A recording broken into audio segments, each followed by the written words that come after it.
Thank you all for joining us from New Castle Motorsports Park for the CKNA Grand Nationals. We're ready to go green here for the Sportsman division for their second heat race on the weekend. Holden Myers on the front row on the inside. Sawyer Chambers will be lined up on the outside. We'll be able to update and get you the starting lineup for them in a few moments. But even then, you'll be able to pick them out here as they line and are ready out of the I-70 hairpin, getting ready to go green for this next day of action. All the Sportsman drivers are together right now, unlike the rest of the classes that I think we have outside of Kart in the morning rotation. That'll be split in groups of A, B, C, and D. So for the first heat race on Saturday morning, here we go, getting set to go green. And what a beautiful run they have down the start line right now. Again, Holden Myers on the inside and that Timmy Tech number 36 yellow and blue comp cart. Sawyer Chambers on the outside in the blue and black Kart Republic entry. And here they go looking for the green. It looks like a picture-perfect start. And what a better way to kick off Saturday morning than some more racing down to turn number 1 as we get underway. And we are green, green, green. Go, go, go. Yeah, good start there. Everybody was in their tram lines, and we got somebody knocked out in turn 2. Well, 1, 2, 3 not good there. Yeah, we lost a little bit. Great start, though, for the top 3. Look at the gap they've got. That's, again, Holden Myers in the lead, along with Sawyer Chambers second, then A.J. Stoner right there in third. Little bit of a gap back, maybe half second, and that's something they can really begin to build off of right off the bat. Yep, top 3 is still staying together, but it looks like the gap might be closing with 4th, 5th, 6th, 7th, 8th. A good line coming up behind them. Now the top 2 look like they want to try to pull away from that third place guy, but he pulls back in. That is A.J. Stoner running in third. Yeah, A.J. Stoner on the AMAX Racing Coyote there. He's in that blue and white and yellow. He had a good showing yesterday, was fighting for the lead and the win. What a great race it was to kick off the night racing action, fellas, for these Sportsman drivers. The young guns put on a show, then had to go to bed pretty early last night because they were right back at it. First class onto the racetrack to kick things off in the morning here at 8:45 a.m. And now they're the first one out for our heat races. They'll come to complete lap number 1 as they hit the start-finish line. 1 down, 7 to go. One driver looking low at the top of the screen there. That's Tanner Barsh on the CRG. He's up a couple here to start this one. Mark him. Yeah, that was up to 6. He was able to get past the young lady out of Georgia, Lainey Thigpen. She's the second of the 2 Timmy Tech comp carts inside the top 10, fellas. Yeah, good move by Barsh there, pulling out and then being set up for that turn 1 and gaining a position. Holden Myers, your leader. Sawyer Chambers in second. A.J. Stoner in third. Gage Grant running up in 4th spot. Keegan Irwin in the top 5. Looking good as they exit the cell tower still. Nice and clean up front. Starting to get about 5 deep in the pack here now as Keegan Irwin and again Gage Grant close on in. Still not far away to Tanner Barsh leading Lainey Thigpen and Aston Wyatt. And then they're not even necessarily a ton disconnected either from the next group right behind them there with Ethan Langley, Eli Furnish, Gavin Dyer in the number 5 just outside the top 10. So much cleaner start. I think we all were kind of asking ourselves, you guys I think brought it up a little bit, that maybe the bright lights last night under the lights racing at night and maybe just waiting all day long to get on the racetrack had everyone seemingly a little more frantic, a little more aggressive. Yes, and as some people, I talked to some of the drivers and they said, seems like under the lights things come up a little quicker. That could be an illusion there that they see. But, and I guess the anticipation, waiting until the night. So now, as CKNA has done it, now they're switched. The people that ran yesterday evening are now running in the daytime session today. And that's so everybody gets to run under the lights, both groups. Yes, sir. Yeah, everyone except the kit carts. They've been morning both days. We don't want the youngsters staying up too late. So we've got them just in the morning. So the kit cart drivers, they'll be coming up here once again for those that watched yesterday's coverage of the heat races. Again, you've got the opposite classes here in the morning. Now let's update you as there's been a little bit of change in movement, both in the main group and in this second pack here. Aston Wyatt now is up into that 6th spot, leading the second group, and the leaders are backing up to him a little bit. with more changes in their pack. You saw Sawyer Chambers lead early. He's back into the third spot. Looks to be Laney Thigpen, I think maybe all the way up. No, sorry, not Laney. That is the blue suit, red factory cart of Gage Grant there in the fourth spot. The leader is still Holden Myers, but up and into second is A.J. Stoner. So that was the big movement from last time by the timing loop. There he is on the blue and white Coyote. And all it takes is 1 to 2 passes, fellas, and you lose 2 or 3 tenths. You just can't afford to give that up in this kind of racing. And that's brought our pack now to 1.3 seconds to conclude them all. As we check further back in, that was a nice move by Lucas Tarango in the 67. He's now knocked his way up to the top 10, getting by Gavin Dyer at the end of the front straightaway. Yeah, a good move there again. Watching that coming up the long straightaway and then getting on the inside and getting set up for turn 1 has been successful for a lot of these drivers. So that's working out fine, and they gain a position right there, a good passing place, besides all the other places that we were talking about that they can make a pass. Yeah, there's definitely quite a few, right? Yep. Just a handful of opportunities to make some moves on this racetrack for sure. That's what's brought us such great racing all through the years of the CKNA Grand Nationals. There's another great one right in the green corner, right in front of us right there. Right. New leader, A.J. Stoner to the point into the infield hairpin. And Sawyer Chambers goes back to third as shoving A.J. through was Holden Myers, and now they're all kind of tripped up behind him side by side, 2 by 2. Sawyer on the inside through the shark fin will hold them off. And Gage Grant will slot into fourth. Looks like Irwin's going to end up into fifth. And they're going to cost all of them about probably 5 car lengths now as they exit the I-70 hairpin. And that's what allow A.J. Stoner and Myers to break away as they struggle and they battle for their positions. But quickly they're starting to close it up again. And there goes the move again on the inside by the Burrell Art Cart. Aston Wyatt. Aston Wyatt, and he gets the pass. So everybody's picking up on that one, but it is a good place to do it and execute it perfectly. So some good racing so far.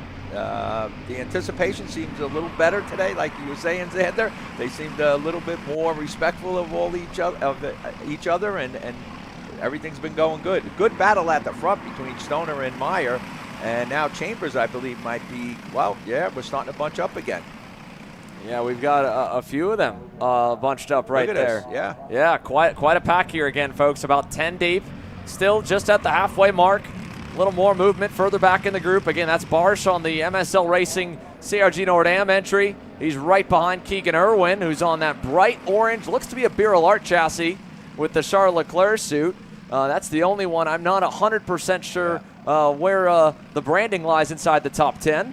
Once again, a reminder, folks, on the Kart Chaser official Facebook page and Instagram, we've got the link. If you see your favorite driver that has that just the pink bar next to their name or doesn't have a team logo and you got one or chassis logo, feel free to continue to submit those in. They're getting slowly populated throughout the weekend. I'll be throwing a bunch more in that were submitted over the course of yesterday during the morning. And here is a look now further back on Keegan Irwin.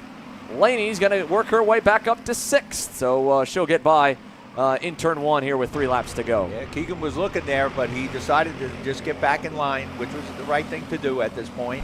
And they're being patient, which is a little bit different than we saw last night in this class. So this is the second heat of the Sportsman here at the CKNA Grand Nationals at the Castle Motorsports Park in Indiana, the 2024 season. And this is the last race, of course, for the CKNA of the 2024 season and looking to crown the Grand National champions. Check out 11th right now. We're now up to 11. Last car in that main kind of pack of about 10 of them up front as there's a pass there for third or attempt from Gage Grant. Unsuccessful on Sawyer Chambers. But in 11th, Gavin Dyer in the number 5. Kind of caboose on that kind of second group as they get tripped up a little bit coming out of the scoreboard. Sawyer Chambers going through there for second. And they're going to go side by side in the shark fin. He'll get around and bring Holden Myers with him. And that's giving Stoner a chance to get away a little bit. Stoner's pulling up a couple of kart lengths ahead now. Coming up to that 2 lap to go signal. So kudos again to the number 5 of Gavin Dyer. Now we're 11 deep as the Kiel, Wisconsin native has gotten to the back bumper of Eli Furnish and then low-key racing Sodi. Lucas Tarango's also moved forward on his nitro kart for Ruthless Karting out of Arizona. They're up to 9th. But that is all at the back of this main group. Lap and a half to go, and it's still really one big pack, but it's starting to heat up more in the front of it. Aston Wyatt trying to go. Not happening. Laney looked, didn't go. Here comes Barsh back behind, and the leaders, they all kind of went high and low, tucked back in. Now Laney to the inside with a big move on Aston Wyatt. She'll get into 5th. And check out Gage Grant, looking high, looking low on 3rd. Not able to make anything happen yet, but that bright red and black factory kart, the American-made chassis that has won from the pro shifter ranks in the SCUSA Pro Tour down to kit kart and cadet and everything in between, in the top 5 there with the 115 of Gage Grant. And then, of course, at the front, the American Coyote, the Kart Republic chassis right there. One of the most dominant chassis around the world. And we've got problems as the two of them tangle. The Kart Republic of Sawyer Chambers and Holden Myers collide. At the exit of the scoreboard hairpin, a really awkward kind of spin there because it happened on corner exit. But it's now moved AJ Stoner with a big gap back to Gage Grant. Then Laney Thigpen into the 3rd spot there. She's the remaining comp kart. And the pack behind, led by Tanner Barsh now, are really going at it. White flag in the air, 1 to go. It looks like it could be a 3-kart fight because 4th on back are all on the low side trying to defend position or over-under. Check this move out. Heads up move there from Keegan Irwin on the orange machine. He moves up a spot, gets around Tanner Barsh there in turn 2, it looked like. Yeah. Or maybe Lucas Tarango. Yeah, Grant putting the pressure on Stoner now. And Big there goes time. Thick Peg. She looking wide there, but staying with the top 3. It could be any one of these top 3 drivers who's going to cross the finish line and win this one. Stoner doing the best he can to try to protect the lead, but he's being hard pressed, let me tell you. And you see Laney. She had an over-under set up there and ultimately thought better of it. Unfortunately lost that fight there. Gage Grant was closing the door and now trying an aggressive move in the green corner. That'll break his momentum. He knows Laney is close, but she was a bit too far back to take advantage of it. Right. That's bought AJ Stoner some real estate. Laney with a big move to try it anyway. Almost. Good move by Laney, but it just didn't pay off there. But a good move. Now that's giving Stoner a chance to pull away a little bit. It has, and they're still fighting further back. Shuffling through the back half of the top 10.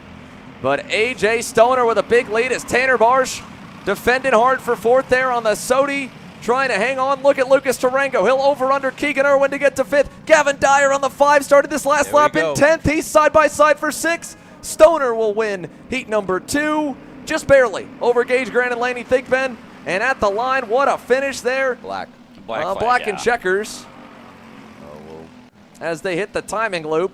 So black and checkers meaning, of course, unofficial for the results there. We'll pull them up here in a moment for you all from heat number 2 for the Sportsman drivers. Of course, we know, at least for AJ Stoner's sake, it was the first one across the line. Grant on that factory kart, Laney Thigpen, Tanner Barsh, Lucas Tarango, Keegan Irwin, Gavin Dyer, Aston Wyatt, Holden Myers, Eli Furnish, your top 10.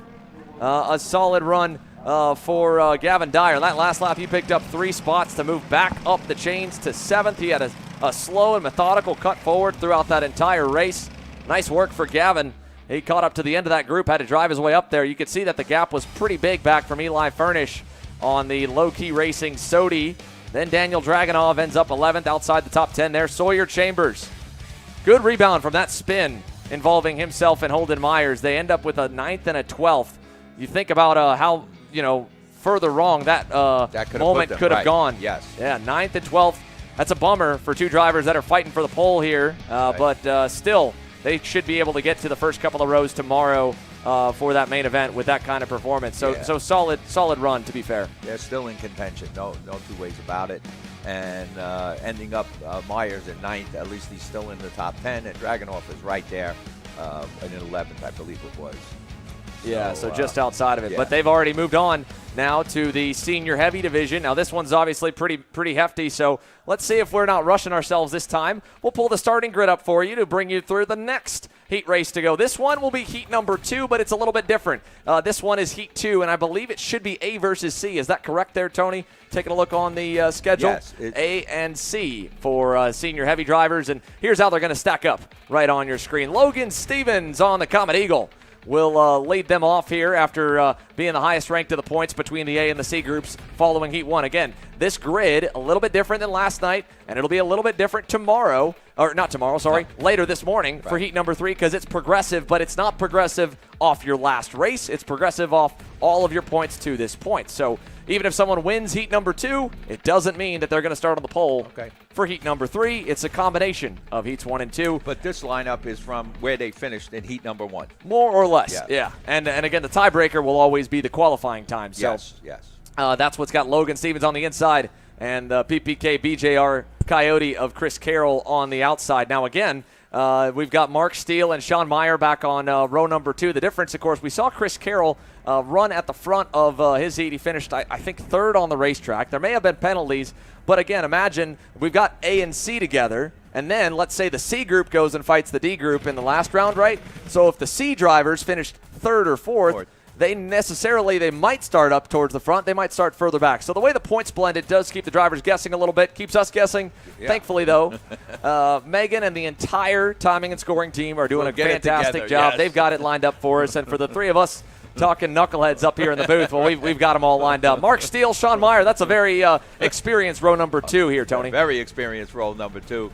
Nick Sobiak starting in that 5th position with Bryce Downs in the 6th. Randall Potter in 7th, and Mikey Bolin in that 8th starting position. Junior Downs takes up the 9th starting position with Christopher Mitchell in the top 10.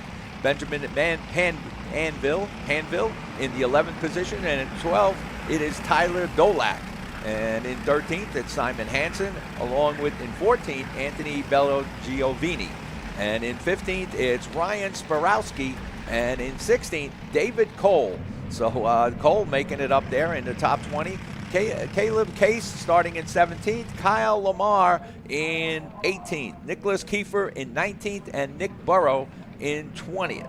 And that's only the first bit of the grid here. Checking back to Raider Santos and Landon Byerman there on row number 11. Thomas Batt, Joey Newzell on row number 12. Then you get closer to that kind of danger zone we talked about last night. You need a 28th or better average. Eli Fox finds himself on the bubble, lining up for senior heavy heat number 2, groups A and C, alongside Chris Harris, and behind row number 13 with Cody Sabota and Michael Robbins. Rounding off the top 30, Jason McDaniel and Jack Sukina, Thomas Lloyd and Scuzzy.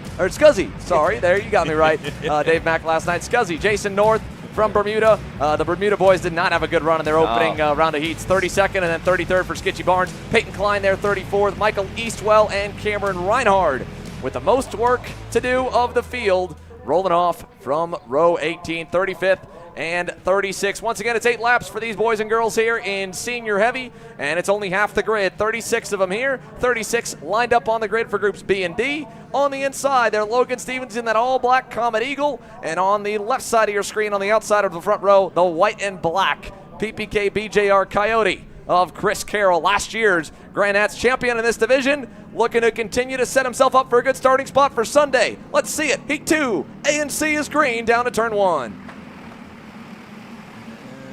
So far, so good. Clean start, indeed. They're side by side coming through the first 3 corners. Beautiful. It's close for sure. I think we had one drop a little bit of dust into the air out of turn 3. This is tight, though. Right in front of us. They were 3 and nearly 4 wide there. They're still 2 and 3 wide and further back. And we've got them sideways up in the front. That was a nice save by the 221 machine on the outside going in. I think that might have been Mikey Bolin. Oh, Bryce Downs indeed. Bryce Downs on the Podium Products OTK. Move to the inside there. Randall Potter on the Coyote moving forward. And we've got issues. A bit of contact has tripped up 2 of them. One of the Beryl Arts in the 94 and another driver. They broke their momentum fighting for one spot, and they're both going to lose about 4 as there's another Beryl Art trying to make some hay. Mark Steele, unsuccessful in the green corner there, Tony. He wanted that 3rd spot. Yeah, but he had to settle for that 4th spot. Chris Carroll holding that lead. He stayed out of all of that trouble that was going on there, and we'll see what happens. But they're lining up behind them, so this race is just beginning, and we're going to definitely see some more action. We got somebody out right here. Let's see. That was Thomas Batt in the 66, 24th across the line to start that race. So right around kind of midfield, right in that scary zone for sure. Yeah. And he's going to end up off into the wayside. What a bummer. Yeah. And they are still. They come by the stripe. Being pretty good there. Yeah, looking good for sure. So Chris Carroll leads the opening lap over fellow Coyote driver there and Sean Meyer. Great start for the pair of them. as they begin to roll here through the short chute. A lap and a quarter underway right now. Logan Stevens again lined up in third. He's still got Mark Steele looking now, but he's got more as well. Check out the VLR. The quick Nick Sobiek in fifth is right there in the 23. Right behind him, Bryce Downs on the Podium Products Cosmic. And then Randall Potter on that Coyote there in seventh. Caboose of a tightly packed lead group that's headed up and over the crest into the green corner. Yeah, we have 7 karts in this lead run here. And any one of these 7, when they run this tight, could get a win here. But you got Carroll and Myers, very experienced drivers. They've raced against each other and with each other for many years. So they're very familiar with each other. So let me see what happens here. And I know Carroll's on the Drossocrat team. I think Myers is an independent Coyote driver. Yes, sir. Here they come down the front straight away. Sean Myers going to lose 1 spot. Oh, yeah. Might lose 2. Might lose 3. Nick Sobiek will go through, and more wanted to follow, but they weren't close enough. So Bryce, the bleeding will stop for Sean Meyer down at 5th, just ahead of Bryce Downs. Yeah, Myers was doing a good job up there in second, but got a little wide coming down the straightaway, and that let them in. He was lucky he got back into 5th as Downs and Potter are right there. So, like I said, we got a 7-kart freight train going here. We got some moves going on. That's Mark Steele trying for that second place, which will give Chris Carroll a break. Mark Steele saying, okay, I'll let you back in, and now he's getting shut out on the outside. But again, as we talked about these tires, you're seeing Steele going way on the outside there, but still holding position. He doesn't lose it. I mean, the Vega tires are really working, and I guess he's got their kart set up right. I mean, he was able to not get out of it, even though he was way on the outside going around a turn. Yeah, I don't think he even really wanted to go by Logan Stevens. Kind of looking back at how they went through turn number 5, Mark kind of got the whole pack shoving him forward. He almost went off the racetrack. Right. At that point, he was already committed, had too much momentum, and then that's, I think, why he waved by at him, saying, hey, sorry, wasn't trying to do you dirty like that, just had nowhere to go and got kind of pushed almost into him. So a good move, veteran move for Mark Steele, but already, while Chris Carroll's got the lead, Logan Stevens was looking a little antsy. And now there's all the hand signals there from the whole pack. Thumbs up, hands in the air. Myers waving. And ultimately, Sean Meyer and Mark Steele are going to play through turn 1 for third. And now Sobiek to the inside, but he won't get through. And here comes Randall Potter to the inside, starting to make up some ground. Remember, Randall started way at the front, a great qualifying effort for him, but it was not ideal in the opening heat. He's got a lot of speed on his Coyote, and he's side by side with Mark Steele through turn 5. They're not giving up on Steele. They're trying to get by Steele, and they're giving him a hard time there. They're 3 abreast there, right there. Steele doing a good job, though, of holding him off, but he's losing to the what a move by Sobiek. Big over-under for wicked Nick Sobiek there. And now Randall gets put into the dirt. And that's going to allow these 3 to get away. They're getting away. Bryce Downs, Mikey Bolin there. Mikey on the white helmet and the MGM moving forward as they work their way now into the scoreboard hairpin. So Bolin now moves in behind Randall Potter. Mark Steele and Nick Sobiek, they've worked their differences out for now, 4th and 5th. And then behind, the rest of the field is beginning to close in a little bit because of all this fighting here in the front. They still have a long ways to go, and I think your 3 leaders are well aware of that. Sean Meyer and Chris Carroll, once again, they worked great in the opening heat race. They're working together now, but joining them is Logan Stevens, and playing this one really smart as he continues to push away here at the halfway mark. And the furl black flag there, the tap of the head there from the flagman, I think just trying to let these guys know to use their heads, because there wasn't anyone particular he wanted out, but obviously the officials were puckering a bit at all that side-to-side contact.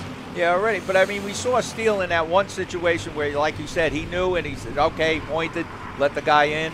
And, but you're looking at somebody like Mark Steele, who's been around for a long time, and he's saying, hey, I want to remain in this race, so I'm going to, avoid that getting into a major problem. I could drop back, but I'm still in contention, and I'm still in the race. I don't want to get knocked out. So he's one of the guys that would say, okay, I'm going to let you in here because I did come down on you.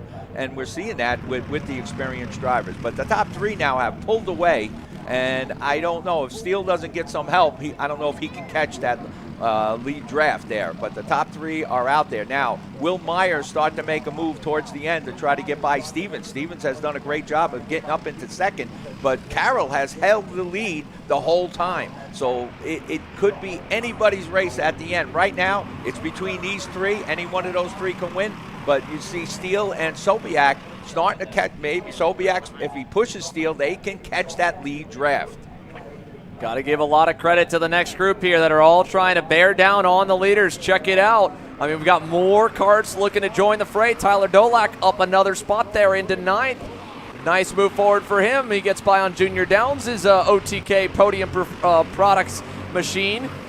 And this is all happening while 4th, 5th, and 6th are tracking back down the leaders. Taking a look at the lap times. Last time by, it was a 1:22.3 for Chris Carroll. It was a 1:21.7 for Mark Steele. A 6/10 blow to the lead last time around with still 2.5 laps remaining. They're going to get there. This pack is going to get big here in about maybe 3 more corners. Might just be 1 more break zone here, Tony. Yeah, they're catching up. Steele is getting the help that he needs, and he's closing the gap, and it's going to open this race wide open here. We're going to have more than 3 people battling for that lead when it comes down to the end. So that lead group with Steele, Sobiak, Potter, Mickey Boland, B. Downs, Dolak, one of your divisional champions, and right there, they're starting to close up.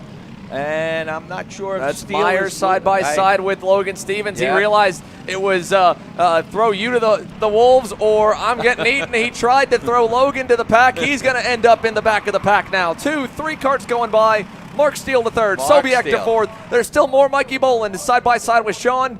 As the double sticks come out, Chris Carroll looking for the first heat race win for him on the weekend. Let's see if he can pull it off with a car length lead that has already begun to evaporate there with the draft, and Sean Meyer trying to make up for lost ground. He goes back around fellow Coyote there of Randall Potter at the end of the front straightaway. Hey, listen, Mark Steele's still in the hunt here, but Stevens has been driving a great race, and I think he's going to go after. He's got to maybe figure out, whoa, somebody putting up their hand. I think they were tapping their helmets. They there, wanted looking some for a little help. Yeah. They wanted to push. They're trying to let the driver know behind them that they're getting ready to make a move. Let's see if anyone pulls out a line in the cell tower.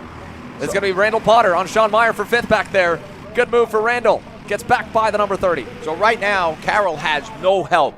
And the 2 drivers behind them, they're not. If Steele will even push Stevens maybe to get ahead of Carroll. So we'll see what happens when it comes down to the end here. But now it's a 4-way battle.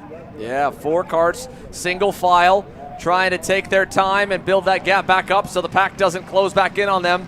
The moment they go side by side, the Randall Potter, Mikey Boland, Bryce Downs, Tyler Dolak, who has done a great job charging forward. Junior Downs still there. Could all start to really make some noise. Let's see if they can do it. Oh, yeah, it's going to happen. You're going to see some action here. They go around. That's the shark fin? That's the I-70 hairpin coming onto the front straightaway. Here it is. White flag in the air, 1 to go. Watch. Anyone going to bail out of line? If the lead pack stays single file, it's going to force the second group to have to stay single file. Yes. And they're going to do just that to stay within reach and keep the dream alive as they rocket through turns 1 and 2 there. Wow. This is going to be tough for Chris Carroll. He has no help behind him. No, he's got a lot of people ganging up at him.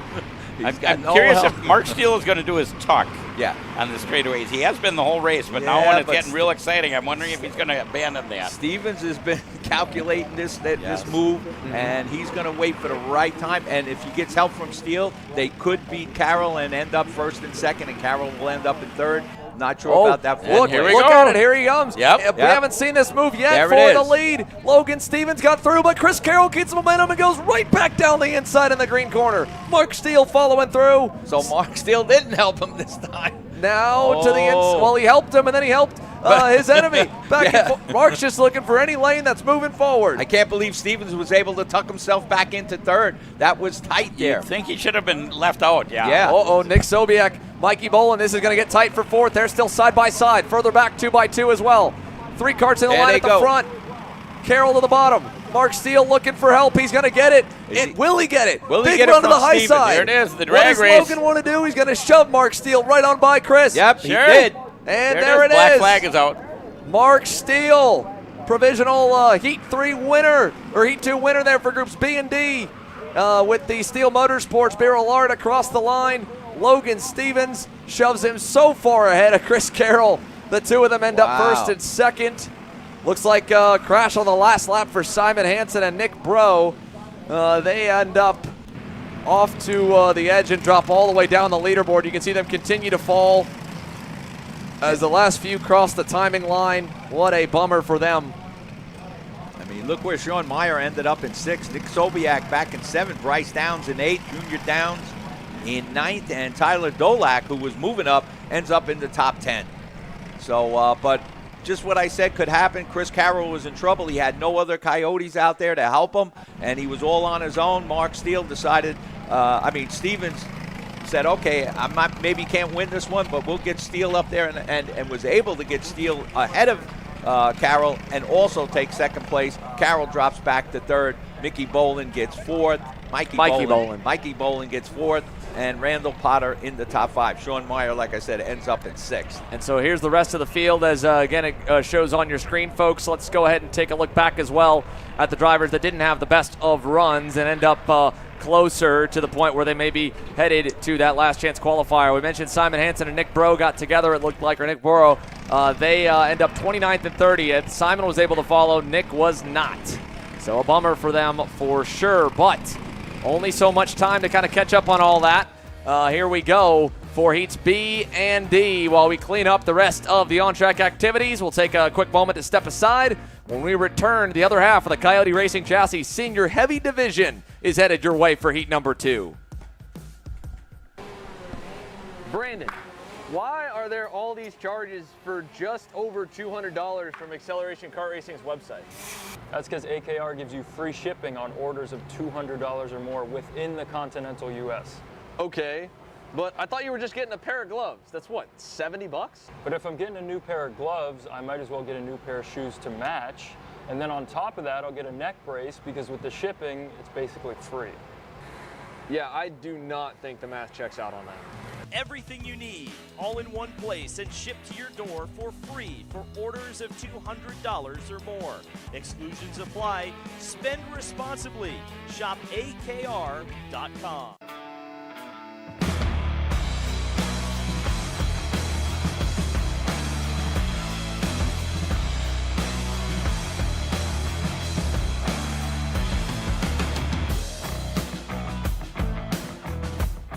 Looking for a team with a diverse calendar? How about a team that offers both full support and teaches you and your kid how to do all the work yourself?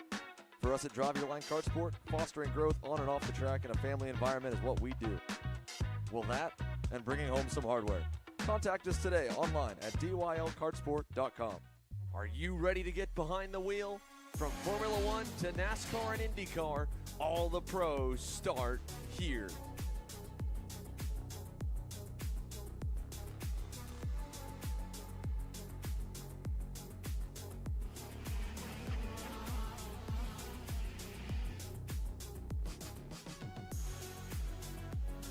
For more information, check us out online at mcckarting.com or call us and go racing today. Are you looking for an advantage in your competition? Well, Car Class has done the hard work for you. We've traveled to your racetracks to give you the inside knowledge. So what does Car Class offer? We've got drone footage that captures the racing lines, visual markers for your braking points, acceleration zones, and the best overtake opportunities on your racetrack. Pedal cam to show you where to brake and when to accelerate, and 360-degree footage to make sure you don't miss any parts on the racetrack. We've covered 13 racetracks in the United States, and Australia, you're up next. So visit carclass.com to get your track information.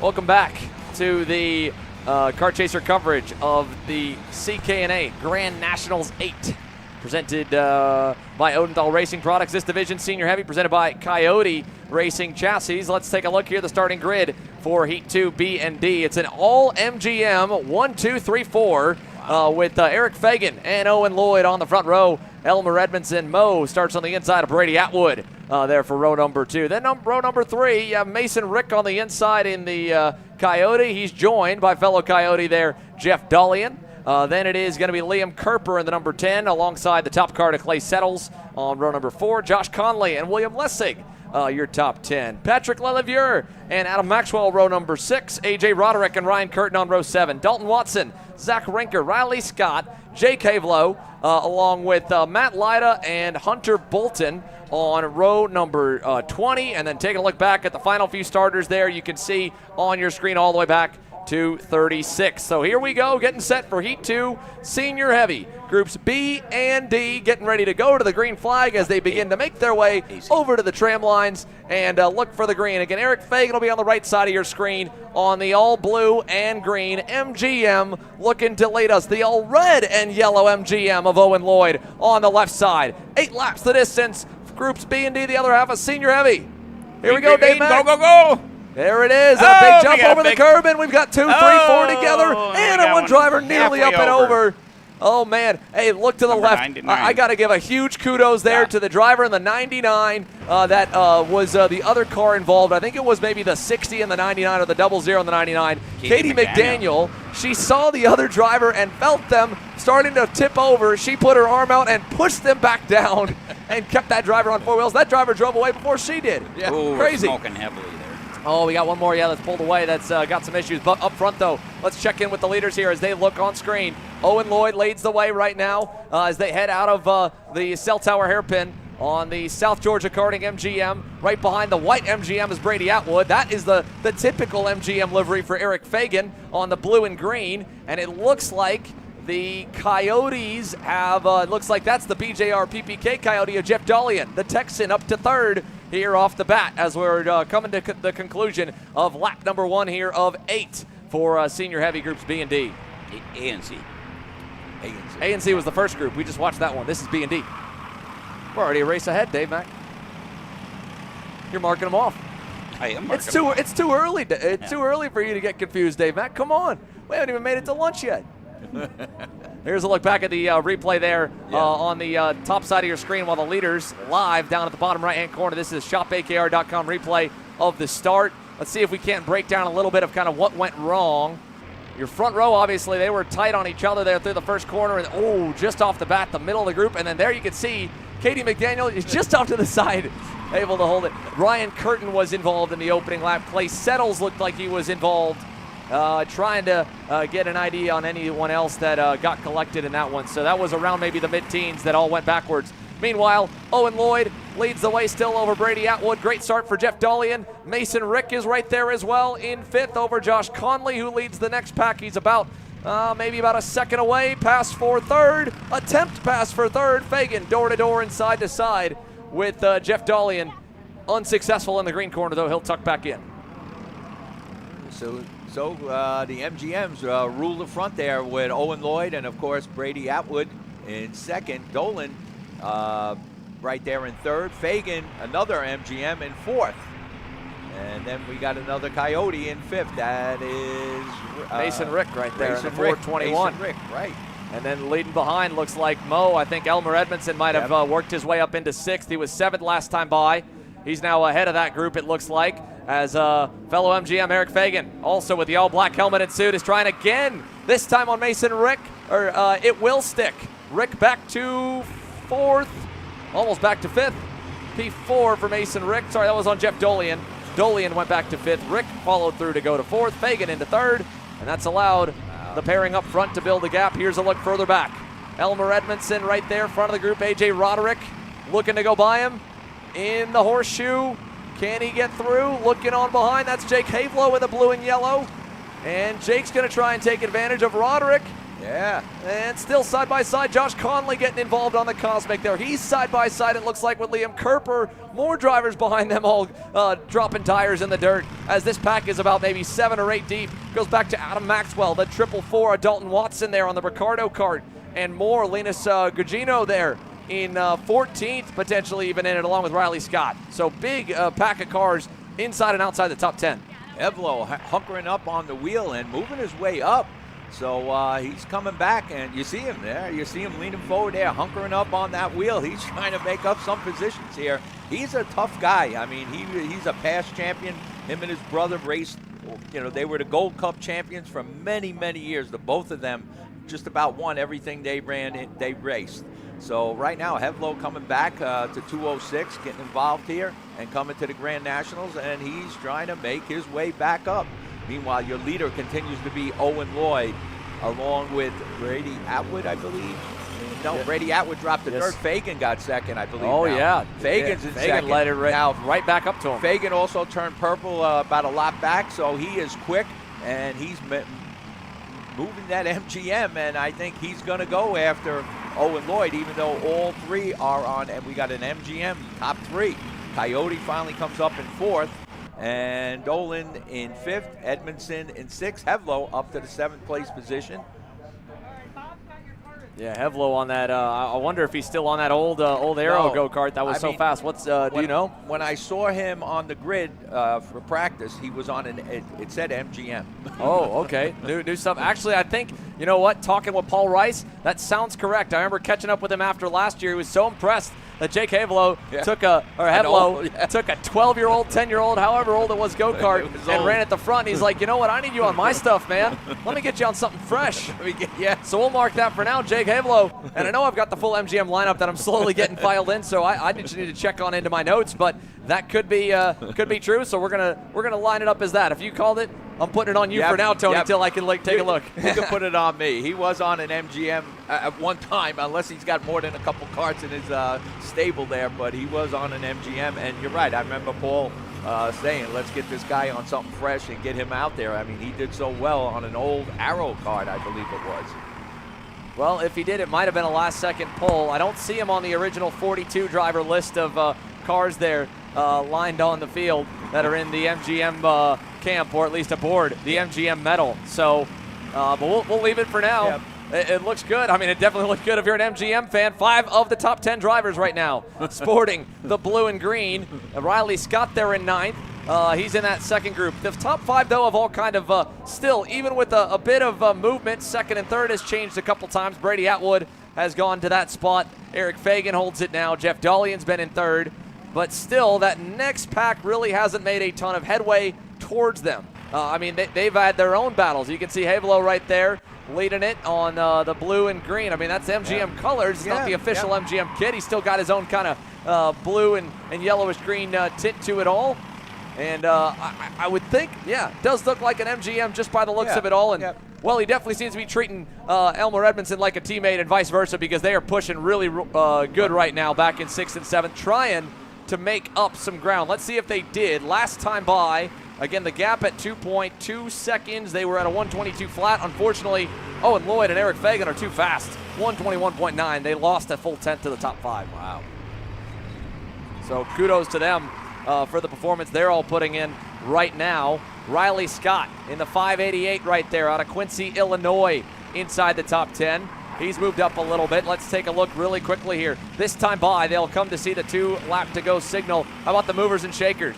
Hevlo, 12 spots gained for the 103. That's some major forward progress for him. 8 spots up for Riley Scott. A pair, 1 or 2 up or down for the rest of your top 10. Mo's the biggest loser. He fell down 4 so far, but a lot of racing still remains, as we know. Yes, there's only 5 on screen right now, but it doesn't take a lot to kind of break down that 2-second gap. Just a little bit of battling and fighting can really start to change things. Yeah, I mean, at this point, if Elmer Edmondson, since he lost so much, if he teams up with Hevlo, I mean, Hevlo, like you said, has already gained. He's moved up like 12 positions, so he could do it. And if they team up, they can maybe catch that top 5 draft. But I don't know it looks like Mo maybe is going to try to pass Hevlo instead of trying to work together and move it up. 2 MGMs going at it, and Hevlo's going to give him the position. So, I mean, he gave him a lot of laps, to be fair. Tried it with that formation, and ultimately he's like, hey, I think he's seeing the same thing we're seeing. They lost another 10th last time by. Mo's like, look, I got to go. It's not working with me pushing you. Maybe it'll go better if I lead the way. So. I think either way at this point, though, with a lap and a half remaining, they need some movement here. They need some changes, some passing. They need the top 5 to start getting into it, which is going to happen. At some point. At some point, right? But again, MGM 1, 2, 3. I mean, Jeff Dollian and Mason Rick there. They're again on the same brand. The Coyotes are 4th and 5th, but they're outnumbered, and they have not been able to split them up yet. At one point, again, Dollian was in the 3rd spot. Since then, not so much. So here's all the way back to Liam Kerper's group. Check this out. That's Bryce Frank in the 17. the number 13 entry right behind. I believe maybe another one of the many Coyotes here in the field. That might be what Linus Gugino is on in the 13th and 14th there. And then, of course, right in front of them was Dalton Watson. He was on that white and blue Ricardo Kart chassis. Same thing as a Birolard. It's one of their spin-off models. Out of the I-70 corner, though. Last turn on the racetrack. Down the front stretch to the signal for the last lap. White flag in the air, 1 to go. And it looks like a little look to the inside, but he thought better of it. Jeff Dolian was wanting to go by on Mason Rick. Did not happen. Oh! Oh, no! Around he goes. Jeff Dolian. Jeff Dolian around. Did something just break or what? I mean, that left front looked a little loose, but, I mean, nothing sticks out. So now the top 3 break away. I mean, he looked like he was about to pass. He kind of pulled back into line, and then as we followed the leaders, all of a sudden, great catch there, Dave Mack. Jeff Dolian from 5th to the outside of the circuit. Yeah, tough break. But let's see if Owen Lloyd can hold it. The Iron Man running 3 classes. Can he hold it? But it's an MGM top 3. So MGM came back this year. Last year, I mean, they had some problems, and the American, talking about the American kart manufacturers, we talked about the factory team now out there with a 206 or a 4-cycle kart. But MGM and Coyote probably the biggest in 4-cycle racing of the American chassis. So it's always a battle there. And right now, Paul Rice and April Rice got this thing working, and their MGMs have been up there all day long. So now the top 3 are on MGMs. And we'll see. Fagan is one of their seasoned drivers, of course. Of course, Owen Lloyd. He's waited the whole way here. We're coming to the checkered flag.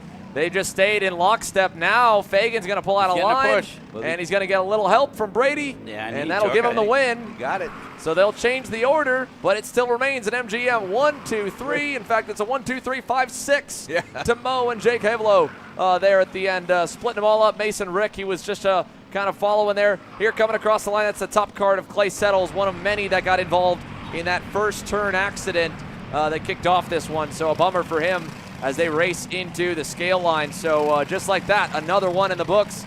Heat 2, groups A and C, another photo finish. Owen Lloyd led the way. He ends up second. Still a great points haul for him. Great for Brady Atwood. Great for Eric Fagan.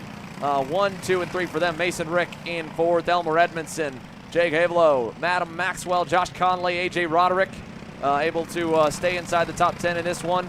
Bryce Frank climbing his way forward to the top 10. Good march for him from way back.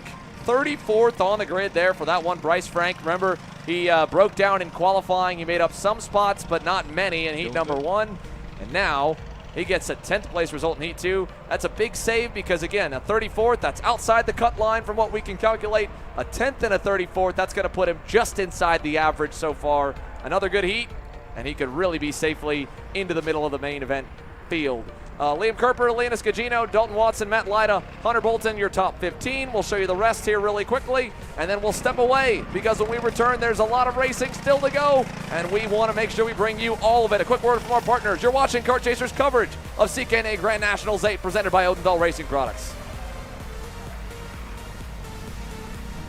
Maryland USA, a top-level performance team with unmatched hospitality, offering a full-service driver development program with year-round testing available in Miami, Florida, and the official North America Racing Team of Parallel Testing available in Miami, Florida, and the official North America Racing Team of Parallel Racing Chassis. Chassis and parts available at ParalleLuSA.com. At Precision Performance Karting and Brandon Jartha Racing, developing winners is what we do. We're a complete karting program with support, driver coaching, parts, and arrive and drive packages at all levels.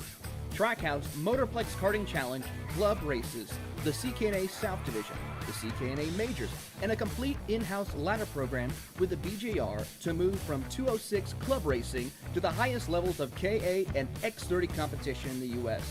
If you're ready to learn from industry veteran John Seglin and multi-time U.S. Pro Kart Series champion Brandon Jarzakrak, head over to ppkartingfl.com and contact us today.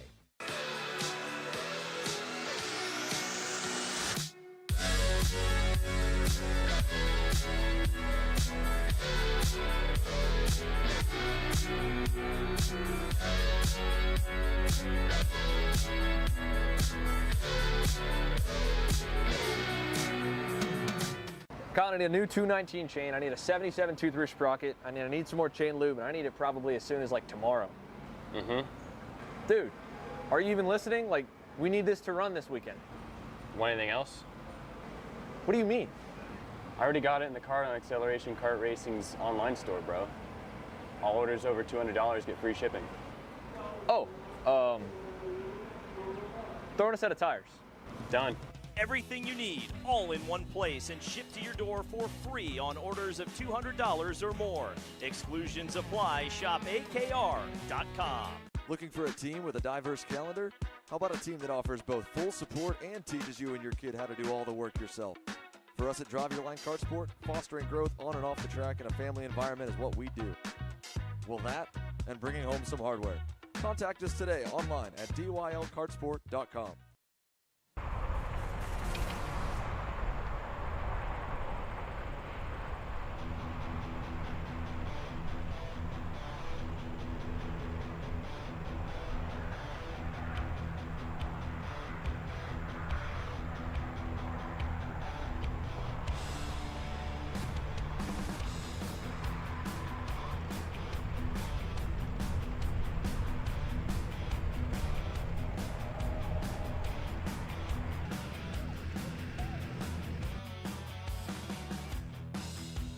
Welcome back to CKNA Grand Nationals 8 here, presented by Odenthal Racing Products. Kart Chasers coverage, as always, presented by ShopAKR.com. Don't forget to head out to Acceleration Kart Racing for anything you need to get on the racetrack.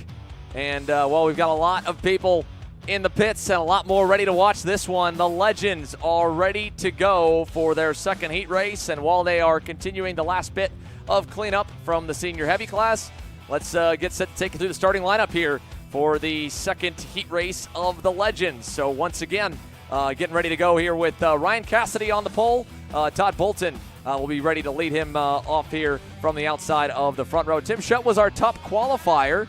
He was impressive for sure in that first heat race, but ultimately the Coyotes around him swarmed him, and they were definitely bringing the fight to the Timmy Tech Comp Kart. He was great to chat with and catch up with. For sure, earlier on in the weekend. Jamie MacArthur and Stephen Goebel will start on row number 3. Michael Wells and Corey Flint on row number 4. Todd Barron and Rod Clinard round off the top 10. Then it's going to be Brian Berger and Brant Estes on row number 6. Jeff Scott, Ellie Yanko on row 7. Paul Montepoli and J.D. Gunn on row 8. Doug Cook, Anthony Harwin, Travis Wilbur, and Dan Fuhrer. Oh, man. Thought I got it. Didn't get it. Thought I refreshed it enough there for it to work. Should be. It was looking good. Showing correct. At least I've got the right order here so I can let you guys know the last bit there. Dan Fuhrer into the top 20. Terry Downs there will start in 21st. Scott Falcone, 22nd. Dan Skelton, Ronald Henry. Jeffrey A. Danoon, Simon Pepin, Tad Stahl, John O'Keefe, Donald Harrington, Rob Howden. We watched him yesterday get spun out in the cell tower corner. Was having a solid run just in the low teens outside the top 10. He rolls from 30th along with Kevin Scott and Tim Stiefel back on row 31st and 32nd positions on row number 16. Robert Wheatley, Raymond Brown, Todd Merkel, Scott Monchian, Martin Peterson, Rainer Panch, Larry Pike, Donald Heltzer, your top 40, and it goes all the way back to the 58 on the grid that were at least on the entry list. I don't believe I've seen a couple of them here this weekend, so I believe we may have a couple of scratches, but I think we were still right around that 53, 54 driver number. It's going to be fun to watch. It always is. The Legends, the 50 and over, the veterans are ready to get after it here. Once again on the front row, Ryan Cassidy's in the blue and white Coyote. On the right, on the left of your screen, the blue and yellow Coyote is Todd Bolton. They were fast in Heat 1. Can they pull away again in Heat 2? It looks good off the tram lines for the front row, and they will all survive the first turn, at least the first 10 to 20 cars. And over through turns 1 and 2 we go. Looks good, looks great. Let's see if they can survive turn 3. Well, we've got a change in the leader already. Yes, we have. Todd Bolton was able to get around Cassidy right away. Oh, but he goes off right off the bat at turn 5. Oh, and he's going to lose 3, maybe 4. Here comes the rest of the cavalry looking to go. That's the 475 CKR. Jamie MacArthur looking to go. Stephen Goebel was trying to follow. So Shutt now to the lead from 4th on the grid. Right, with Cassidy in 2nd. So tough break for the 22. Oh, Todd 2 together, Bolton. 3 together, all stuck together there in turn number 5 of one of the Barrel Arts, one of the Comet Eagles. 4. There was another one there just off to the wayside, the 403 involved as well. So we've lost a few off the bat. It looked like a couple other stragglers might have gotten pushed off on the first lap. For the most part, the front end of the field is clean and good as they head up the hill to the I-70 hairpin. Tim Shutt, Mr. Timmy Tech, trying to lead lap number 1. Didn't take him long at all to get to the lead, did it, Dave Mack? Not long at all, yeah. A good race up front, but they really ran away. The front two really ran away from the rest of the field. And here they go, and they're going to be racing side by side. It's a drag race coming in. Side by side indeed. Tim Oh, whoa, MacArthur! Oh. Jamie around at the exit of turn number 1 and way off and into the grass. Man. And, man, I don't know what went wrong there. I mean, he was just making the move. The pack was lined up, pushing him through, and just like that, the Canadian goes off to the wayside, and the leaders get a huge gap now with Tim Shutt and Ryan Cassidy trying to pull away. Let's go side by side while we keep tabs on them, and that crazy battle for 3rd on back here as we head down to pit lane with Caleb Vieska.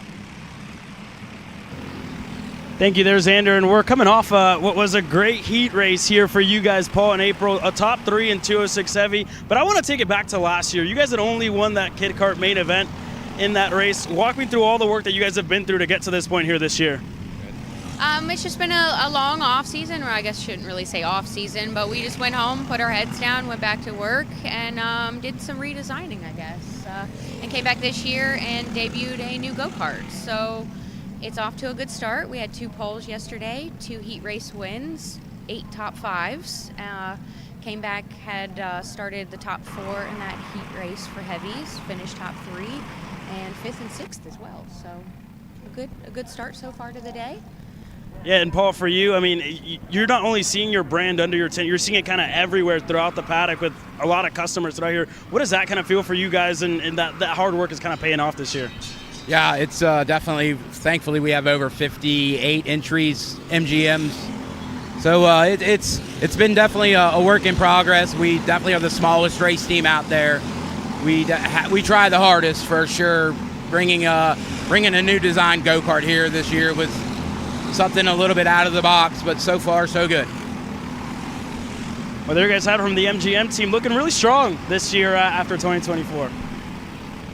No doubt about that, Caleb. They look extremely strong here this weekend in a number of divisions. However, right now, it's Tim Shutt, Ryan Cassidy as they trade the lead there in the green corner. And further back, look how far back the blue and yellow Coyote of Todd Bolton has fallen all the way to just inside the top 10 now. He's, I think, gone back even a couple more spots since where he crossed the line last time in 5th. The Doc got by, Todd Barron went through, and I believe Brian Berger and Eli Yanko were able to get by as well. So the leaders, their gap about 2.3 seconds. Next up, one of the Coyote Canada entries, Stephen Goebel there in 3rd. Corey Flint on the MGM in 4th, and then Todd Bolton was 5th. Let's see where he crosses the line this time around. It looks like it's going to be around 7th behind Eli Yanko as he tries to start the march back up the board. Brian Berger now lined up behind him there in the 8th spot. Yeah, so Cassidy's back in the lead. Oh. Tim Shutt is right with him. Tim Shutt's probably gonna stay with him. He's not gonna maybe make any moves yet. He might wait towards the end of the race, but we'll see if Cassidy can hold it at the end of the race. The top 2 have broken away, so they really can dice it out and hopefully not finish worse than a 2nd place, unless the 3rd place drivers, 3rd, 4th, 5th, 6th, start catching up. But with all the action that was happening on the track, it allowed Cassidy and Shutt to pull away. So right now, you see maybe Goebel. Is that? Yeah, that was Goebel right there in the middle. Right. Corey Flint in the middle in the black. Goebel leading that 3-car group. This is Eli Yanko. This is for that's Eli. Right. 6th on back. Eli right there. There's the 99 of Brian Berger. He's gone by Todd Bolton. Todd wants that spot back. Not going to happen there into the shark fin. So Todd there, easy to pick out the blue and yellow. And of course, Brian Berger saying work together, but push me, not me push you, right? That's how it always works out, I feel like, with a lot of drivers, huh, fellas? That's right. So But when it comes down to the end, they got to decide what they're going to do and what position they're satisfied with. So we're seeing a battle here. P3 right there on your screen. Not going to happen, but Corey was wanting it. You saw him looking to go behind Goebel. Yep. It didn't happen, and now Todd Barron's looking for a way high and low around him because they are losing ground. Is way wide there. Was that maybe Brian Berger still side by side just behind him with Todd Bolton in the blue and yellow back in 6th and 7th. They are still, I think, duking it out. They've been at it for about a lap now, almost fully here as we work through the horseshoe. And look, it looks like Todd finally got by back there for 7th. Back around Brian Berger. So here we have on screen 5th, 6th, or 3rd, 4th, and 5th. 6th behind Eli Yanko there on the Tony Kart, starting to march forward. 7th and on back have lost a ton of ground, but it looks like Todd Bolton has at least been able to get himself in a decent spot at the front of that pack, a little ways away from Brian Berger on the Coyote, and I think that might be, well, it looks like a couple of the Camp Chaos machines are moving forward, and J.D. Gunn specifically, I think, has worked his way closer to the top 10. We'll get the update when they hit the timing loop, though. 3 laps to go, this time by 5 complete, and already a little late move to the outside there from Stephen Goebel. Not fully defending, fellas, but he took his time for sure getting to the outside, going to the I-70 hairpin. Yeah, I think your leader now is, there's still Cassidy and Shunt, and I think Todd Barron has moved up into that 3rd spot. No, maybe I'm wrong there, but I was Should be Goebel. Barron, I think, is back in about 5th. Barron's 5th. He's at the back of that group in the blue, white, and yellow. Blue, white, and red Mach 1 cart. So he's 3rd in that train as we've got another issue down at turn 1. Rob Howden is off. Yep. And this weekend just continues to get more and more challenging for Mystery Karting News. He was already working his way back up the grid from the previous crash he had in heat number 1. And he was up to 18th. He was already back up 12 spots, almost back to where he was in the first heat. And all that hard work back out the window again as he falls backwards down the board. We'll see where it updates this time as there goes the leaders. Here's 3rd on back. Here's 5th on back. Here's the rest of the top 10. That's Rod Glenard on the 24. J.D. Gunn on the 14. Going at it side by side as they go into the infield. They've lost a little bit of ground to the cars in front of them with all the battling. Let's see Todd Bolton. He's caught up to Eli Yanko, trying to push him up into the top 5 to get them both to that 3-car pack ahead, and they've almost connected the 2 groups. Yeah, and I guess meanwhile Cassidy and Shunt run all alone out in front. And there goes Todd Barron trying to make a move, and I believe he gets that position. Yes, sir. Going through Todd Barron. That'll put him all the way up to 3rd now. Here comes Eli Yanko with a big head of steam. Bolton's trying to shove him, looking to go with the pack. Is the Coyote of Goebel on Corey Flint. I don't believe he got there, but he at least did cover it off. And now, side by side for the rest of the group as they sort it out. Bolton, Yanko, door to door. Right behind, is that Piggy? Phil Pignataro? Phil Pignataro. No, sorry, that's Jeff Scott. Similar helmets. Only 2 guys I know of with Invader-style helmets there. That's Jeff Scott in the black and black and yellow colors. There he is. Jeff Scott on the, looks to be, is that an Ionic Edge? He's driving that back there right behind Todd Bolton as there's a nice move from Eli Yanko. Good pass from Ellie. Let's see if we can't figure out what we got the captain of the Scott family on. He's driven his way forward, up a couple. J.D. Gunn fastest on the racetrack last time by. Let's check the movers here with a lap and a half to go. I think they're doubled up again for the grid, so that's a little bit off. But divide those numbers in half, and I think you may see it properly. Either way, as they exit the scoreboard hairpin. Here they go to the infield shark fin, side by side. Scott trying to hang on. He got pushed to the wayside. He'll push one more driver to the high side. That'll break the pack up. Barron leads this group. Again, this is all 3rd on back still. We haven't even touched base with your leaders as they head their way to the white flag. Cassidy, Shutt, putting on a clinic. Nearly 5 seconds out in front. White flag is out, so 1 lap remaining. The action is for that 3rd spot with Barron trying to hold on to that 3rd spot with Flint, Eli Yanko right there, Bolton, Global. There's a good battle. That's where the race is on the track. Well, it's the races for 1st and 3rd right now, I would say, because I don't think Tim Shutt's going to just sit there. He might try to make a move right at the end, but right now it is Cassidy in the lead with Shutt in 2nd, and Cassidy's able to put a little space between him and Shutt, and that's what's going to allow him to. I was going to say, I think Cassidy's got. I don't think Shutt has it. As strong as he's been yesterday, I don't think he has it. Well, it seems like Cassidy will stay tight, with the guy in 2nd until that last lap, and he finds that extra boost. I don't know where he gets it, but he finds it and he kind of puts that space, and that's what allows him to cross that finish line first. But with this long straightaway, anything could happen. So we could, even though Cassidy might enter that straightaway in the lead, when they come down that long straightaway, it's a drag race, and we've seen so many races finish that the first place guy doesn't get it. And so over to the I-70 hairpin we go for the lead. Here's still the fight for third. The leaders are headed to the final corner, though, just up the road for the final time. Shutt versus Cassidy. Here they come down the front stretch. Tim's waited the whole way. He closed back up a little bit. He's going to make it a close one. I don't know if he's got the speed at the end of the straight. Give it to Cassidy. He'll hang on, and check this out. Barron versus Flint. Flint's going to get a big shove. That'll give him third. Todd Bolton rebounds to fifth. Fourth. And Todd Barron fourth. Ellie Yanko sixth. There was a nice side-by-side across the line there with Scott Falcone moving forward. That was with, looked like Paul Montepoli for 14th. Both drivers picking up some spots. Jeff Scott in the number 73 gets into the top 10, gets shuffled back down to P12 at the end of it.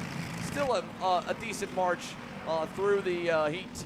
And more than anything, again, he crossed the line, made all the laps. That's the most important thing there. A good result for him as the last few will hit the loop now. Look at the gap all the way down, and a lot of those drivers, again, had incidents early on in this one. But this was one of the biggest sessions we've had. So actually, it is the biggest session we've had so far this morning.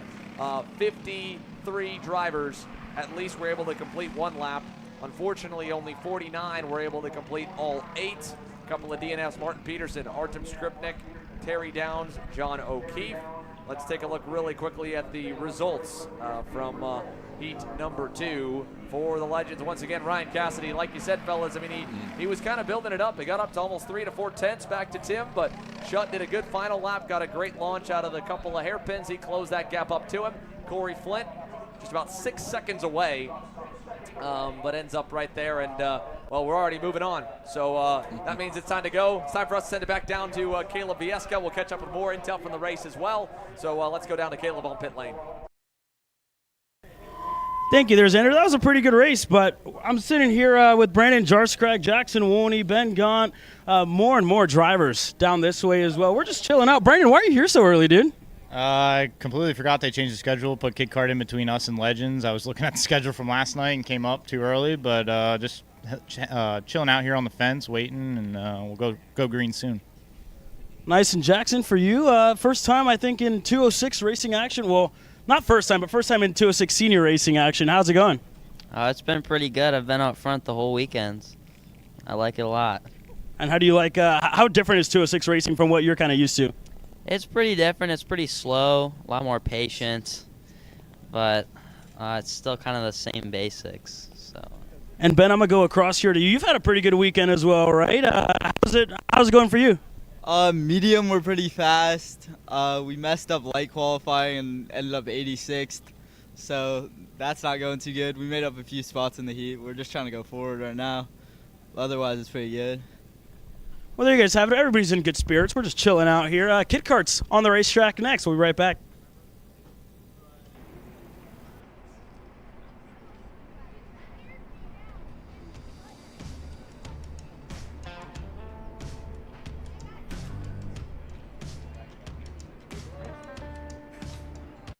This is Henry. Henry feels sad. Henry feels sad because it's time for his next big race and his go-kart is in bits. Henry doesn't know that Acceleration Kart Racing is the United States' #1 shop for all of your karting equipment needs. Henry also doesn't know that Acceleration Kart Racing can deliver anything from tires to race suits and even wheels directly to your front door or to the racetrack itself quickly and efficiently, with tech support available 6 days a week. Poor Henry doesn't even know that Acceleration Kart Racing offers free shipping to mainland USA on selected product if you spend $200 or more. Do yourself a favor. Go to accelerationkarting.com and make sure that you are never left stuck on the pre-grid with Henry. Be smart and don't be like Henry.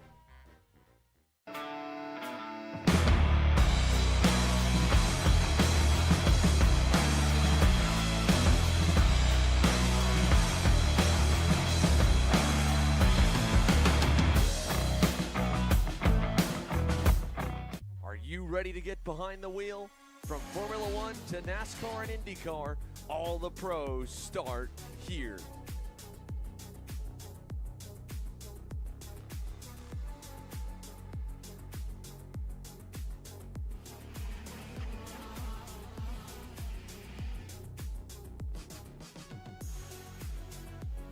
For more information, check us out online at mcckarting.com or call us and go racing today.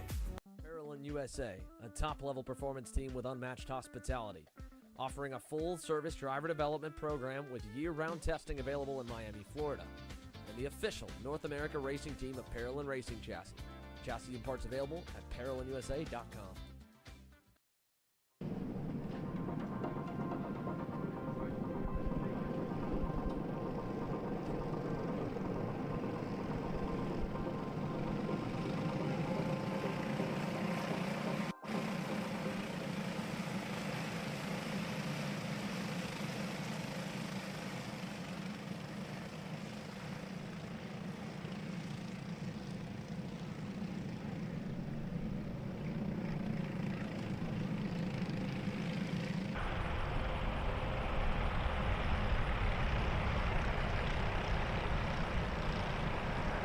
They're going to race the abbreviated version of the racetrack, a little bit shorter racetrack, but they're getting the full 8 laps in. So, and once again, we're missing Sofia Mendoza, who was always One of our capable top racers on the East. Yeah. Yep. Spencer Height, obviously, and Grant Heckman are very, very strong. And I see him out there right now, and that's your order. Heckman first, Spencer Height second. That's how they finished yesterday. Yeah, I talked to Mom a little bit, Spencer Height's mom a little bit earlier. And this is the last race weekend, rather, ever for Spencer in the kid kart class. Yep. And somebody spins over there right before the scoreboard turns, spins a couple more times in the grass, and gets back on the track. But yeah, the track is quite a bit shorter than the adult track. Kid karts only run this shorter version. And here comes your race leader. That's Grant Heckman, followed by Spencer Height. Tell you, Heckman pulling away. He is. We'll see if Spencer Height can. Well, I don't think he's going to get any help, but can he catch him? Heckman doing a good job here, and he got 3 off over in turn 2. That's the problem. As long as Heckman doesn't go off, I think he's got a good shot. And like you said, that's how they finished up yesterday. Heckman in first, Height in second. So we'll see what happens today. It is, we got the kid karts racing each day during the day. Yep. They're the only ones that don't flop. You're absolutely right, Tony. All the people that raced last night, or the second group of the day, are in the morning session today, and vice versa. All the morning yesterday or evening session today, except the kid karts, like Tony just said. Yeah, keep the kid karts in the sunlight, you know.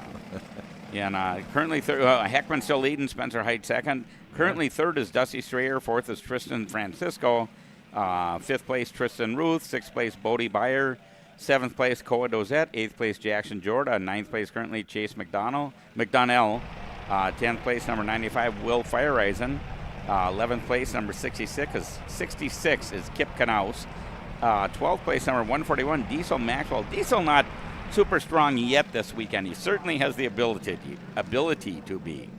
Diesel is traditionally a real strong racer, real competitive. Current 13th place is 227 William Heckman. 14th place 151 Liam Flemeister. And then 15th place 112 James Fox. 16th place Harper Smith. 17th Dean Yates. 18th Gavin Metz. 19th Brianna Shepker. Then we have Magnolia Worley in 20th. 21 through 25 is Marcos Dos Santos, Luca Damaria, Brianna Shepker, Caper Nelson, and Deacon Wargo. And Millie Clements, 25th. Clyde Kleeman, 26th. Clyde Kleeman, yeah. He's Scott's son, obviously. Yeah. First time out. I mean, in the national, maybe he's been racing locally. So having a little tough time here, I guess. Yeah. But right now what I'm looking at, the race is basically there's a race developing for third, which with Dusty Strayer, Tristan Francisco, Tristan Ruth, They are running pretty tight. Spencer Height is in second, but he's kind of all alone. Nobody challenging him yet for second, but if these third-place drivers get together, they might close the gap on him, and we could have a race for second. But right now, the race is for third place with Dusty Strayer holding on to third, Tristan Francisco in fourth, Tristan Ruth in fifth, Bodie Bayer in sixth, Cohen Dozet in seventh, Jackson Jorda in eighth, Kip Knaus in the top 10, running in ninth, and Diesel Maxwell makes the top 10. He's up there in the top 10, and there's some they're dicing it out a little bit back there. They're trying to keep it, but you see Spencer Height just coming off your screen there. He's in second place, but no challenge, and he's not challenging your leader, who is the number 222 of Grant Heckman. Grant Heckman. So Heckman's been quick this weekend. Yeah, and Heckman gets around. Into the field, and we got 2 laps to go. We're already down to 2 laps to go by the flag man there, Ryan. Yep. Ryan doing a fantastic job out there. Yep. Ryan and his dad Ed is over on the hot grid. Yeah, and Ryan's our official flag man for the East, so right. It was nice to have him here for the Grands. Yeah, he made every race out there, and now we've got him working the Grands here. Jason Burgess, we miss you. Nothing against Ryan, but we miss you, Jason. Jason traditionally is our chief starter for Grands, and I heard Jason will be on site tomorrow, so I really hope so. And Jason, of course, is very, very desired, and he was working Petit Le Mans this weekend in Atlanta, and unfortunately, we changed the date on this race on the Grands, back a week. Otherwise, Jason would have been available. When he agreed to work Petit Le Mans, he thought he was okay, and unfortunately not. So we look forward to seeing you, Jason. All right, white flag will be waving this time on Grant Heckman. Yeah, white flag is out there. Yeah, and there's the checker. Oh, checker. There's your winner, Grant Heckman. Yeah, and he is so far ahead of second place. Yeah. Like I said, the battle for third, and it's going to be Tristan Francisco getting that third place. Dusty Strayer gets fourth. Tristan Ruth in fifth. Bodie Bayer in sixth. Cohen Dozet in seventh. Jackson Jorda in eighth. Kip Knaus in ninth. Diesel Maxwell in the top 10.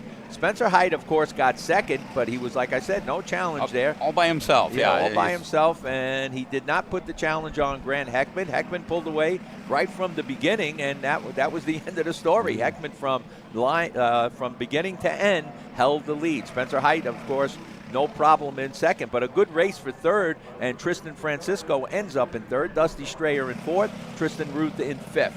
So those are your top 5. Some good racing by the kid karts. Once again, we thank the parents for bringing these kid karts for all the junior classes because they could not get here on their own, and we thank them.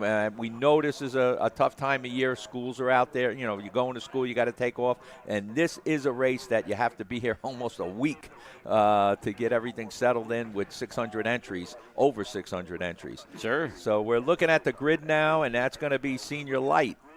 Yeah, I have not gotten the First official group. tally on how many actual entries we have. We're estimating about 635, but we're still waiting for the official tally. Okay. So I will absolutely give it when we get it. Actual on track yesterday, I think 587 or something. So Yes, a number of yes. people weren't here yet, whatever. But yeah, so we're expecting somewhere around 635 total entries this weekend, and of course. There are some people that just weren't able to make it yesterday, you know, for practice and whatever. So. So we're looking at the VLR driver. That is Colin Warren, I believe, getting ready on the grid. And he changed his colors, which kind of threw Xander off a little bit when it comes to picking out karts out there. And I like those colors with the white, blue, and the bright green. But it does not look like Colin. It does not look like absolutely Colin correct. Warren. Yeah. No, he's got different colors there. Check out the helmet. Yeah, look at that. Okay, let's try. Is that paint or is that? No, 100% look at that. That is electrical tape. That is a typical Colin Warren paint job right there, fellas. I can tell you, this is probably the Look most at that. intricate he's done. But, again, you don't got to spend thousands of dollars on a paint job. Sure. Just spend a little time. And there's How about that? Put the Dave- money in what makes you go fast, like tires and laps. Dave, That's right. I know. I bet I know where And, well, they you get know, all tires. right, maybe a cool sticker kit. All right, man, that might be worth $250 or something, right? But still, very cool. TS Racing VLR, new colors for them, easy to pick out for him and Dylan Amundsen, and Jaws are again, great. pursuit for a lot of the precision performance karting BJR guys and Colin Warren, Brandon Jarsakrak. two of the mainstays over the last 5 years as CKNA has continued to grow and more drivers have joined them. Well, Jarsakrak began kind of his foray over into 206 racing with John Seglem as he launched PPK alongside the very end of his final few years on the X30 Pro side. And this is still one of those events that he continues to drive in, of course, with the other majors on the year. Has a ton of fun, enjoys the team, gets to keep him active. And, we talked about Tim Schutt going behind the wheel this weekend, running up front, helps a little bit with that street cred to all the kids that love to talk a lot of smack to show you can still get it done. Brandon Jarsakrak, right, and he can definitely still get it done. Same thing with Paulie Massimino in the team. I think he's showing the young guns there. Hey, look, here's what you got to do. You learned a lot, but there's still much more to learn. You got a lot more. And I'm seeing Paulie driving hard this weekend. Well, how about this kid here? How about this young man? Yes, Kelvin Zing, right up there as well. Another one of the younger 20-year-olds. Mid-20s, really, I guess, now for him. I got to think about myself, too. Kelvin Zing. We can't say young. He's getting to be old. Can you say young? Can you say old? Mid-20s. Yeah. Right in the middle. Right in the middle. middle. Status for Kelvin Zing. But this was also another big leap forward here last night. Senior Light Heat 1 winner. He's getting ready to lead us to green aboard his MGM chassis. And Kelvin coming off of a solid performance for himself over on the Texas State Racing Series, where he was able to help his teammate aboard the MGM chassis, Bryce Frank, head to a championship over there. So they're right off of that just a couple weeks ago. And now here at the CKNA Grand Nats. And he's independent, right? They're repping nicely, yeah. Well, basically, it's a small little powwow group. Himself, Jorge Ruiz, Bryce Frank, all together. Okay. How about this guy, though? Dylan Amundsen, Colin Warren. That's those two go together about as good as peanut butter and jelly. Yep. Seems like they always find a way to work together, and it was almost destiny that eventually they'd wind up teammates, and they have been awesome together throughout the three majors on the year, right? I mean, all three CKNA majors, I believe. I think, if I remember right, when we talked with Dylan off that big-time win at the end of the weekend in Pittsburgh for the Summer Nats this year, that was basically event number 2 because he kind of debuted aboard the VLR under the TS Racing Camp banner at Charlotte. But, man, strong again for Dylan Amundsen. And the Floridian is ready to line up alongside Kelvin Zing here for this senior medium heat. There's still a few more moments because we are running right on schedule. But thankfully, we've got a lot more drivers to talk about. Let's take a look at the starting grid for the rest of them all here as we take one last look down it for groups A and C in senior medium. Check it out. Packed house. Wow. On the grid, on the track, in Good the pits. shot. Good What shot a of the grid. Beautiful angle of all the karts here, and you talk about the brand diversity, American made, European made, all different kinds of teams. I mean, it's a full every color of the rainbow right there down the line. All competitive, all having some superstars ready to do battle as there is the 2-minute signal from the CKNA officials on the grid. They're going to wait another moment or two before they fire engines. That's Ed Stanton down there, and his son is the flagman here today. So we got Ryan and Ed Stanton, teamwork. They work the whole East Series races. So we appreciate them for handling the East Series and coming to any of the other big events, such as this one, the Grand Nationals. And big congratulations to all the people on the grid here now. It's not congested. The reason being they're severely restricting access to it. It's only the driver and one crew member. And it looks just plain good. It's not all congested. Here comes Dave, the top tuner for Colin. Dave's done a wonderful job for many years with Colin. And looks like he's going to help out with Dylan a little bit here. But yeah, Dave tunes for Colin all over the country and does a wonderful job. Do we get the lineup? We do. We've got it. Let's take you guys through it here. Yep. This is again for groups A and C, or B and D. For senior medium, I need to update that here. B and D on the grid. That's correct for heat number 2 for the senior medium drivers. And again, as we mentioned, Kelvin Zing will be on the front row alongside Dylan Amundsen, and both of them. They had a solid heat race last night, trying to build on that with some more points. Nothing like being able to start your weekend with a 1-2 run. You can obviously breathe a whole lot easier when it comes to rolling through the rest of the sessions. Josh Conker and Caleb Gaffera were a couple we didn't talk about just yet. Rolling there on row number 2. The Canadian this is a fun weekend for Josh and the Factory Karts crew and JMF Racing. I mean, he has spent a lot of laps running in the U.S. strictly in the Gearbox Pro Shifter categories, but up in Canada, they've raced him in about everything from shifter to 206, Rock GP, Rotax. He's done it all. And this year, I believe he's got a couple wins already under his belt across the border in the 206 classes. He is looking to try and roll that momentum here in senior medium for heat number senior light. Sorry, I keep saying senior medium. I've got it typed in wrong. I'm all confused. It's a lot of the same drivers, right? Same superstars. Yep. Senior light. It is there we senior go. light. There it is. Properly. There you go. Got it up on screen now. Right. We're ready. On row 3, Jackson Wolney, Logan Ploder. A couple of new names to the CKNA Grand Nats, at least specifically this high up the field. Wolney, one of the rookies on the grid. Logan Ploder out of Newmarket, Ontario, Canada. Aboard the Beryl Art there, rolling from row number 3. Colin Warren and Reagan Seville, Florida and Texas on row number 4. Cameron Reed, the racing Cajun, the young lady from 9th. And of course, B-Jars, Brandon Jarsacrack. He was in a swarm under the lights there. We talked about how frantic the racing was. He was able to navigate his way to a 10th place starting spot here for today's second heat race. So then you got Wyatt Leslie starting in the 11th and 12th. It's Eli Warren. You're talking about some of your top drivers. They're in the top 10, but it could be anybody's race at this point. Adam Maxwell starting in the 13th place. 14th is David Vasquez. In 15th, it's Jonathan Treadwell. In 16th, Will Lawler with the Saudi team out there. And in 16th, Jared Clark. In 18th, Brady Outwood, who we've been seeing up at the front, running all the way back there. Hudson Brown and David Barnes complete the top 20. Here's a look further back for the next 10 rows, all the way down, again, outside the cut line there around 28. Brady Eichhoff, a lot of work to do along with Braggy Vainwright. They're down at the end in 39th and 40th, and there's still more to roll from the grid here for your CKNA Senior Light Division B versus D. All the way back to the final few pages. Nagisa Yashikawa, Vincent Goulet, and back to Parker Fitz and Ayrton Grimm, 53rd, 54th. It's the biggest class. It's 111 deep. It is 54 in this heat race alone. Senior Light Groups B and D, 8 laps. Kelvin Zing on the MGM, red and white colors on the inside, on the outside. The TS Racing VLR, white, green, and blue. And Dylan Amundsen is trying to keep it even as Kelvin takes us to turn 1. We're underway and around it on the field. 3, 4, 5, 6 cars off the racetrack in turn 1 right off the bat. Will Lawler's involved and turned in front of them all. Jared Clark involved. Had that great qualifying effort under the lights last night, and he goes out on the first turn as they're 2x2 down the short chute of your pole man. He's already back to about 7th or 8th. Kelvin Zink's trying to hang on right now. Colin Warren is through. Josh Conker's there. He's in the Stilo helmet, the red and black factory cart.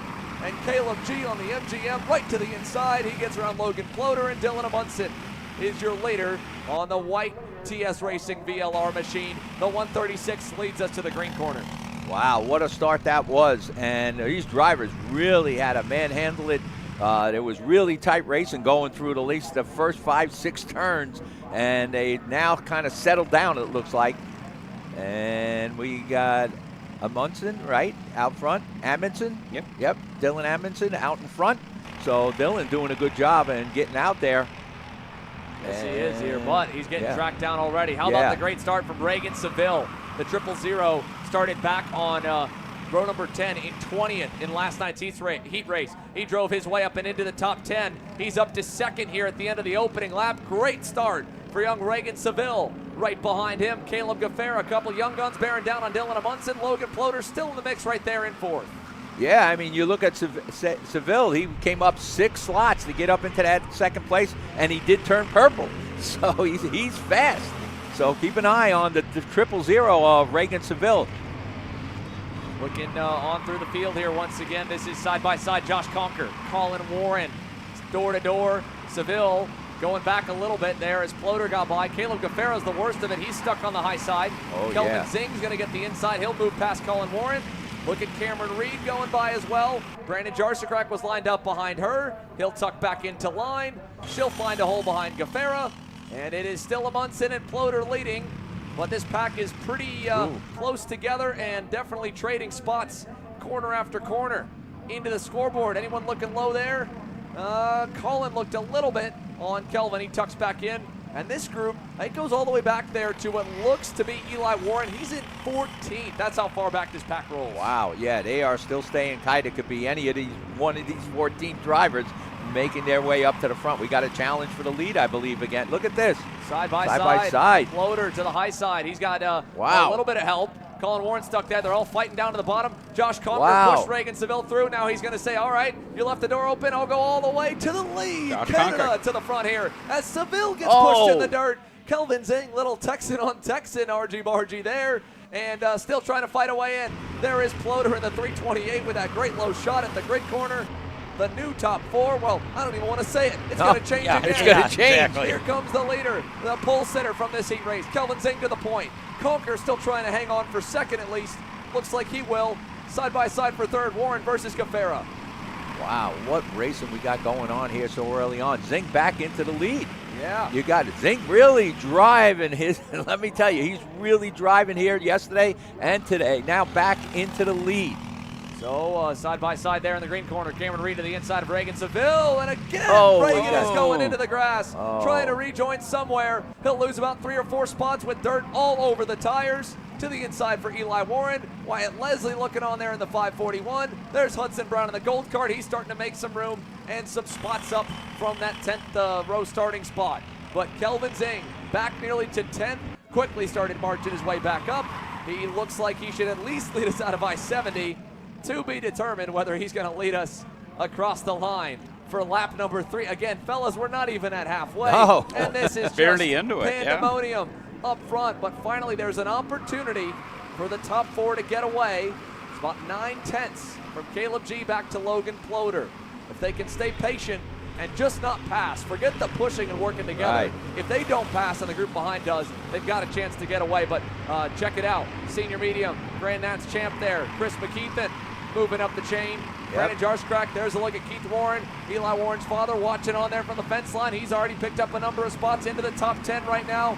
Cameron Reed right behind him as they head out of the cell tower. And they are catching the leaders because they're side by side for the lead, fellas. Once again, this time, Zing has gone backwards. He's going to find a hole into third. Conker to the wayside. It's Colin Warren now that leads us to the green corner as Logan Ploder and Josh Conker go at it there. The 2 Canadians fighting for position. Jarscrack looking on the BJR PPK Coyote. And he's going to pick up a spot. So will Jackson Wolney? No, Wolney gets through. Jarscrack does not. He'll lose a spot or 2. What a drive by McKeithen, though, coming up 17 slots to get up into the top 10, about 8th or 7th place. I'm not sure exactly where he is, but what a drive McKeithen had there to pull up that far and get in contention here. So we'll see what's going on, but right now it's Colin Warren out in front.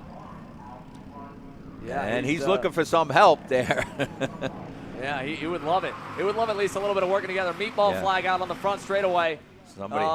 We got, I think, a couple listed on there. Trying to see what was the number off that line who just got pulled and told that they are done from heat number 2. Meanwhile, team owner, team captain Brandon Jarscrack pushing one of his proteges in Christopher McKeithen.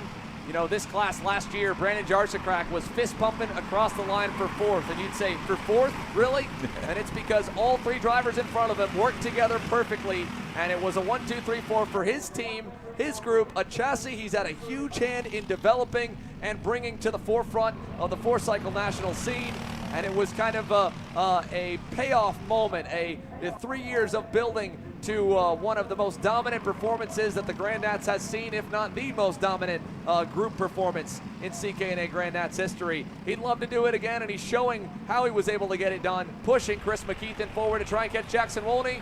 And they're going to pick up another spot there as Josh Conker got shuffled to the weeds in the shark fin.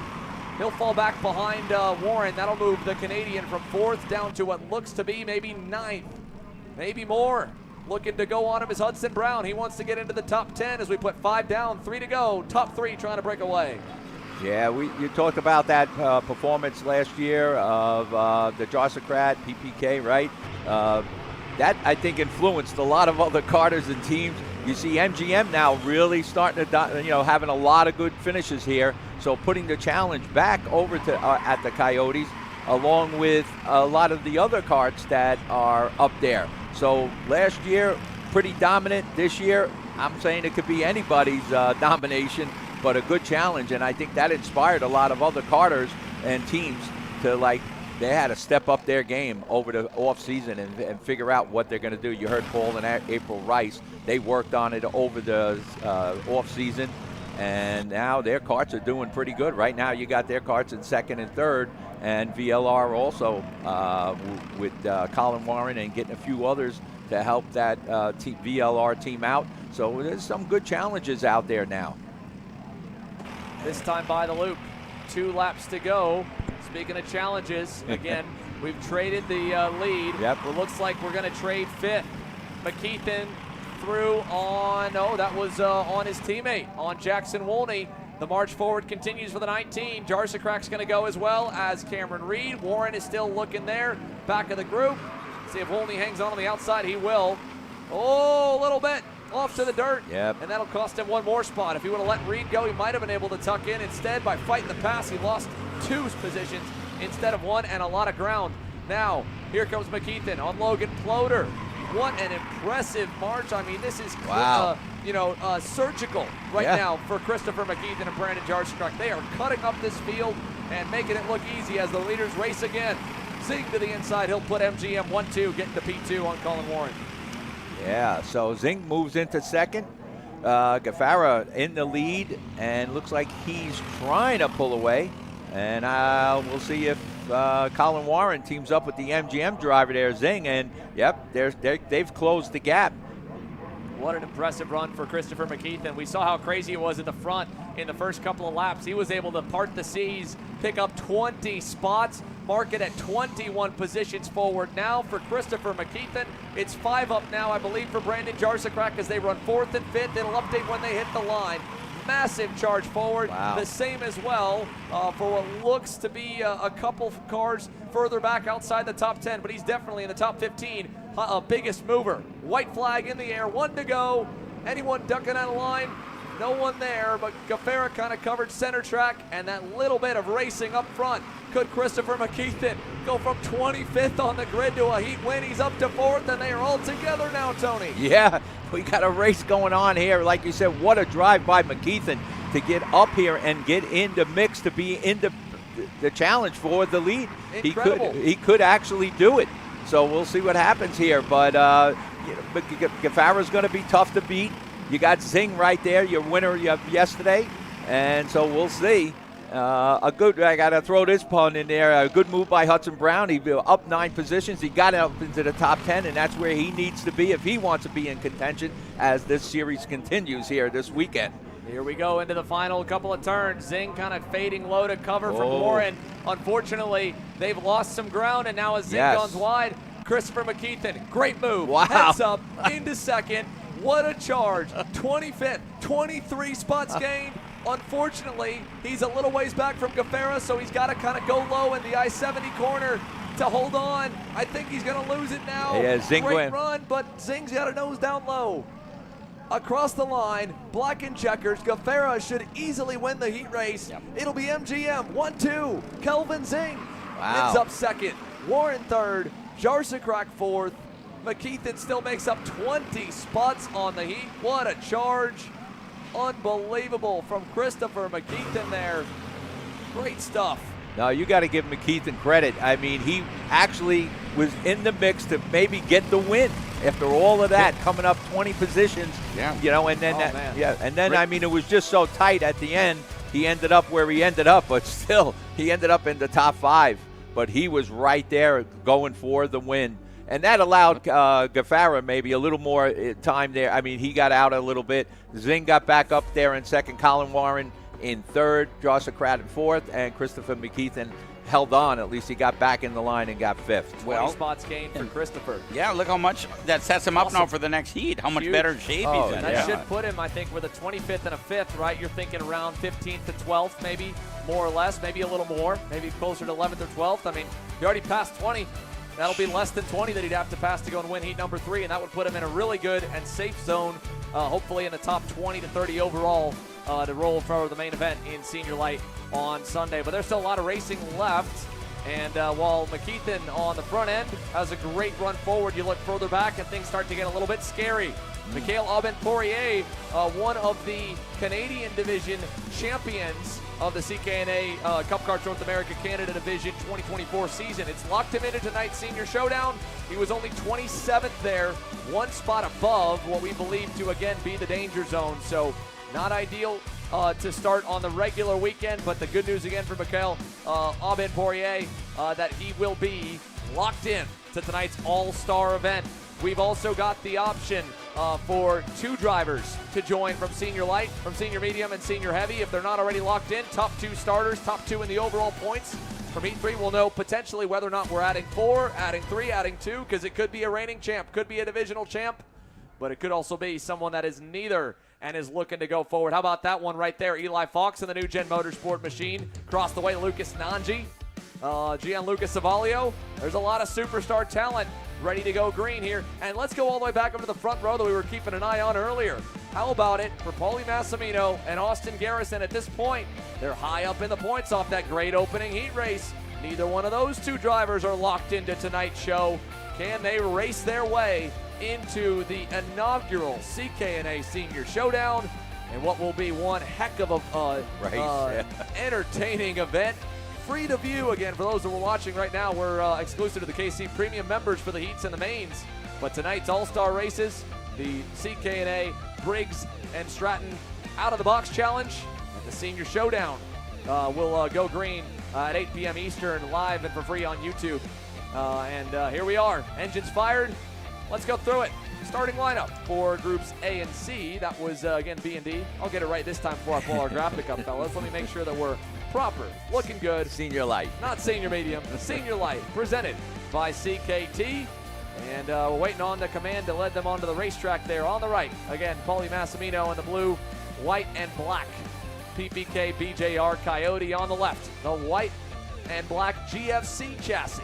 That is one of 2 American-led and American-created brands. Wow. It is manufactured by the same group that does the TV karts over in Italy, but it is American karting legend Gary Carlton's own brand. They have one at the highest level of about almost everything you can think of in their short lifespan, debuting in 2019. Wow. Austin Garrison driving for them with their satellite operation led by Tim Lobaugh, Trackside Karting Services. He's got them at the front. And let's take it to the rest of them as they begin to roll off. What a great shot down there on the grid for all 50-plus of the Briggs senior light drivers. 54 in this one as well. Back to Bowden Barnwell on the back row. So as the last bit rolls on by, let's take a look at the A versus C starting grid. Again, this is top qualifier Paulie Massimino, and he can win, put him in the points on top. He starts alongside Austin Garrison, Josie Chambers, and James Overbeck. Couple of young guns there on row 2. Rookie Josie Chambers on the Intrepid. And, of course, a previous CKNA Grand Nats winner already locked into tonight's senior showdown, James Overbeck. He starts on the outside in 4th. In 5th, it's Owen Lloyd, of course, the Iron Man, running all 3 of the senior classes. Matthew Maccabee starting in 6th in that 3rd row. In 7th place, Mitchell Morrow. Alongside of him is Jordan Pryor. In 9th place, Addison Ianello. Alongside of her is Jaden Harry. In 11th, it's Henry Wheeler. And in 12th, Gianluca Salvaggio. In 13th, it's the 01 of Eli Fox. And the number 365 of Dylan Rennie right next to him. Chase Reynolds comes up in the 15th slot with Lucas Nagy in 16th.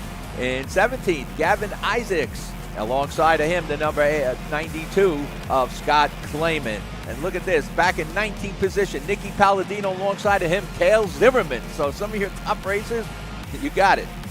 More further back as well with some work to do. Here's the middle page. We'll go to that final page one more time.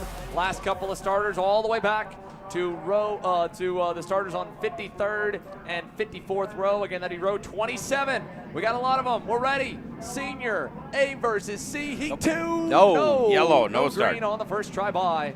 So they will send them around again. No green there for Senior Light, Heat number 2. Trying to get them rolling, and they did not like the way the field was formed on that first attempt by. So Paulie and Austin will take us back over to the scoreboard hairpin in the infield and begin to form us up once again. Yeah, usually when you get to a race of this caliber, you don't have this problem. You know, the 2 leaders usually know how to take them down. and hold the anxiety back with the drivers behind them, get a nice slow pace. Pole sitter sets the pace. Outside pole sitter has to stay even or behind, a little behind the pole sitter, and not jump until the green flag is out. So we'll see. Maybe this time they will do a little better job. People trying to warm up their tires, getting ready. They'll take the cutoff and get lined up pretty quick here. And a nice short run around to get them all ready to go. Here they come. Here we go. Oh, Keith out there. Them. See, he wants them slow, and that was the problem. They just went a little too fast. So you got 2 veterans up at the front. They'll know slow. what to do. They know what to do. They'll get us going here. Let's see it. Tent number 2, Heat 1, A versus C. Dave Mack. Green, green, green. Go, go, go. Hammer down. They did get it. There we go, and a good start. Oh, we got 3 off. But we've got 3 or 4 off there that kind of got turned in front of them all. Paulie Massimino getting away with the lead. Garrison into 3rd. Josie Chambers, he's on that black and orange Intrepid chassis. One of the smaller operations here this weekend. Is there 3 wide? Matt Maccabee to the inside of looks to be the 383 of Mitchell Morrow. Got through Indiana native Matt Maccabee into 6th. Right behind James Overbeck, Owen Lloyd. And looking back, there's Gianluca Savalio to the high side. He'll try to find a hole, and he does, just ahead of another fellow Beryl Art Canadian entry there. In fact, side by side, that was Canada on Canada. Jordan Pryor trying to go back forward as Austin Garrison retakes 2nd. Yep, he's back in 2nd, Garrison. Good move for Austin Garrison there. Now out of the infield hairpin, he and Paulie Massimino, they put on probably one of the coolest head-to-head 1v1 battles we saw yesterday. Back and forth from coming out of the scoreboard hairpin all the way to the line. It was a close finish, a photo finish, and Paulie got the better of the pair. And it was a lesson that pros like them only need to learn one time. So Paulie had a great move. He's going to have to do something different if they stay in this same kind of formation where it's the 2 of them, 1-2. But right now it'll be a little bit different of how you play it when there's that many more lined up behind him. Last night they pulled away. Right now, not so much. That group is about 8 or 9 deep, and it was going to be more. But Henry Wheeler and Addison Ianello are going at it. Wheeler able to finally get by for 9th, and Overbeck takes over 3rd. Lines up now behind Garrison, getting through on Josie Chambers. And here comes Maccabee to the inside of Owen Lloyd in turn 5. He'll bring Jaden Harry with him. We'll keep an eye on this all. This is just beginning for heat number 2, A and C, as Overbeck goes by on Garrison. It's PPK BJR, 1-2. Caleb? Thank you there, Xander. Here with Christopher McKeithen. Christopher, that was a wild race. You started way down the order, and you made up almost over 20 spots. Walk me through it, man.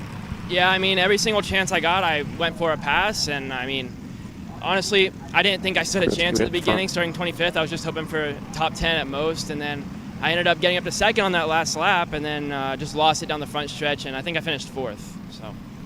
And walk me through as well. We just found out that you are under investigation for an incident in that race, so you might find yourself, and I don't want to jinx you in any way, but you might find yourself in the LCQ. How much would it take to kind of get that overturned and to get out of the LCQ and get back in a chance of becoming back-to-back Grand National champion? If we can get the penalty overturned, then great. But if not, then I guess I'll be in the LCQ probably. And I guess I'll just try my best from there. But I have a good shot at medium, I think. So we have a good kart. Well, there you guys have Christopher McKeith. And if he shows the pace that he showed in this past heat race, he could be up there well in the fight. Back to you guys. Yeah, I agree with that, Caleb. He did an amazing job of getting up into that. Actually, he was in the run right at the end there for the lead. Yes, he was. But a lot of things happened, but he still got a top 5. Unbelievable. Again, provisionally, right? He's hoping that again he can stay clean, but he knows that an incident involving him is under investigation. The CKNA officials keeping close tabs on it. Meanwhile, while we were chatting with him, things have changed a little bit. Granted, the leaders, well, they were in formation for about a lap and a half. They've now gone back, Garrison back on Overbeck, but the packs behind have been fighting a lot more, as you can see there. Overbeck now side by side with his teammate in Paulie Massimino as Austin Garrison goes to the front of this 4-car pack. And again, it was more. They were single file for a lap. That built the gap up.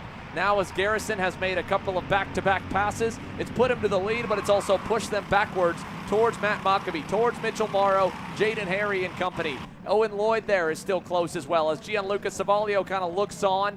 Also, but he is, I think, faded back. No, he's moving forward, actually. Gianluca Savalio right there, looking to go, not going to go on Jaden Harry, but he definitely had a thought about it at the end of the straightaway. Here's Henry Wheeler in the number 0, just ahead of another one outside the top 10 as CKNA divisional champ. Another one of those drivers locked in tonight's senior showdown. Cale Zimmerman cracks the top 10 for the first time this race. Yeah, Zimmerman had to move up a lot of positions too, because he was back there. So again, one of the champions out of the divisional races, running that VLR kart and getting up into the top 10. And I believe he'll keep moving up. 10 spots gained there, as you can see. That's a lot. 10 gained for Cale Zimmerman to move forward here in this heat race. Nice work for Cale. Change for 5th. Maccabee and Morrow going back and forth. And look at Gianluca Savalio as well as he gets by Jaden Harry. Move Gianluca now into 7th.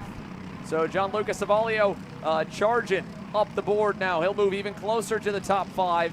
And the 399 was purple last time by. That Steel Motorsports Birol Art chassis. Again, one of many red and black and white machines here for Mark Steele's operation.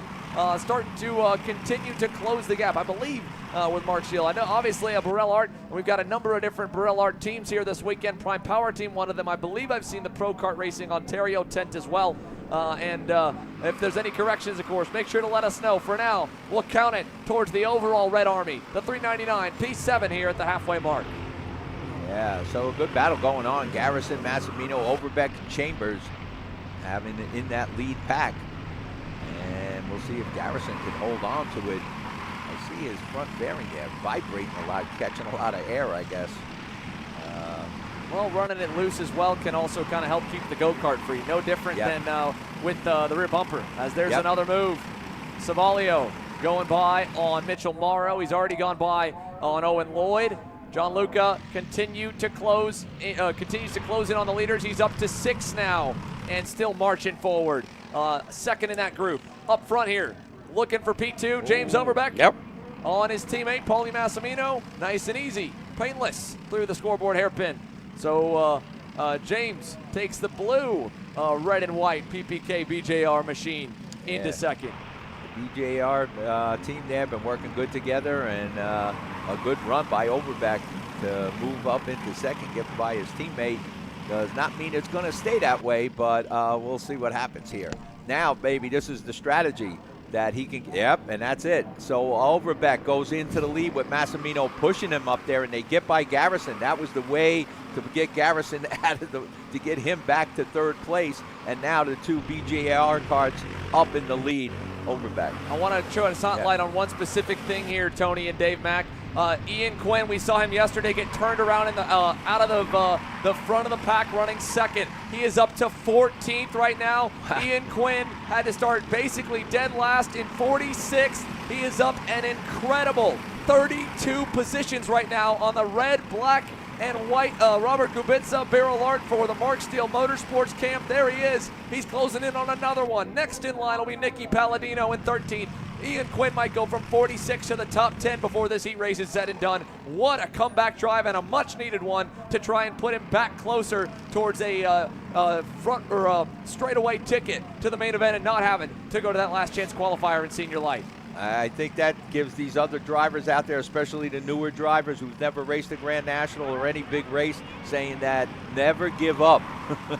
For him coming up, how many positions did you say? 32 and counting. He's already got another 2. He's by on Lucas Nanji there in the Kart Republic. By on Nicky Palladino. 12th. That puts him 34 spots and counting with 2 laps to go. So never give up. That's what it's telling you, and that if you can do it, you can get by as long as you stay clean. Unreal. And that is unreal in a race like this with the amount of talent. The further he gets up, the harder it gets because the better the talent is. Yeah. Well, again, think about it if you're his teammate as well. Henry Wheeler on the Steel Motorsports camp started 11th. He's only up a net gain of 1 spot. Right. He's 10th. And he's going to see Ian Quinn come into the scale lines right behind him, or maybe get up to him on the racetrack. Get up to him, yeah. And go, are you serious? Unbelievable. Back up front, though. The top 4 have sent Austin Garrison back to 3rd. Josie Chambers behind him, and James Overbeck waited a bit, pulled the trigger, went by Paulie, went to the lead, and that has cut into the deficit a little that they had built up back to 5th. Gianluca Savalio has been driving this pack forward, and forward. 1.58 seconds back last time by. He was purple up until the last lap. Fastest car on the circuit, but Henry Wheeler was able to nip him at a 1:19.83. Let's see what the leaders do this time in comparison to that second group of 4, led by Savalio with Owen Lloyd in tow, Mitchell Morrow and Matt Mockabee a little bit further back, so make it down to 3. I'd say they're within the drafting window for sure. Yep. 1.5, still at 1.5, sorry, 1.2 seconds back. So they didn't make up any headway. It looked closer, but ultimately still a little too far back to get the sniff of the toe. I think what's going to happen here is that Paulie Massimino, definitely a seasoned driver, his teammate in front of him, if they could just hold off Garrison, they're going to do that. Massimino's not necessarily going to go for the win. Just as long as either him or Overbeck can get the win, I think he'll be satisfied with that because he still gets some good points and still going to get a good starting position when it comes down to the feature. So, if anything, I thought Paulie was kind of backing it up a little bit and maybe trying to give Overbeck some room so that he will stay in the lead. Because when you get the drag race down the straightaway, I don't think Garrison would be able to catch him if Paulie kind of holds him back or if Garrison pushes him, right? We've seen how many times now in a pack of more than 2 carts that if you're second and you can bank on third pushing you and following you, that you can get by the leader coming to the line. Austin Garrison, does he keep in mind that Paulie was able to get one on him last race? They're side by side. I don't know if he wants to work with him. Does he have a choice? He's going to follow him because he's closer. Paulie with a big run. Can he win 2 heats in a row? Yes, he can. Yes. Paulie Massimino, 2 heat races, 2 wins in senior light. This time for heat number 2, 3 wide further back. And what an impressive drive. Ian Quinn closes up. He runs out of laps there at the end to get any bit further higher on the grid, but still P12 for Ian Quinn. I give Garrison credit there. He knew what he had to do, even though he pushed Paulie Massimino into the lead. That gave him second place over Overbeck. So a great drive by Austin Garrison and a great strategy right there at the end, giving Paulie that push, even though not teammates, but allowing him to at least get that second place points. Overbeck ends up in 3rd, Chambers in 4th, Salvaggio in 5th, Owen Lloyd, he came up. He was back there in 10th or 11th, so he made up some positions, getting up into 6th. Morrow in 7th, Zimmerman in top 10. And then back to Henry Wheeler, Matt Mockabee, your top 10. We'll show you the rest of the top finishers there. Again, Ian Quinn up a ton of spots to P12. Further on back, again, towards the danger zone, just barely above the cut line in that race. Emily DeMaster in 28th, based off what we can tell. And then on back, Bowden Barnwell and Ryan Kroger, the only 2 not scored there. So 52 took the green. Most were able to cross the line. Pretty clean, all things considered, in terms of at least getting them through it. We're going to show the schedule at the bottom of the screen for what things are going, and take a quick moment to be quiet on the airwaves. In about 12 minutes, Heat 3 goes green.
right, we're back, and with the third heat of Sportsman. We got the lineup here, starting on the pole position, A.J. Stoner. He's been strong today, good racing. Outside pole, and starting with the number 12, Laney Thigpen. In third, it'll be Tanner Barnish. In fourth, second row here, Gage Grant. Starting in the fifth position is Lucas Tarango. And in sixth position, the number 5 of Gavin Dyer. In seventh, it is the 221 of Aston Wyatt. In eighth, the 192 of Keegan Irwin. In ninth, it's the 414 of Eli Furnish.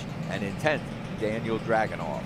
In 11th, it's the 245 of Sawyer Chambers. Alongside of him is Ethan Langley in the 812. In 13th, the 299 of Alon Underwood, followed by, alongside of him, Holden Myers. Theodore Mitchell in 15th, Pearson Uriner. All right.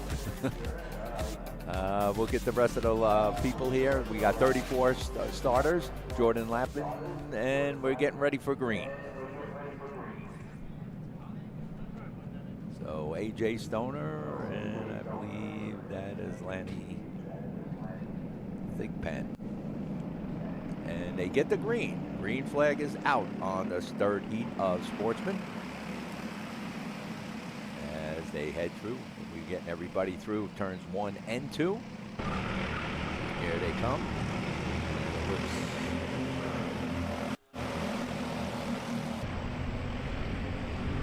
Good battle going on for the lead here. Tanner Barsh, driving the CRG Norton machine, goes to the point of the field here. Able to get ahead there of A.J. Stoner. To get up there, a couple of drivers off the racetrack there. That looks like the number 5 that just went off. That's Dyer. He was in 7th. That driver just went way off the racetrack and stuck right next to one of the light poles here. But everybody, single file line on what's been already a chaotic start for some of our young Sportsman drivers.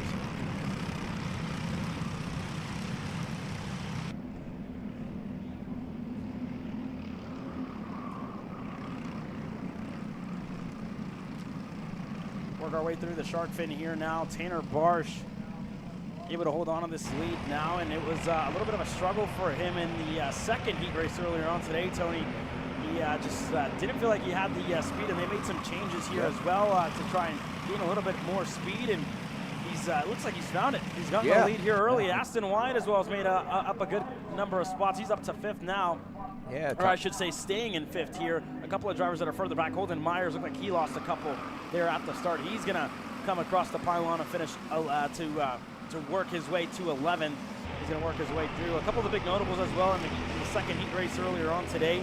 Sawyer Chambers, one of the drivers that found himself way off the racetrack in the closing stages of heat race number 2.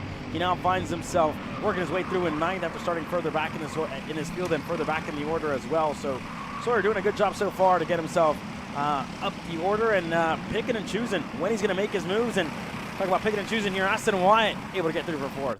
Yeah, a good run by Tanner Barsh there, getting the lead away from A.J. Stoner. Gage Grant going into that 3rd spot. Good moves by Daniel Dragonoff coming up to that 6th spot. He's up about 4 positions, and we'll see what it brings when they come around again.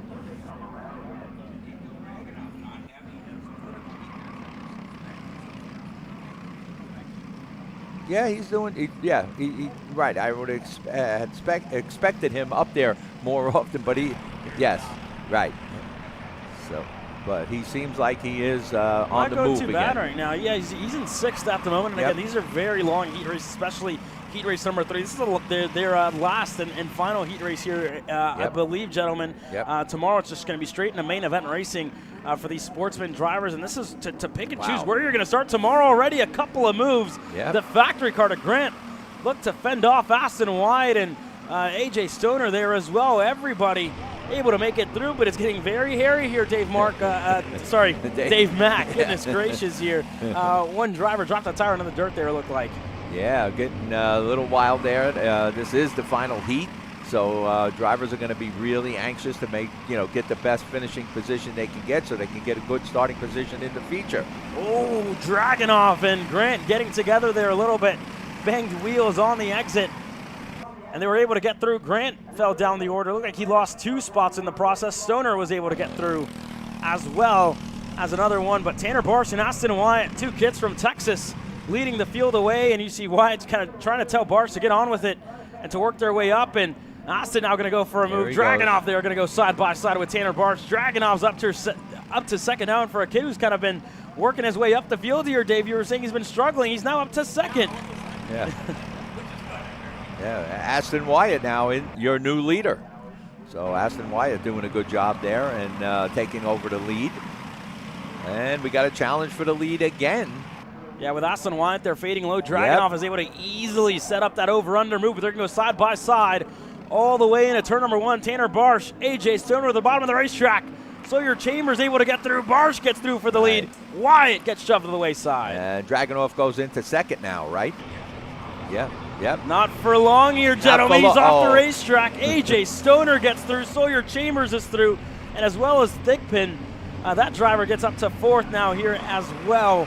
What a race so far. Lainey Thigpen as well, kind of picking and choosing her moves. She's done a good job to get up there, up inside of the top 5. And for Aston Wyatt and a couple of others, like we were talking about Dragunov here, he was in the lead of the race for about 5 seconds total. And then it just all kind of fell apart there on that straightaway. But Tanner Barsh leads the field away here once again. Yeah, that good running by Barsh. But keep an eye on Dragunov, the 151, I believe.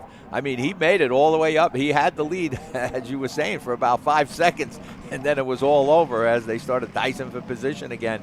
Let's see how everything ends up here. But Barsh definitely putting in his bid that he wants to stay out in front and has now started to pull away a little bit from the rest of the pack. And I tell you what he did there, Tony. Sorry to interrupt. Yeah. He defended in one of the corners and kind of stacked the entire field up and making them all kind of fight for second on back to try and be in the next spot to have a shot at Tanner Barsh. So that's obviously a strategy that he could be using at the point, but he's stacking everybody up, and if it goes the wrong way for Tanner Barsh throughout this race, he's going to have about 10 drivers in the battle for the lead here. Lainey Thigpen fell all the way to the tail end of that group. She currently sits 10th. Furnish goes up to 9th. Turan goes up to 8th. So more and more drivers starting to get into the mix here. Yeah, and we see Dragunov dropping all the way from the lead going back to 7th. So, but there's still going to be a lot of changes here. I don't know if Barsh can continue to put some distance. It doesn't look like it. He's already being challenged and giving up the lead. Sawyer Chambers gets to the point of the field here. Aston Wyatt gets into the rear of Sawyer Chambers. They get moved up the racetrack, but 2 by 2, side by side. Everybody starting to shuffle their way up to the lead pack. Sawyer Chambers gets bobbled there on the exit. Holden Myers up to the top 3 spot for the Timmy Tech Common Kart team, and more drivers starting to get into the mix here. You see the entire gaggle of go-karts right behind there, getting into the mix. Myers and Chambers going side by side into the shark fin. Yeah, with all of this dicing going on, you see how there's top 10 are in the mix here. I mean, there's a possibility you can go from 10th to 1st. They're keeping the line really tight because they continue to dice for position. And there goes Barsh again, right? And he gets the lead back. Barsh able to get back into the lead of the race. Grant now looking at the bottom of the racetrack, and this is where it gets hairy indeed. Everybody side by side, even more than 10 drivers here. Everybody inside of the top 15, maybe inside of the top 20 is going to be in the battle for the lead here, gentlemen. Everybody starting to get stacked and packed, and that's all due to the defending of Tanner Barsh early on in this race. So we'll see. He's been able to hold on to it for now. With we're on lap number 6 out of 8. So 3 laps to go left in this race. Everybody's starting to kind of watch where they're going and not want to step on anybody's toes, as Barsh now looking on the inside there of what looks to be of Furnish in that low-key racing, Sodi Racing USA machine. Furnish able to hold on, and Wyatt, who was in the lead of this race here as well early on in this one, falls all the way back on the edge of the top 10. Yeah, Holden Myers right there in second. Definitely going to try to go for it. They're looking. A little sideways there. Yeah, got a little sideways, and that gave Barsh a little bit of help. I mean, it allowed him to get out there, but Holden Myers comes right back, and now we got a battle for that 3rd place. AJ Stoner, the driver who kind of leads the pack there. Sawyer Chambers looking for a move on the inside there on Furnish. And those two have been going at it almost all race long, it seems like, and now Thigpen getting back into the mix here. Laney looking to make up a couple. She's on the inside here of Sawyer Chambers. She gets through. But you see how many cars are in this lead train. That's absolutely insane here. Except that. Yeah. All right, now it's starting to seem like it's breaking up. But look at the racing going on back further back in the pack. Barsh and Myers out front. Stoner in third, Grant in fourth, Dragunov up to fifth, Furnish in sixth, Chambers in seventh. Oh, Alyssa Eddy off the racetrack and in on the wall. Another driver got collected there. Those are the drivers in 14th and what looked to be 13th there as well. Could have been Langley or maybe even Irwin, but a couple of drivers got collected. 2-6 were in the air last time by. 2 laps to go left in this race. Yeah, a lot of action going on throughout the pack, and that gave the leaders a little bit of space there to break away at this point. Oh, Thickpin goes around there. Tough break. Unfortunate there for the number 12 machine of Laney Thickpin, who goes around, and it all just kind of fell apart for her. Unfortunate, but wow. You see how it all kind of unfolded here, and now the top 2 of Holden Myers and Tanner Barsh continue to get away from the rest of the field. AJ Stoner leads the pack from third on back. Grant in tow, as well as Dragunov, and everybody still working their way through. Yep. That was the battle was for Dragunov. third there. Dragunov gets around, So as well as Grant there. Unfortunate. Yeah, they were up, the possibility to even win this one. Now it's out of the question with the amount of laps left. Only 1 lap remaining. I think the white flag will be out this time around. Yep, white flag is out. So tough break for Dragunov. He did a good job of working his way all the way up to the lead, and now fading back, getting into it there. The top 3 have pulled way away from the rest of the pack. So it's a battle for the top 3 with Barsh, Myers, and Stoner. That's where the battle. Don't count out AJ Stoner. He'll come back, and yeah, Stoner's on a roll. He's looking, and he's trying to get a run on him, but there he goes. Yep.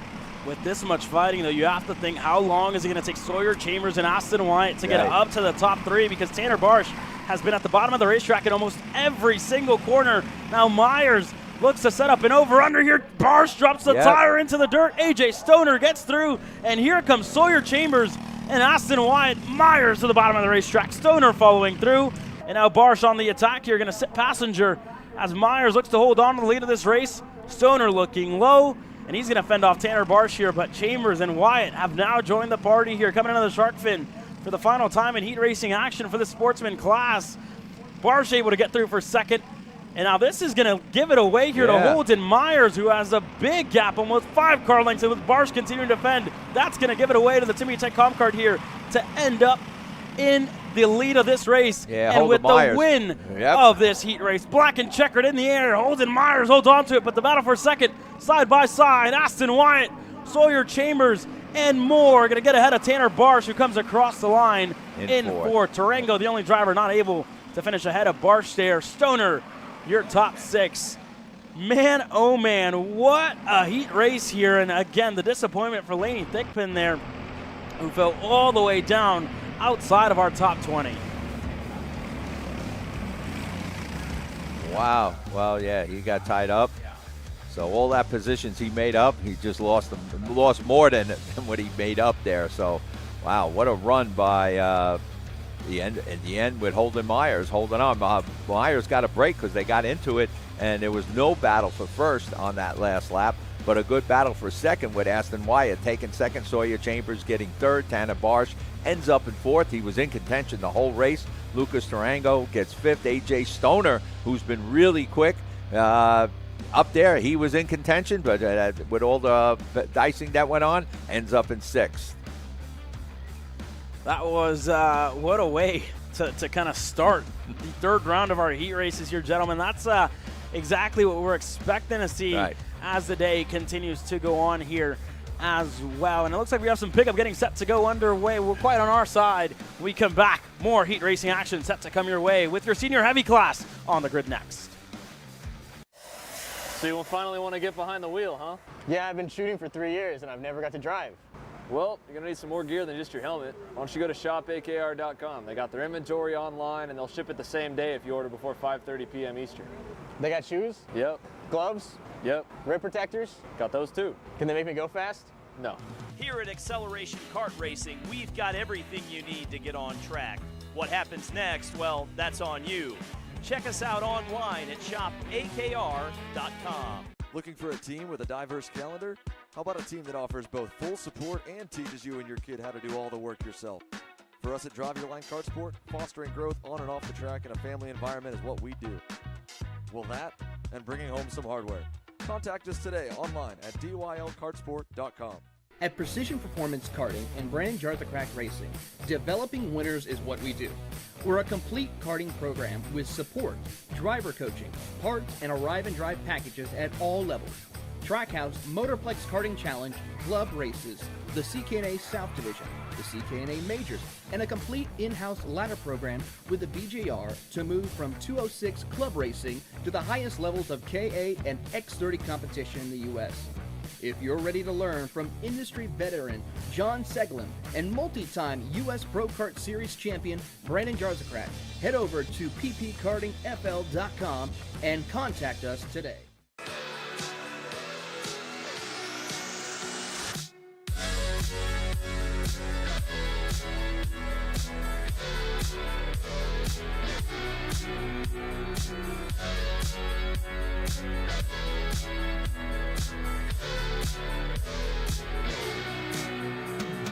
I'm David Serra, 18-time Australian karting champion, and we're launching Kart Class. Kart Class is an advanced digital training program that suits a driver who's just starting out in the sport, all the way to the driver looking to win a national championship. In this program, you're going to be learning about how to find the ideal racing line and what an apex is, braking and throttle markers, wet weather racing lines, and how to overtake other competitors. We target how to brake in the wet weather, and we look on the mental side of kart racing as well with our mental skills coach. At the completion of this program, you'll be lighting up purple sectors in qualifying, know when to defend on the opening laps, and how to pressure your opposition into mistakes. We teach you the tools to be resilient and how to get in the right frame of mind before a race. We look to complete the whole package by getting a strong mindset, a driving style to suit all conditions, strategizing your race, and getting the last 1% from your team. We'll teach you how to win the final lap of a race, driving the wet like Max Verstappen, and creating the perfect bubble for yourself to mentally be in the zone. To find out more, click the link below.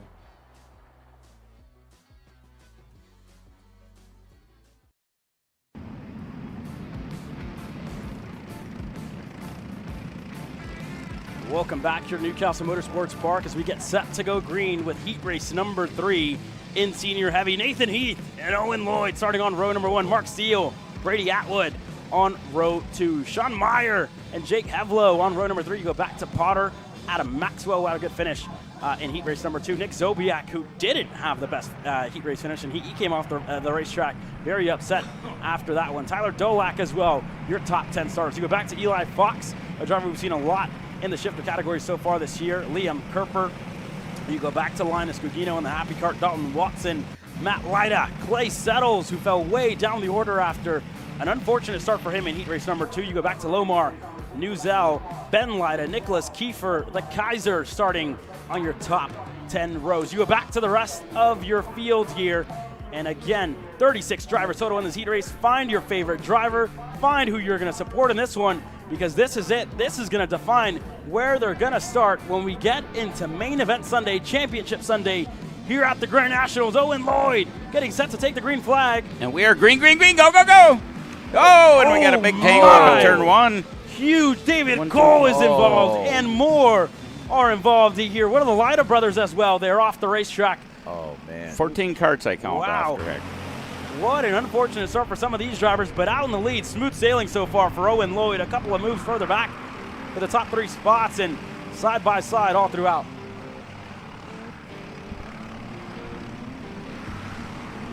So you got Owen Lloyd, Mark Steele. Oh, and David Cole is smoking big time. He's going to have to retire.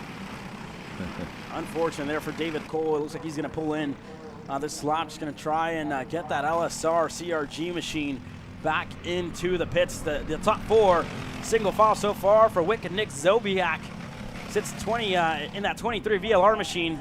Got a single file, and again, don't expect too many crazy moves in this race, gentlemen. Expect them to kind of be patient here as Mark Steele goes for moving. Ooh. I stand corrected here. A lot of drivers going off the racetrack, and wow, well, not at all what I expected. We did talk about this is the final, the final heat before they get their points and everything to know where they're starting in the feature. So everybody who, especially people who feel they're lacking some of those points, are going to try everything they can to gain as many positions as they can. So we're seeing battles right off the bat, right on the first lap. They're starting to get into it. And it looks like Brady Atwood taking the lead away from Owen Lloyd, but believe me, that race is not over yet.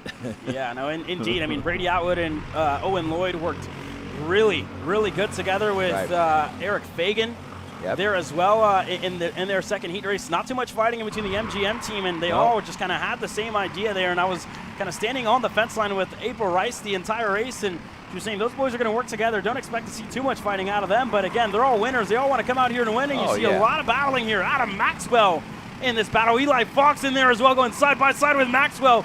The two of them going to bang tires, and Wicked Nick going to look on the inside, and he gets through. Yeah, and Hevlo there raising his hand. He said, give me a break here. They were banging and bumping, but Hevlo was able to break away from that group, and now can he chase down the rest of them? If he loses a position. Fox gets through there, and he's able to make up another spot to top 5 for Eli Fox on what's been an up-and-down day for him. So he's, they were calling for the top 5 after Tech, and he's like, his dad was asking him, he's like, are we in the top 5? And Eli's like, no, we're not fast enough for the top 5 right now. Not content with where he's at, but he'll be kind of happy right now being in the top 5 and leading the charge to get up closer to the top 4 here. Brady Atwood going to lead us away, but a move further back there. One of the Coyote machines looking on the inside of Mark Steele, able to get through. That's the number 30 there. Sean Myers is the number 30, and he's a top contender. Eli Fox in the 5th place. Jake Hevlo has to settle for 6th. Nick Sobiak in 7th. Adam Maxwell in 8th. Randall Potter in 9th. So good race going on there. Dalton Watson in the top 10. Let's go back to the lead. Brady Atwood, is he able to hold it? But we got some good racing going on back there between 6th, 7th, and 8th. Yeah, all these drivers kind of working together. How about that for Nicholas Kiefer to make up this many spots at the start of this race? He's just on the edge of the top 10 here for the number 5 Mach 1 Kart, and he was telling me, he was like, man, are you guys hiring over there at Kart Chaser? Because I'm tired of getting wrecked. Heat race after heat race here, man. And I just told him, and I was like, sadly, we're kind of booked this weekend if you want to work with us. But he's having a good heat race, so he's going to have to stay on the racetrack as Hevlo drops a tire in the dirt. And that's going to move the Kaiser in the number 5 Mach 1 Kart up another spot here. Yeah, Hevlo, he's able to squeeze his way back in there. I thought he was going to lose more positions than that, but he was able to squeeze his way back in. He got lucky on that, because he should have dropped. I thought he was going to lose a lot of positions. You're right. And we come by. It should be 5 laps to go this time by. Here comes Meyer on the inside of Owen Lloyd for the 2nd spot. Meyer's able to get through in turn number 1. And he's breaking up those MGMs. He puts that Coyote between them. That's exactly what he needs to do. That's what he wanted to do, right? Exactly. So now he can go after Atwood. Yeah, he's going to want to take the fight up there to Atwood because, again, look back to the 2nd heat race. You saw those 2 MGMs not even fight, just try and put themselves in a good position. It doesn't, just because you win the heat race, it doesn't mean you're going to go out there tomorrow for the main event and go out there and walk the field, because it just gets hard to just put yourself in a good position inside of the top 5 or the top 10 to be within a shot to fight for a Grand National Championship here. Even though we've seen some drivers come all the way up from 20-something position and move their way up and battle for the lead. And, we've seen some extraordinary driving from people here today. So right now, Brady Atwood, once again, trying to hold on, but he's got Sean Meyer right between him, right between the 2 MGMs, I should say, as Owen Lloyd had to drop to 3rd. And that's just crazy, by the way, what you just said, Tony. If you can improve 20-plus spots, 25 spots in heat race number 3 of the Grand National Championship, you're something special. Yeah, no, I mean, they put on, there's some drivers prove to the other drivers that it is possible. Don't give up. You can still make the feature, And it looks like Meyer took the lead. Yeah, Meyer took the lead. Now Meyer is going to fall under fire here to about 3 MGMs. Eli Fox, the driver, in 4th. Mark Steele there, the driver, in 5th.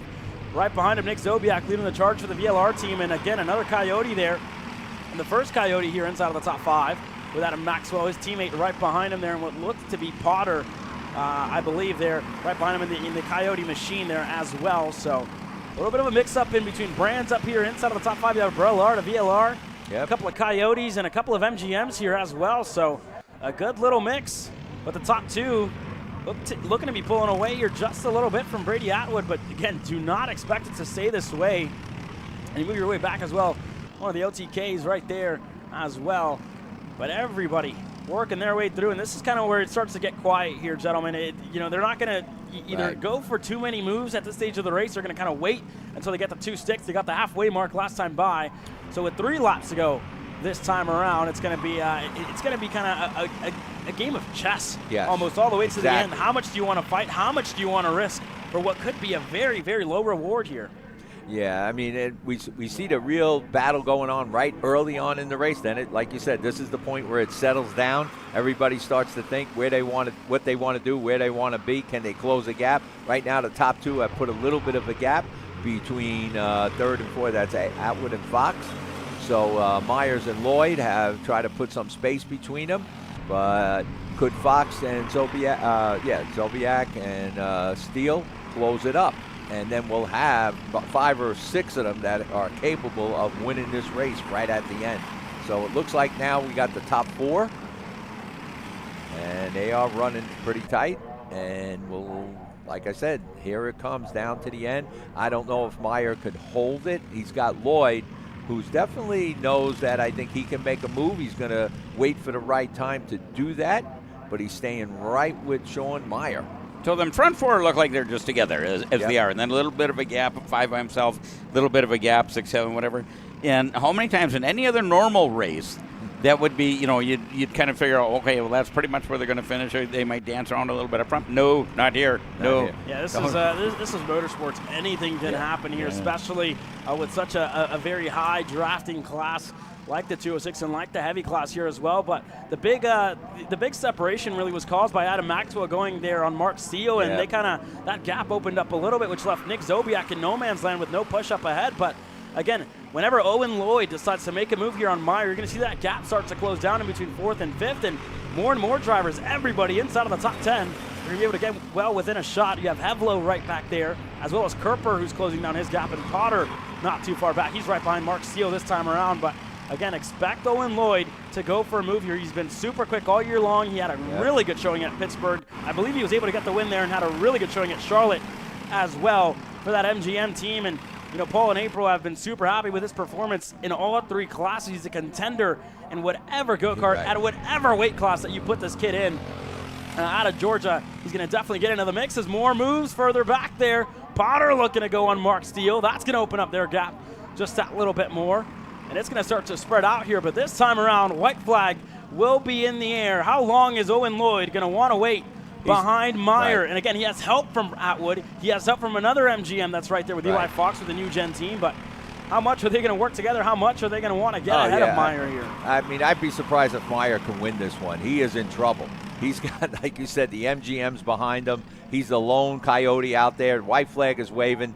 Lloyd's going to make his move. Not right now, but he's going to make it coming into this last lap. Here we go. And Lloyd maybe pushes him a little out up front to get away, so this way he can make a clean move into first place.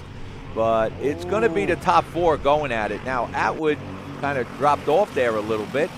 Yeah, Eli Fox and looked to be going for a move there on Atwood, which kind of opened up their gap to about 5 car lengths in between the 2 MGMs and the MGM and the Coyote that are out in the lead. So Fox definitely looking to get himself in third, which is really could be a prime position here when you get into the attacking last third of the racetrack. But now Owen Lloyd and Meyer in a mano-a-mano battle here with Atwood and Fox just a little bit too further back, and Meyer's not even trying to defend all too much into the green corner here. Don't expect him to defend all that much as well when we get into the scoreboard corner. We'll see how it turns out. Owen Lloyd well in tow. Does he go for a move in a scoreboard? Going to stay in line, but Atwood has rejoined, as well as Eli Fox getting himself in contention here as well. 2 car lengths in between 3rd and 4th. Into the shark fin we go for the final time in heat racing action for all these drivers.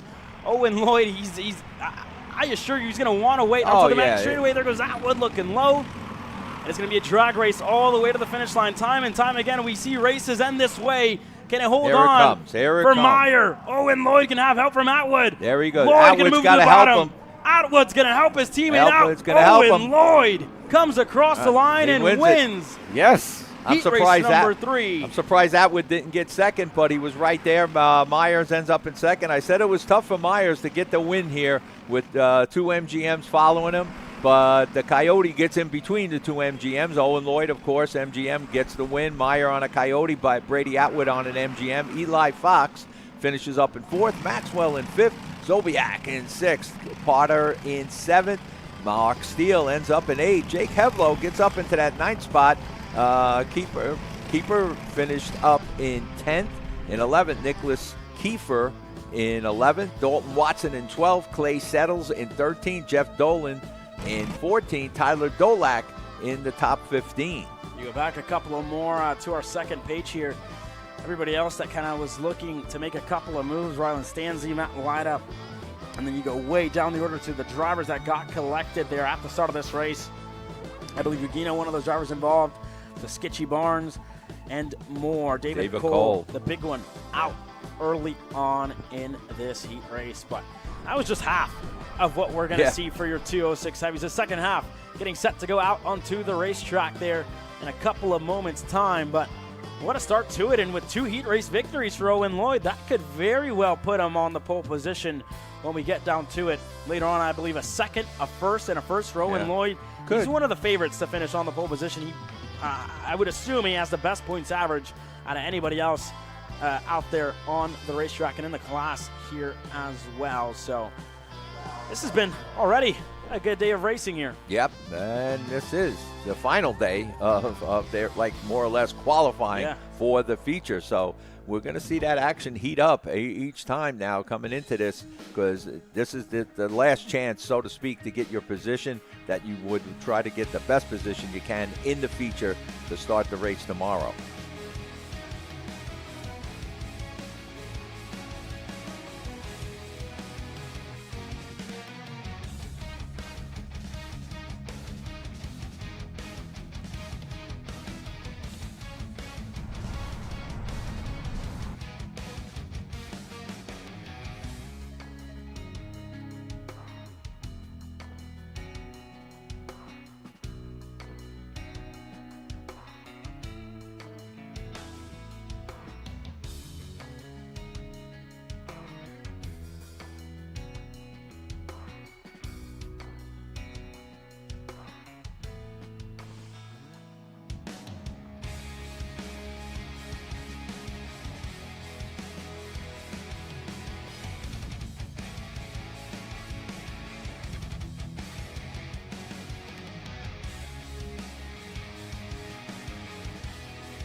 Karts rolling out onto the racetrack now for your second half of your 206 seniors as they get set to take the green flag. Let's run you down your starting grid order. Eric Fagan and Logan Stevens starting on the front row here.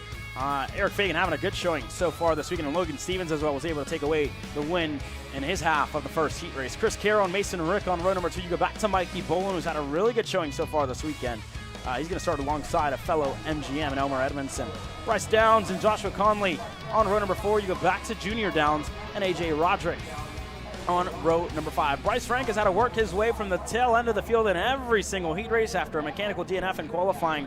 He's going to start on row number 6 alongside Brendan Hanville. You go back to Caleb Case, Ryan Sporowski, Anthony Belgivion. I hope I said that right there, Tony. Yeah. Belgivine, Huntington Bolton. You go back to William Lessig, Landon Byerman, Matthew Root there, Christopher Mitchell, and more. Getting set to take the green flag here. Here's your second page of starters in this class. Ryder Santos, Michael Robbins. You back to Zavoda, Razadagic, McCaith, Zucchina, Rinker, McDaniel, Klein, Ripley, Scott, Leliverne, Curtin, McDaniel, Mal, and Reinhardt. Your 36 drivers, your second half of drivers that are getting set to take the green flag here in 206 heavy. 72 drivers here total in this heavy class, and Eric Fagan and Logan Stevens, the Comet Eagle and the MGM machine getting set to take us to the green flag and pretty much determine who's going to finish on the pole position at the end of it here. The favorite right now is Owen Lloyd with a couple of wins. No start, yellow. No start, yellow flag in the air. One more time around. Going a little too fast. He tried to slow them down. The official tried to slow them down. They didn't comply. And so the starter, Ryan Stanton said no go. So they'll take the cutoff and they'll come back for a second try. And you see them asking him to slow down. The officials are out there saying you got to slow it down. Yeah, you have to slow it down here just a little bit for Eric Fagan. It looked like not the entire field was getting set to take the green flag. But Eric Fagan, a driver who's been super quick, put himself in contention last year for a Grand National Championship in both Masters and in the heavy class. And again, for some of the older guys, like you could say like Chris Carroll or Eric Fagan, they haven't, skipped a beat because they are right up there fighting with young drivers like Mikey Bolin. Right. Only about 18, 20 years old. He's in that age range. Logan Stevens as well is relatively young in his 20s. And, the list goes on and on with the young drivers in this class. So this is great to see by guys like Eric Fagan, Chris Carroll still taking the fight to the young guns, and as well some of the younger drivers that are kind of doing all three here this weekend, ages from 16 all the way up to about the 30s here, because the Masters class doesn't accept Masters drivers until they're 35.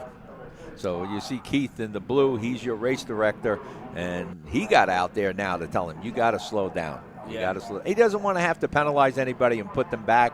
He wants everybody to have a fair shot. See, he's telling them you need to slow down, otherwise he's going to step in and he'll put the penalty on them that he'll put them back a row. Well, here we go, Dave Mack. Green, green, green, go, go, go, hammer down. And they get it. And so far, everybody on this one gets through the first two turns. Third turn. Everybody getting through, but still side by side all throughout this field here, Tony. A couple of drivers get collected. We spoke way too soon. One of the Coyotes, another VLR goes around, and more as well here get collected. William Lessig in the MGM machine goes around right next to one of the light poles. Unfortunate there for Lessig and Bolin. Landon Byerman also out with that spin there. Yeah, Bolin there got stuck on the outside. Two drivers were able to go through. Now the two Jam Racing MGM teammates going side by side in between Bolin and Frank. Bolin able to get ahead, able to stay ahead, I should say, of Frank. And look for these two MGMs to work together here. Every single father goes Frank on the inside of Bolin, looking to get another spot done, but no help from behind for Frank to try and get ahead of his teammate there. Everybody else still single file, and again, a couple of the other drivers further back in the order had work collected there.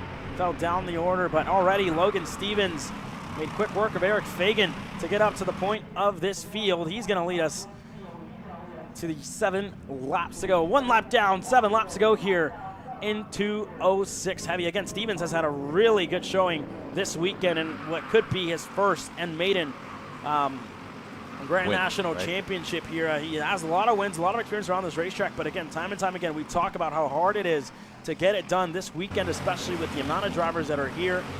So it's going to be tough as Mason Rick now looking to get some moves done. A couple of drivers there further back. Huntington Bolton leading the charge here with one of the happy carts. Ryan Sporowski, the driver there. This is a big skirm here that continues to fight. This is just outside of the top 10. Looking to get inside of the top 10. And Huntington Bolton, now the privateer, kind of getting coaching from the PPK team this weekend. He's doing a good job so far to lead his privateer effort further up to the front of the field. Yeah, so Logan Stevens, even though he's up there, up in front, but he's got one of the best in the business, as we said, and with a lot of experience, Eric Fagan. Eric Fagan has no problem staying in second until he's ready to make his move. So we'll see what happens with the top 5. I'm trying to see where. You're just on the edge of the top 10. Oh, okay, that's the top 10. Yeah, these are the drivers just on the edge of the top 10. You have the drivers on the edge is a couple of drivers ahead. And this is about for 11th, 12th, and 13th, it seems like, with Sporowski. That made up a couple. He's going to be in 11th, but a change for the lead here already. Rick looking to go to the point. He gets it done before turn number 1. Stevens falls back to second. Chris Carroll, your reigning Grand National Championship in this heavy division, sits in third, and He again looks to make a move, and one driver goes off the racetrack. Bolton drops a tire into the dirt. The Coyote machine almost went off there, and that could have ended badly, but more and more drivers looking to work their way through. They're able to make it, and Bolton, just after dropping that tire, he lost a whole lot of time there. Wow. In this battle, it's Belgivione, Sporowski, Bolton, Downs, and Mitchell. A lot more as well are in the mix here. Still continuing to fight as they work their way through into the green corner. Elmer Edmondson able to get ahead of Chris Carroll, who dropped a couple of spots. Where has Chris Carroll gone? He's behind Mikey Bolin and Bryce Frank here. Looks like he got absolutely freight trained by an entire pack of MGMs here. You have Elmer Edmondson at the point with Eric Fagan right behind, and the two Texas locals of of Mikey Bolin and Bryce Frank. And I shouldn't say Texas local for Mikey Bolin, who now resides in Florida, working out there. But those two going side by side on the straightaway. And Frank looking to make up some moves after what he found himself just in the grass there a couple of corners ago during qualifying, now working his way up inside of the top 5.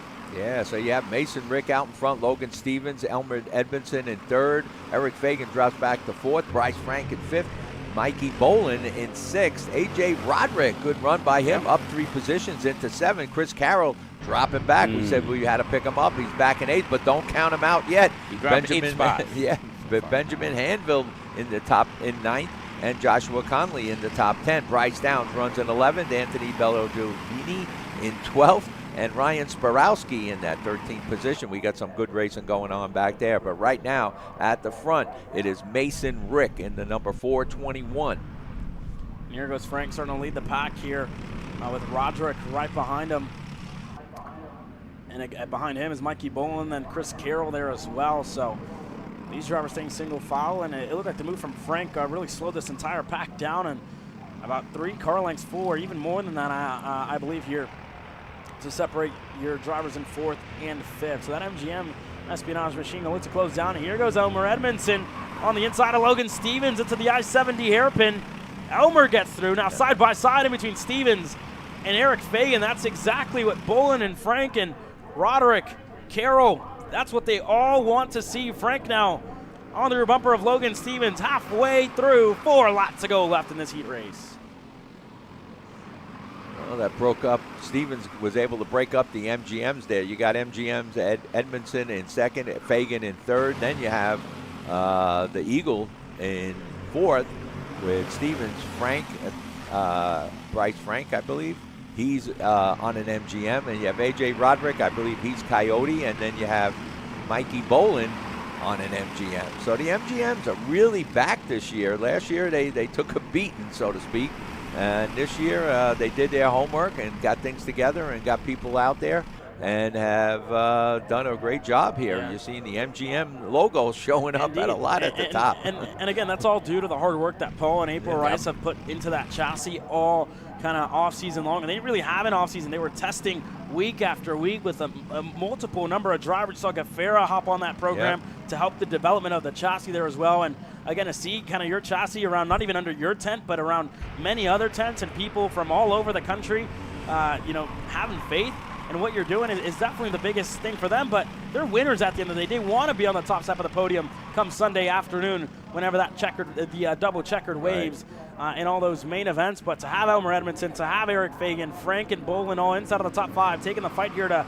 Roderick, that's exactly what he's going to want to see. But look here further back, Huntington Bolton leading the pack. A couple of other drivers there in this battle here. That's just on the edge of the top 10. Back in 12th here, Junior Downs, Zaboda, Sporowski in this battle, Hanville, and more, all in this huge train of karts that continues to fight for almost what it seems like scraps here, Tony. Yeah, I mean, it's going to be a tough battle here. I mean, Edmondson out in front, Fagan right there in 2nd, so 2 MGMs there. Of course, they get broken up by the Coyote of A.J. Roderick, but then you got Bryce Frank in 4th, MGM, and Bolin, MGM in 5th. And Stevens on the Eagle card. Stevens dropped back all the way to 6th. Well, I should say Mikey Rick. I'm sorry, Mikey. No, who's number? There's Bolin up there in the fifth spot. Mason Rick is the driver who's in seventh. That's right. He's actually in a huge battle with Logan Stevens and Chris Carroll that are fighting for sixth on back. And it looked like Mason Rick was able to get ahead in his Coyote machine. So indeed, Rick able to get up to sixth here, but still side by side there further back. You see the top five having a leisurely Saturday drive. And for Rick and behind, it's an absolute war zone. And you can't even start to mention the battle for Bolton and others further back that continue to fight. With a 2.6 in here, officially crunch time here in this 2.06 senior heavy race. And the MGMs holding on strong here. 4 in the top 5 and more again following right behind. Yeah, so the battle back there is for 6 with Rick, Carroll, Stevens, Conley, Downs. They are battling it out, but they at this point cannot catch that lead draft. Top 4 have pulled away. In 5th, you got Bolin, but he's got a little bit of ways to try to catch up to that lead draft, but he can do it. He's up there, and so we could see a 5-way battle. Right now, I'm saying it's a 4-way battle for that lead, with Edmondson leading that, with Fagan there, Roderick, Frank, and then you have Bolin. And then the battle for 6 with Rick, Carroll, Stevens, Conley, and Downs. Good racing going on there. Tough break for Chris Carroll. Yeah. He was up there and got caught up, and now it's going to be tough for him to try to find his way up to the lead pack. And of course, with 1 lap left, it's not going to happen. No, it's going to be hard, especially with Frank kind of making his moves and working his way through. They're all kind of timing their moves really well, not fighting too much inside of this top 5. So that's kind of allowing them to continue to make progress throughout this race. This is going to affect them here just a little bit. Fagan going through on Bryce Frank. Roderick now with new life as well for Bolin inside of the top 5. Yeah, we got a white flag in the air this time, the final lap around, Tony. 1, 2, 3 MGM, and it's just Roderick that's breaking them up, and then you have Bolin right there in 5th. So we'll see what happens. Look at those blue MGMs. You got the blue wall up front. You got the blue wall. That's what it looks like. You can see a sea of blue for the MGM team here this weekend. Wow. And there goes Frank looking to go back on Fagan. He's getting Fagan. He gets through, and Roderick now looking on the inside. Yeah, that's going to allow Roderick to get up there. So A.J. Roderick putting on a good show here and moving his way up. So the MGMs, when it comes down to the end, every driver for themselves, and no problem.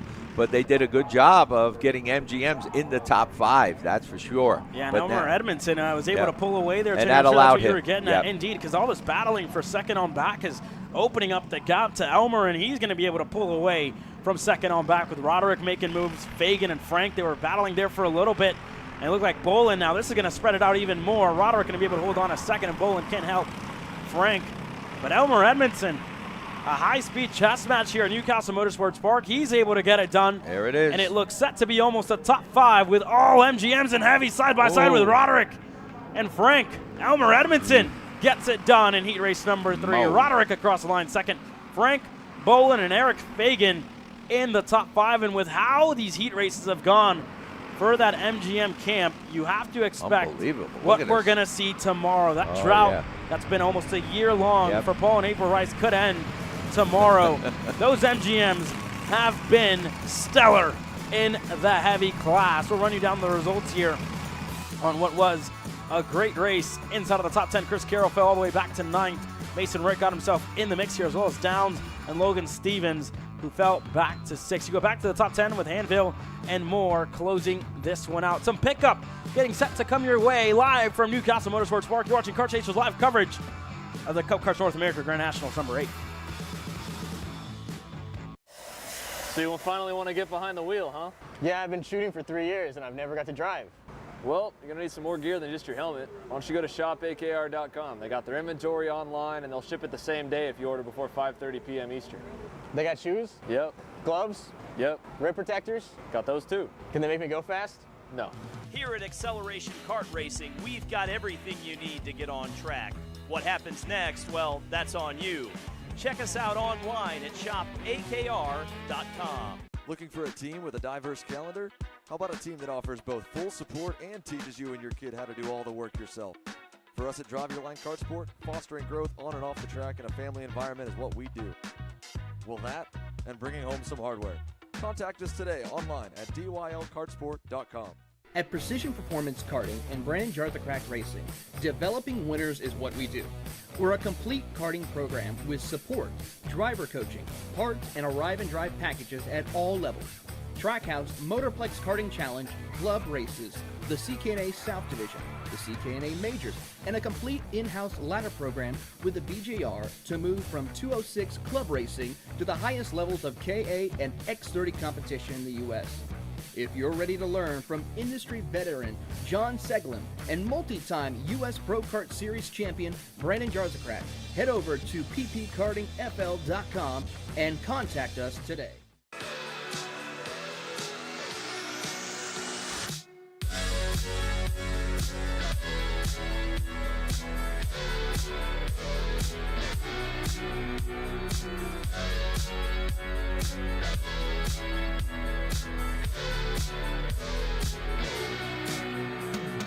I'm David Serra, 18-time Australian karting champion, and we're launching Kart Class. Kart Class is an advanced digital training program that helps a driver who's just starting out in the sport all the way to the driver looking to win a national championship. In this program, you're going to be learning about how to find the ideal racing line and what an apex is, braking and throttle markers, wet weather racing lines, and how to overtake other competitors. We target how to brake in the wet weather, and we look on the mental side of kart racing as well with our mental skills coach. At the completion of this program, you'll be lighting up purple sectors in qualifying, know when to defend on the opening laps, and how to pressure your opposition into mistakes. We teach you the tools to be resilient and how to get in the right frame of mind before a race. We look to complete the whole package by getting a strong mindset, a driving style to suit all conditions, strategizing your race, and getting the last 1% from your team. We'll teach you how to win the final lap of a race, drive in the wet like Max Verstappen, and creating the perfect bubble for yourself to mentally be in the zone.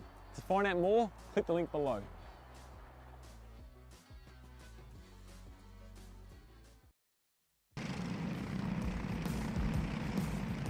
Welcome back here to Newcastle Motorsports Park. Your legends out on the racetrack now. Jeff Chalmers and Tim Stiefel on row number 1. Ken Paulson and Travis Wilbur on row number 2.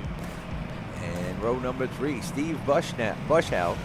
And alongside of him, Donald Harrington. In the 7th starting position, it's Dr. Todd Barron with Todd Merkel alongside of him. Scott Munson and J.D. Gunn out of Target Distributor and CRG driver.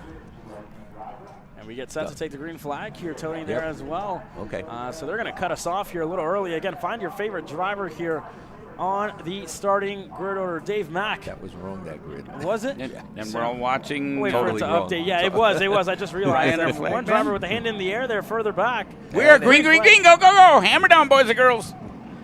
So one driver stalled before the start, but all the legends working their way into turn number 1 here. Let's hope they can all make it through.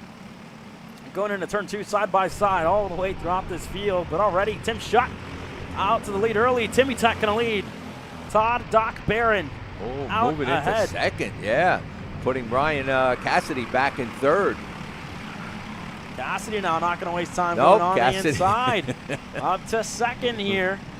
It's Doc right by Barron the moves dot. back to 3rd, and indeed, that's exactly where Cassidy wanted to be, and everybody working their way through. There's Rob Howden.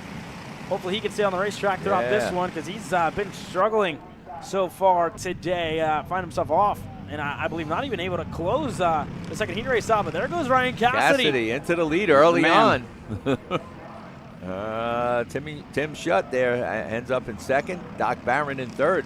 Good run though by Doc Barron. He wasn't up into the top 5 for a while there, and locally, I mean, on the divisionals, he's up there all the time. Yeah. So it just tells you the amount of competition that you have here, and you get somebody like Timmy Tech, man, out there, and that breaks up the field a little bit because he hasn't raced with us as far as any of the divisionals. Sure, yeah, and I'm relatively unfamiliar with him, and I know you guys know him very well, Timmy Tech. I'm unfamiliar, but if he can compete with the likes of Ryan Cassidy and Dr. Todd Barron or whatever, yeah, he's very talented. And I think 3 years ago we borrowed an engine off of us, and he won, Timmy Tech. One driver dropped the tire there off the racetrack and dropped it into the dirt. Sorry to interrupt here, gentlemen, but this is kind of getting hairy all in the midfield. You see Todd Bolton able to get ahead there of Rod Clinard, the regular shifter driver, a master shifter driver who's from Texas, right? Yeah, from Texas. He's actually, Zander was talking about his involvement in Waco, Texas. Rod Clinard is the president of the Heart of Texas Kart Club out there in Waco, Texas, with a big contingency for him out there, and a big club scene as well that continues to grow. A couple of his drivers are here this weekend as well. Bodie Byer making his way out here from Waco, Texas, alongside Rod Clinard, who came out here with you and Jeffrey, longtime friends, the two of them. But again, Rod, expect to see him at the Super Nationals, and one of his teammates, usually in the shifter class, Vincent Cassard, finds himself over in Europe in the World Championships this weekend, over racing shifter this weekend in Europe against some of the best in the world in that class. But we have some of the best in the world here in 206 racing in Spiceland, Indiana, and they're definitely keeping us all on our toes here. Everybody working their way through. You see all this battle. Hard to identify some drivers here further back because they continue to go side by side and fight it out. All right, here we go with Ryan Cassidy in the lead, Tim Schutt in second, Todd Barron in third, Eli Yanko in fourth, Corey Flint in fifth, and then I think you got a gap there. Picking it up in sixth is Todd Bolton, Ron Clinard, Doug Cook in eighth, J.D. Gunn up in the top 10, running in ninth, Brian Berger in 10th, Jeff Scott in 11th, Paul Montepolo in 12th. So, but the top four, I think, or top five have broken away, and that is led by Ryan Cassidy, the number 53.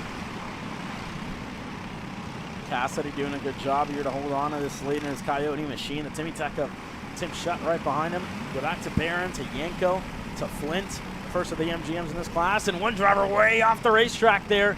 That looked to be the 13.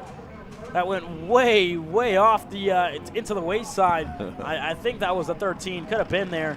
I could have been mistaken going off, but man, you see how kind of hectic it is, and Elbows Out Racing it is all throughout this field with 50-plus Legends drivers here this weekend racing, and these are, I mean, no offense here, but these are the crazy old men that want to go out there and want to race and want to go side by side, and you know, they get through some of the nastiest wrecks, but I mean, they do not care one bit. They're still out there fighting and racing and having a good time here, either getting away from the wife, getting away from the kids, you know what, not getting away from work, or maybe even retired at this point as well. So racing out here on the racetrack. Yeah, we know we got a legend out there in his 70s, so there you go. You got somebody off there. I can't pick up 55. Off the racetrack, way down the order. Way outside, and more go around here at the start. One driver almost through the barriers. That's one of the Cosmics that was running inside of the top 10. Wow. Man, what is going on so far in this Legends race? And, you know, this is insane, and all the way in the top 5. And that driver's back on the track. Yeah, working his way back onto the racetrack. And man, I think crazy old men is the exact way we put it here, gentlemen. Perfect. He rearranged those barriers, that's for sure. Yeah, that was serious rearrangement there, yes. We look here further back, we're following along with J.D. Gunn, who's working his way inside of the top 10. Gunn's been good, this working his way back up. Very good. He's in 9th at the moment, with Berger right behind him in 10th, the 99 Comet Eagle. Cook, the driver in 8th, right ahead of him. Rod Clinard in 7th. Todd Bolton in 6th. Everything's single file all the way through. When you go back to Eli Yanko, the driver in the 4th spot, right behind Doc Barron. Flint, the driver in 5th here in that MGM Espionage machine. Still single file line this time through. 4 laps to go, and we'll look at that Shop AKR instant replay of how this all unfolded. One of the GFCs in the lead here. 2 drivers get collected, and it seemed like one wanted to go through, and to take evasive action, the Cosmic just pummeled into the barriers there. What a wild incident there. And it's just almost seemed like a racing incident there. One driver looking to get further down the bottom of the racetrack, and the other is not seeing them and getting together. That was wild, but a little bit of a change up here inside of the top 4. Clinard able to get up there. Todd Bolton has joined. Yanko goes up a couple. Doc Barron lost, and for Tim Schutt, was in 2nd a couple of corners ago. He's all the way down behind J.D. Gunn. He's in 9th now. Wow. I missed that. Yeah. It was just on the edge of our screens there while we were looking at that Shop AKR instant replay. Yeah. And now Bolton again continuing to make moves here. A family operation for Bolton here this weekend, and a friend operation working with the Jerry Fandry Sr. and Jerry Fandry Jr. this weekend, and his son Huntington Bolton as well racing, and the other son Remington Bolton racing. He's a flag assistant flagman here. Absolutely. Oh, okay. So Cassidy not a problem there. He was avoiding all of that. He keeps the lead, but we got a lot of different changes behind him, and I believe it is Tim Bolton, who is right there behind him now. He has worked his way up to second place. Eli Yanko, top runner in this class in the Legends, up to third. You got Rod Clinard in fourth. Todd Barron drops back to fifth. Corey Flint in sixth. Doug Cook in seventh. J.D. Gunn in eighth. Tim Shunt dropping back to ninth. Brian Berger in 10th. But keep an eye on the number 655 of Tim Shunt. I mean, he is one of our top racers in this. He won, and now all the way back in ninth place. So 8 spots. He must have something going on. He's not. Yeah, and again, we just missed that incident with Tim Shunt, and it looked like everybody kind of got together, and that the entire top 10 really got mixed up and turned on its head, which dropped Shunt a lot of spots back there in the order. We'll look for that replay of what exactly went down with Shunt as this race progressed, but nonetheless, a couple of drivers starting to show their pace here. Clinard, it seems like the shifter driver's finally gotten to grips with the 206 package here. He was talking about his struggles with the package and how he was struggling with the braking points, with the turn-in points, but driving in fifth with the likes of Cassidy, of Bolton, and Yanko, who do this week in, week out, and at every single national event. Clinard's not doing too bad of a job for the man from Waco, and right behind him, Doc Barron as well. Hot on Clinard's heels, 2-6 in the air, and crunch time for the Legends.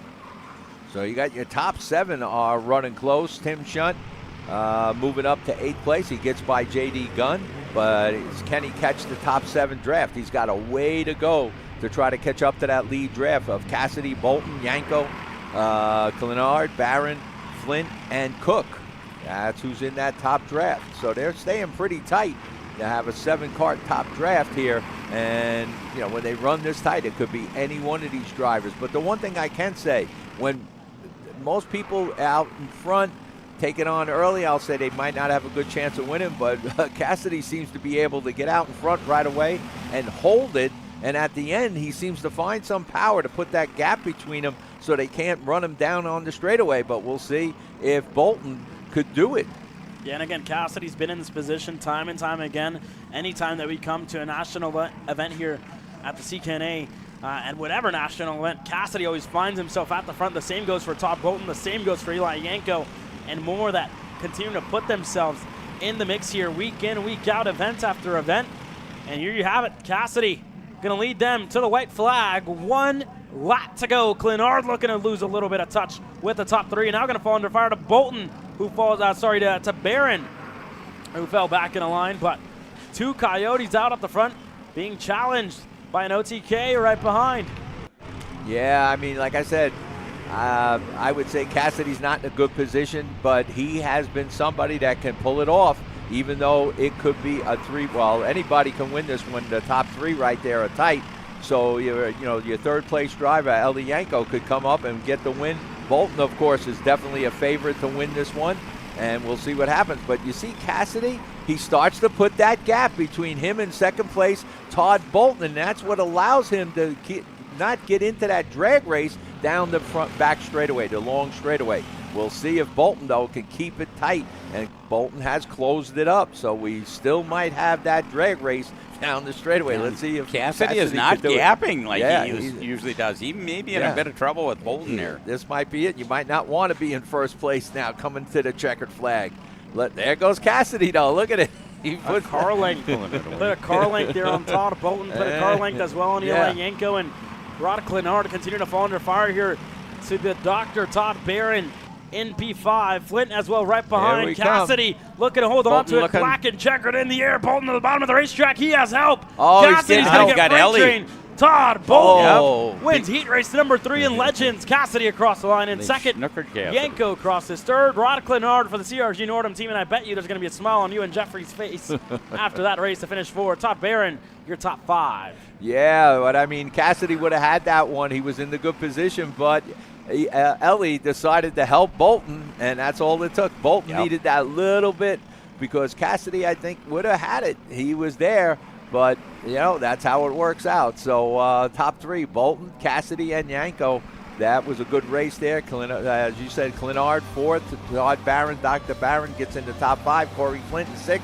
Doug Cook in 7th. Tim Shutt ends up in 8th. Still in striking position. J.D. Gunn in 9th. Brian Berger in the top 10. Jeff Scott ends up in 11th. Brandon Estes in 12th. Paul Montopoli gets 13th. James Insko, who was a top runner I don't know what happened to Insko, but he's back at 14th. I mean, it's not bad. He's up there, but tough break for Insko. Indeed. It was a tough break, and that's what happens at events like this throughout the heat races. Puts you in a bad position later on tomorrow on Championship Sunday for the main event. Again, Rob Howden having a much better heat race considering how his weekend's gone at this point and finished 19th. That's a sigh of relief there for Rob to kind of put himself in a good position, man. More and more working their way through. 50 drivers total were in that class. Coming up next, your 206 kit cards are on and working their way out onto the racetrack. On our side, quick commercial break. When we come back, your kit cards are going to go green, I should say. Brandon, why are there all these charges for just over $200 from Acceleration Kart Racing's website? That's because AKR gives you free shipping on orders of $200 or more within the continental U.S. Okay, but I thought you were just getting a pair of gloves. That's what, 70 bucks? But if I'm getting a new pair of gloves, I might as well get a new pair of shoes to match. And then on top of that, I'll get a neck brace because with the shipping, it's basically free. Yeah, I do not think the math checks out on that. Everything you need, all in one place and shipped to your door for free for orders of $200 or more. Exclusions apply. Spend responsibly. Shop AKR.com.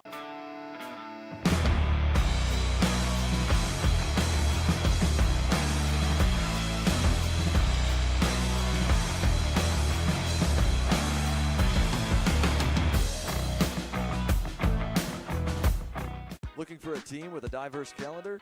How about a team that offers both full support and teaches you and your kid how to do all the work yourself? For us at Drive Your Line Kart Sport, fostering growth on and off the track in a family environment is what we do. Well, that and bringing home some hardware. Contact us today online at dylkartsport.com. Are you ready to get behind the wheel? From Formula One to NASCAR and IndyCar, all the pros start here.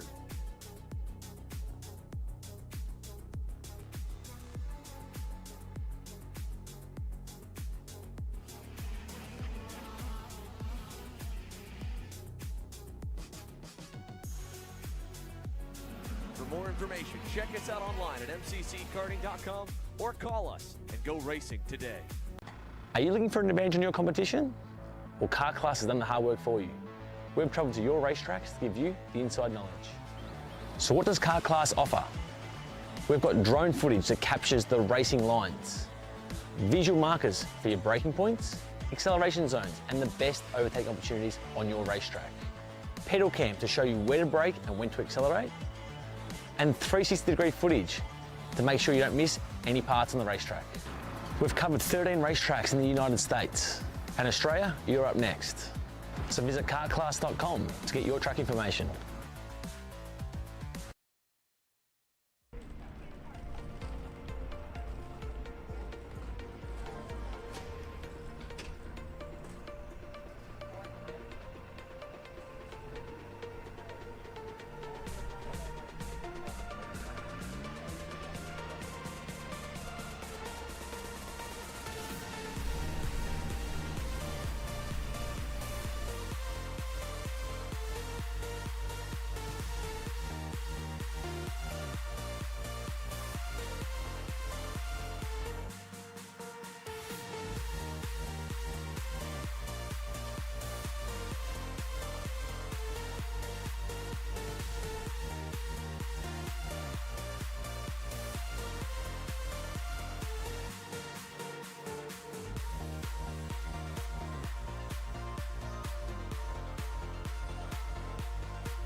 right, we're back, and Kid Karts get the green, and they're on the track and ready to go. They're gone.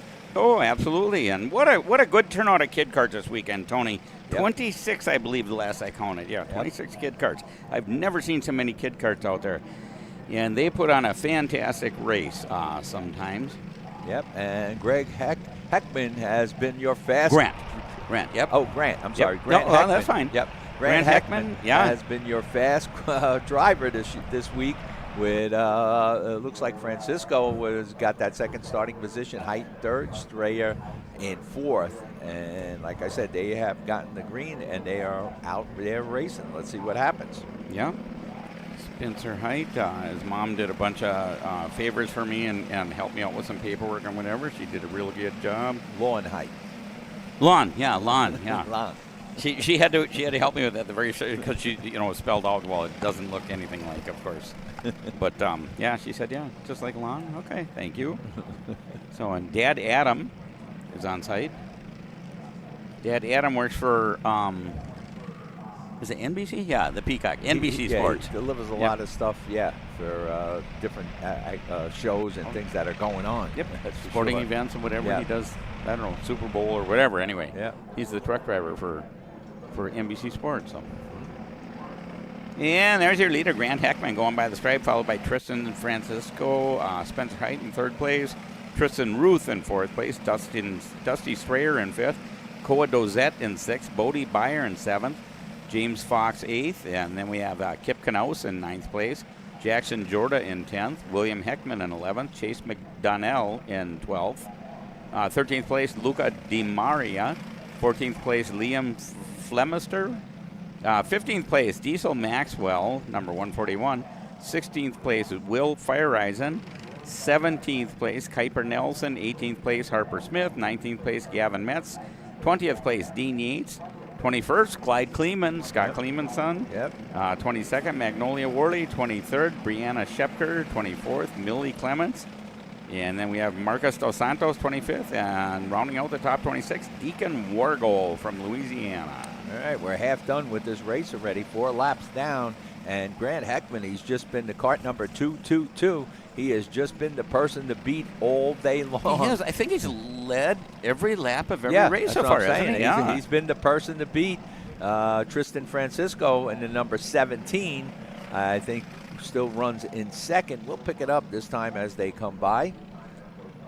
I'm not sure where Tristan is from. I don't. Let's see. There's nothing. There goes Grant Heckman. No problem. Spencer Height. The battle is for second place between Francisco, Spencer Height, Tristan Ruth, and Dusty Strayer running pretty tight. So we got a race going on for that second place. Grant Heckman has said so long goodbye, and he's out in front. And like you said, Dave, he's been leading every lap, so he's going to have the most laps led out of a kit kart class. Being brought to you by Max Torque. We got to thank Max Torque for supporting these kid karts here at the CKNA Grand Nationals 2024 Grand National final race of the CKNA program.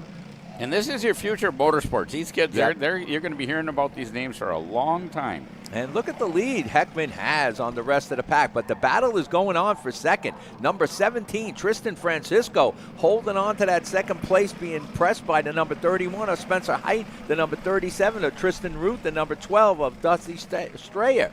So we got a good racing going on, and that's where the race is on the track for second place. Some other racing going on towards the back of the pack. So there is a racing going on, but right now, Grant Heckman making it look easy. Cart number 222 out in front with only, I believe, they're going to get the 2 laps remaining, I believe, this time around.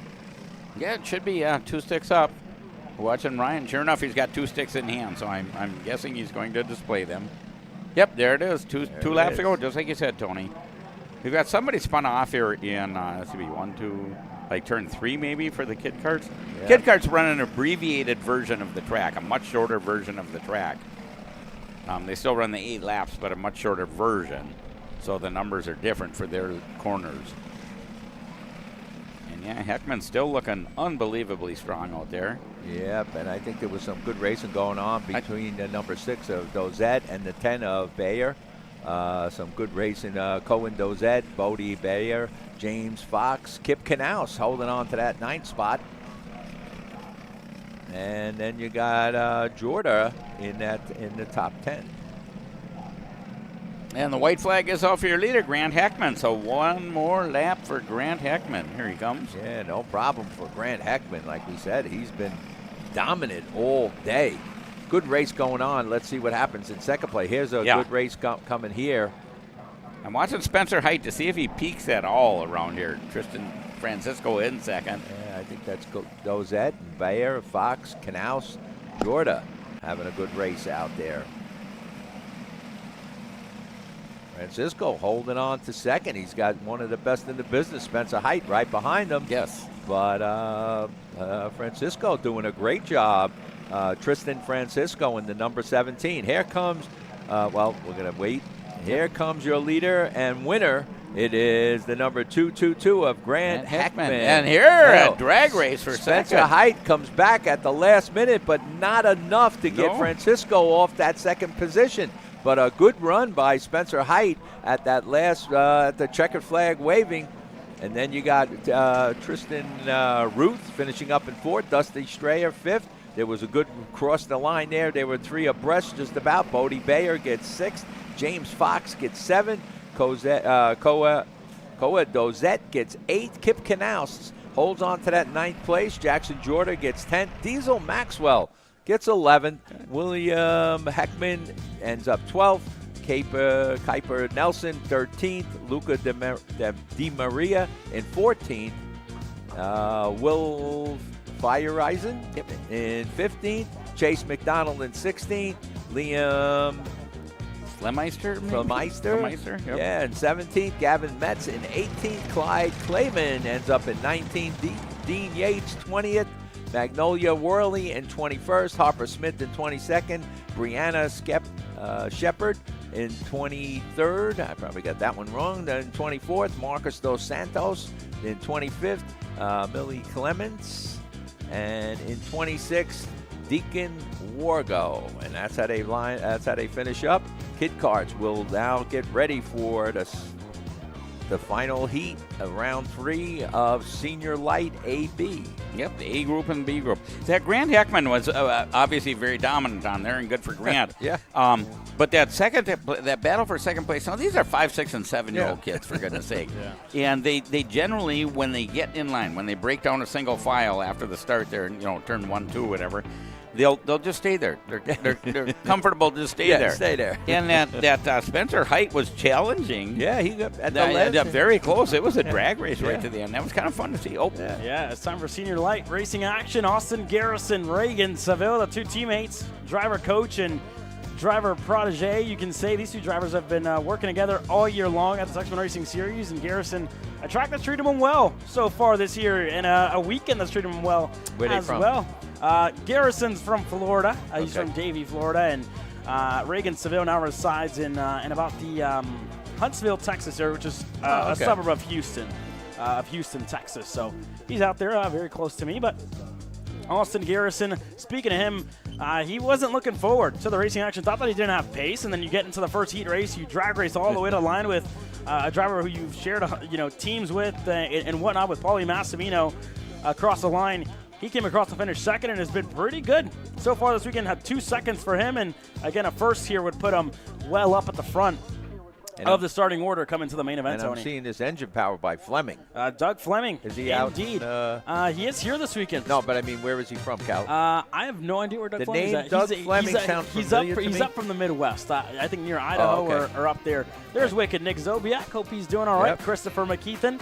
Looked like he was able to hold on to his spot further up the order. Lucas Nanji as well, who has had a struggle weekend, started on the second row earlier on this week, and he finds himself way down the order here. You go back to the last couple of rows, and I shouldn't say last couple of rows, we're only halfway down the order to find Aiden Rudolph, the lead man, the CRG Nordum charge here this weekend. Has been an adjustment for him on the Vega tires and on everything here as well. So everybody's still looking to get adjusted. More drivers here sitting in their carts, getting set to take the green flag, and this is going to be a great day of racing. There's Addison Ionello, and indeed could be a new trophy by Ashley Graff, a favorite helmet this weekend. So Addison would be in a good contention for that, and more of the MGM machines as well looking on here to take the green flag in Senior Light. And Hudson Brown, the Snap-Ya-Neck powered engine machine. Tony Lato, I'll leave this to you here. Yeah.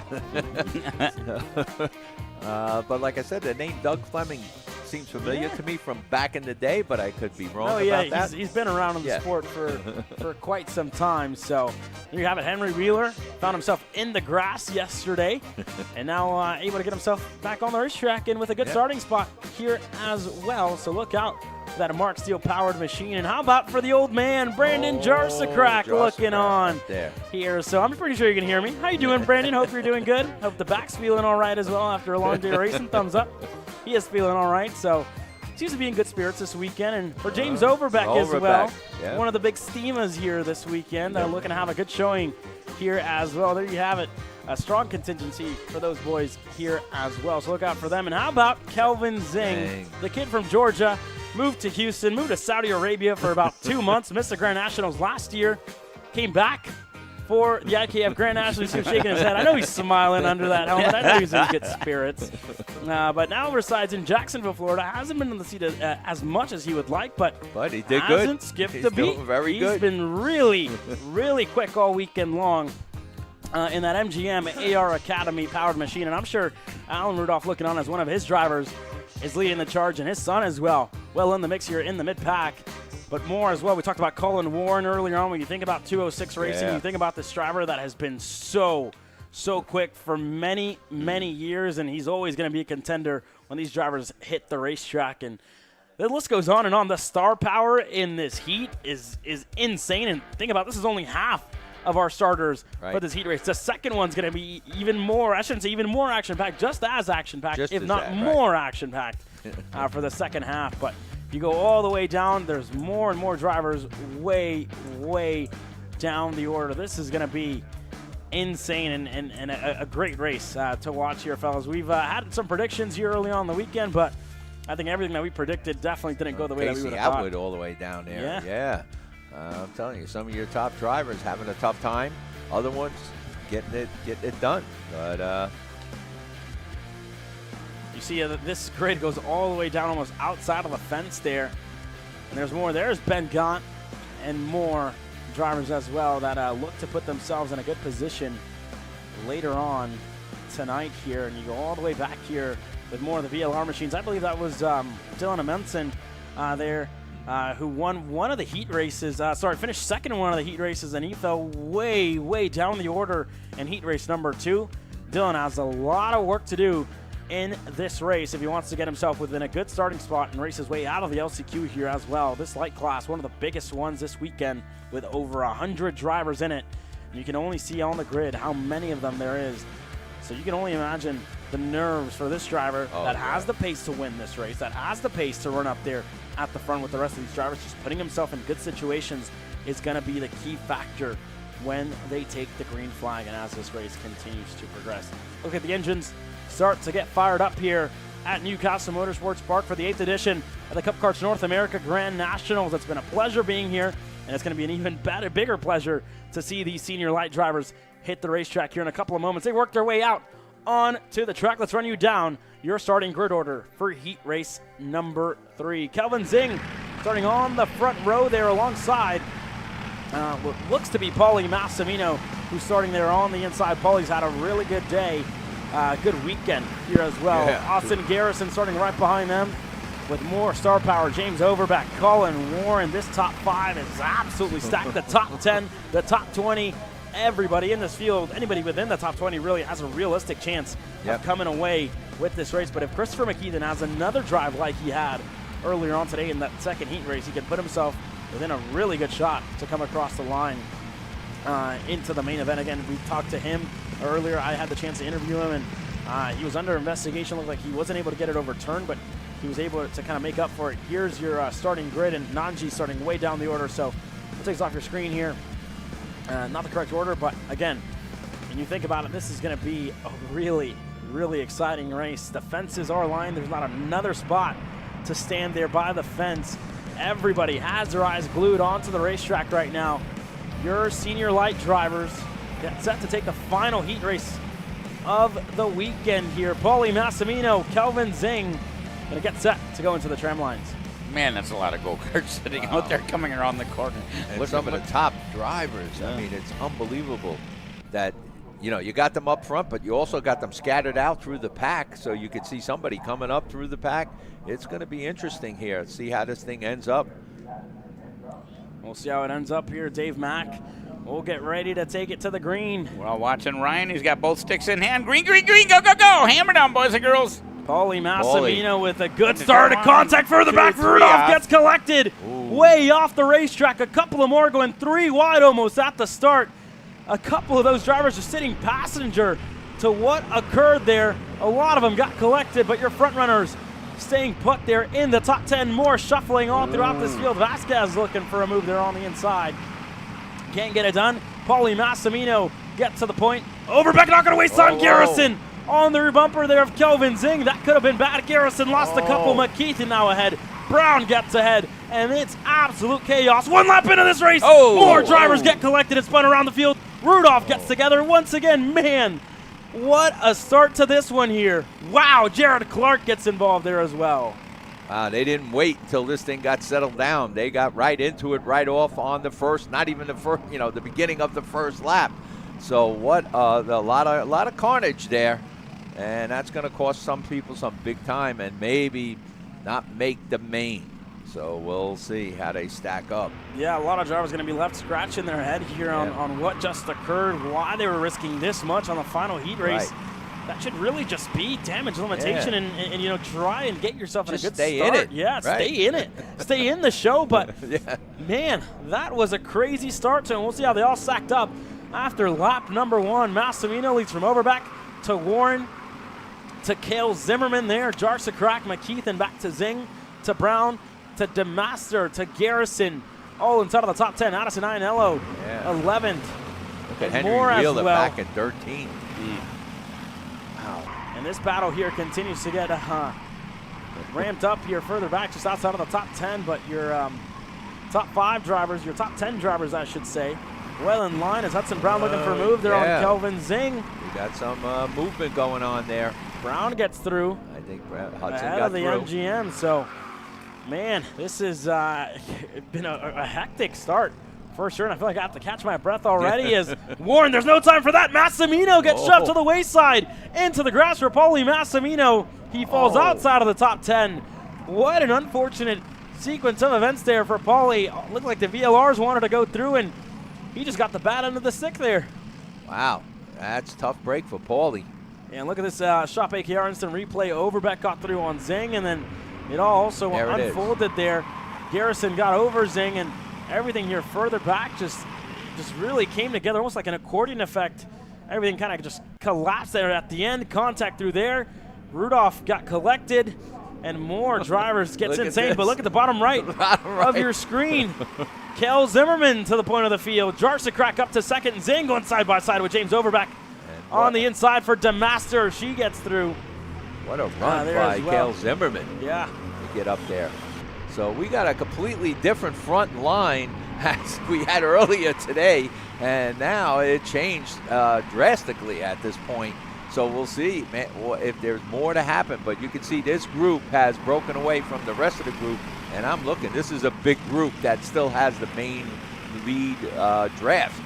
And it continues to change. Look at Jarsakrak this. goes to the point. Overbeck got through there as well. And you see Massimino fell way down the order. He's right around what looks to be Lucas Nanji right now in the Kart Republic machine from Canada. And there goes Cale Zimmerman on the inside of Overbeck. He gets through. Colin Warren going side by side. Zing hand in the air. Issues for Kelvin Zing. Issues for Kelvin Zing. He stalled.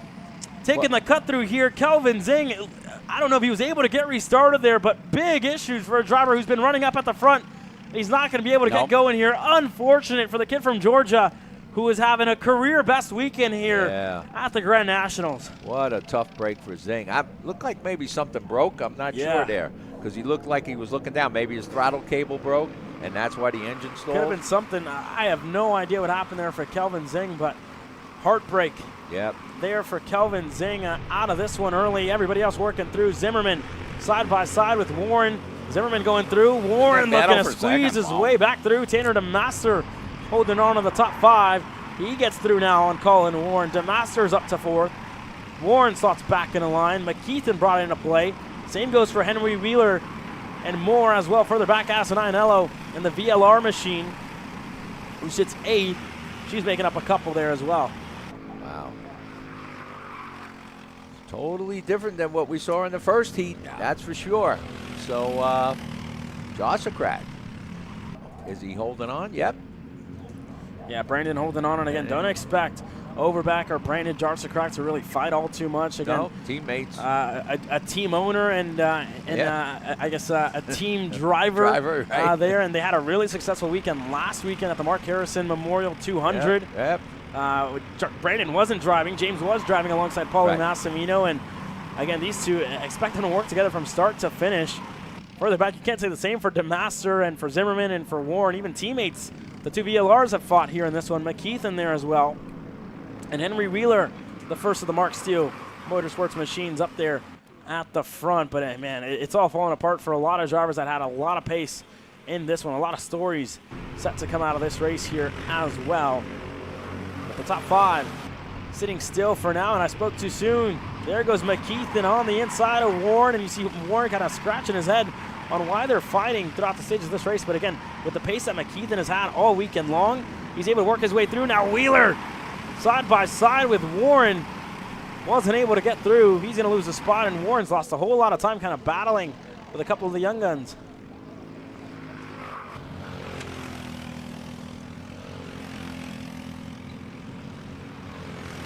Lap number 5 out of 8 here, 3.5 laps to go left in the final heat race for the drivers on the racetrack, and you have to think where you're going to end up at the end of it. Massimino able to make a couple of James Overback, found himself off the racetrack.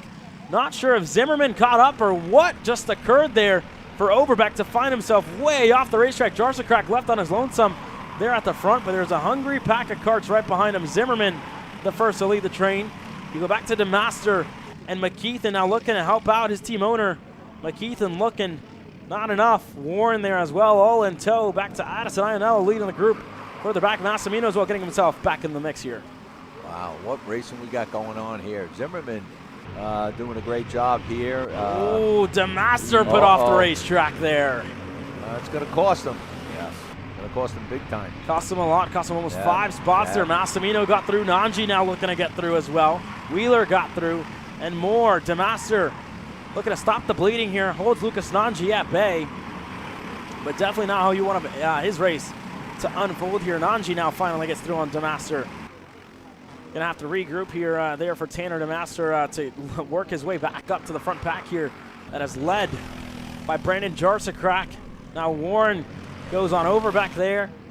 Still single file, a couple car lengths separates the entire pack, but here goes Christopher McKeithen, and for John Seglem and Jim Lapari, this is exactly what they want to see. Want to see McKeithen up there and help a fellow partner of theirs kind of pull away from the field. Not going to be easy, though, and Zimmerman goes back on McKeithen side by side all the way up the hill. This could open up the gap here to Jarsacrack if they don't get on with it. Warren on the inside of Zimmerman. He gets through. Overback helping him out. Zimmerman drops a tire into the dirt. You would think Zimmerman and, Warren would work. I thought they would maybe work together, but I guess not. Oh, contact. Massimino gets together with Colin Warren, and that could be issues there for Massimino, and a huge gap now to Brandon Jarsacrack. Overback as well, who sits in second. That's a huge gap for him, and Henry Wheeler, who now sits in third. This entire front pack has come unglued here. Now Nanji looking to go on the VLRs. And again, you said it best, Tony. You'd have expected to see both of those variable line racing, TS racing machines work together just that little bit more. Just that little bit more. I mean, to keep them in the hunt here. But, well, you know, this is the final heat, you know, and everybody's just looking for a position, looking for those points to see where they can end up in the feature. So, I guess every driver for themselves, you know. Yeah, everyone for themselves from here on out. It seems like a couple of moves being made further back in the order there as well. Lucas Nanji going side by side with Zimmerman. Zimmerman not going to fight it too much, and looked like he wanted to stop the bleeding just a little too late, honestly, for that now. Still going to defend. White flag in the air this time around for Brandon Jarsacrack, who leads the field away. Nanji still going at it with Zimmerman here. DeMaster back into play. Addison Ionello as well, not too far back. White flag in the air for the old man, Brandon Jarsakrak, with 3-4 Coyotes inside of the top 5. Nanji now on the inside of Zimmerman. DeMaster looking to push him through. Zimmerman stuck on the outside, able to slot back in a line, but man, these drivers are just elbows out racing all the way through, and not what you're expecting out of the third heat race. But again, they surprise us time and time again. Nanji going to hold the pack up here in that Kart Republic machine, holding everybody up, and the battling starting here. Paulie Massimino, after finding himself off the racetrack time and time again, almost sideways in a couple of corners, he's able to get through Iannello now, going on Nanji, who's stuck on the outside. Zimmerman got through there as well. But for Brandon Jarsakrak and the Coyote machine, 4 Coyotes inside of the top 5 with Henry Wheeler, the different manufacturer there with the Mark Steele Motorsports machine. As McKeith and Massimino now going to continue to fight, and Massimino, a broken rear bumper there, unfortunately, could put him out of this one. It could just be dragging. No, and I'm not sure if it's completely disconnected, so it could end to the benefit here of Paulie Massimino, but we'll see how it all ends up. But for Brandon Jarsakrak, James Overbeck, Massimino, and McKeithen, up and down race for all of them. But the old man gets it done in heat race number 3 to end up winning. There he is, no challenge the at all. last heat race. He's got it. In senior light, Jarsakrak gets it done, and a Coyote 1, 2, 3, 4. Overbeck, Massimino, McKeithen. Back to Henry Wheeler, your top 5. Well, shades of last year with the Coyotes. Jarsakrak, Overbeck, Massimino making it up to 3rd, and McKeithen in 4th. It was something that we saw last year with that BJR team and the Coyotes. Henry Wheeler ends up at 5th. Warren in 6th. Cale Zimmerman takes 7th. Iannello 8th. The Master 9th. Vasquez in the top 10. Gaunt ends up in 11th. That was Lucas Nanji in 11th. And Antone, that's probably a French name. The Charito is definitely, yes. Yeah, I'm not going to get that right. But the number 721 in 12th, Cameron Estes in the 209 in 13th, Tyler Coleshorn in 14th, Dylan Amundsen Yep. in 15th. And we have Isaac Teed in 16th, coming home 17th. Austin Garrison coming home 18th. Jonathan Treadwell. 19th was Will Lawler. 20th was Brady Atwood. 21st is Levi Wilbur. 22nd is Anthony Cazada. 23rd was Jacob Hill. 24th, David Barnes. 25th is Giovanni Benson.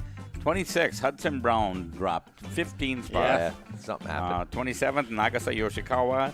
28th, Scott Kleeman. We're going to commercial. He went down 7. Yeah, we're just about going to go to commercial here. A lot of pickup getting set to come your way. So Dave Macton and Sosorello will be right back for the second half of your senior lights getting set to go on the track next. Brandon, why are there all these charges for just over $200 from Acceleration Kart Racing's website? That's because AKR gives you free shipping on orders of $200 or more within the continental U.S. Okay, but I thought you were just getting a pair of gloves. That's what, 70 bucks? But if I'm getting a new pair of gloves, I might as well get a new pair of shoes to match. And then on top of that, I'll get a neck brace because with the shipping, it's basically free. Yeah, I do not think the math checks out on that. Everything you need, all in one place and shipped to your door for free for orders of $200 or more. Exclusions apply. Spend responsibly. Shop AKR.com.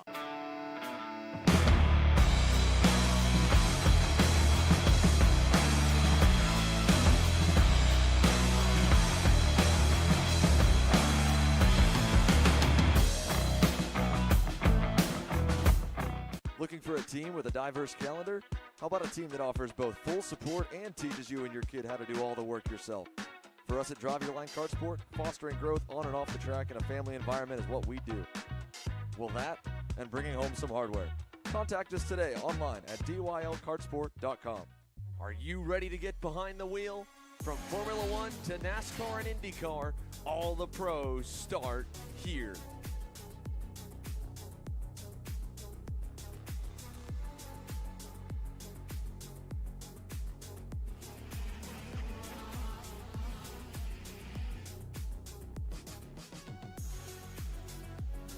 For more information, check us out online at mcckarting.com or call us and go racing today. Are you looking for an advantage in your competition? Well, Car Class has done the hard work for you.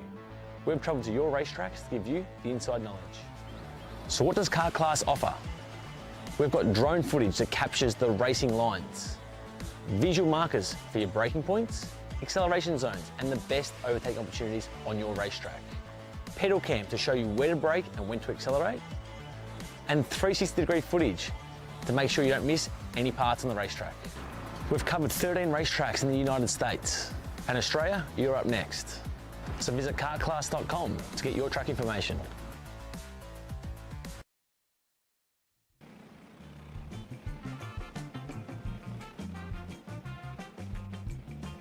The second half of your senior lights out onto the racetrack now, and what was a hectic first half that we saw there, gentlemen.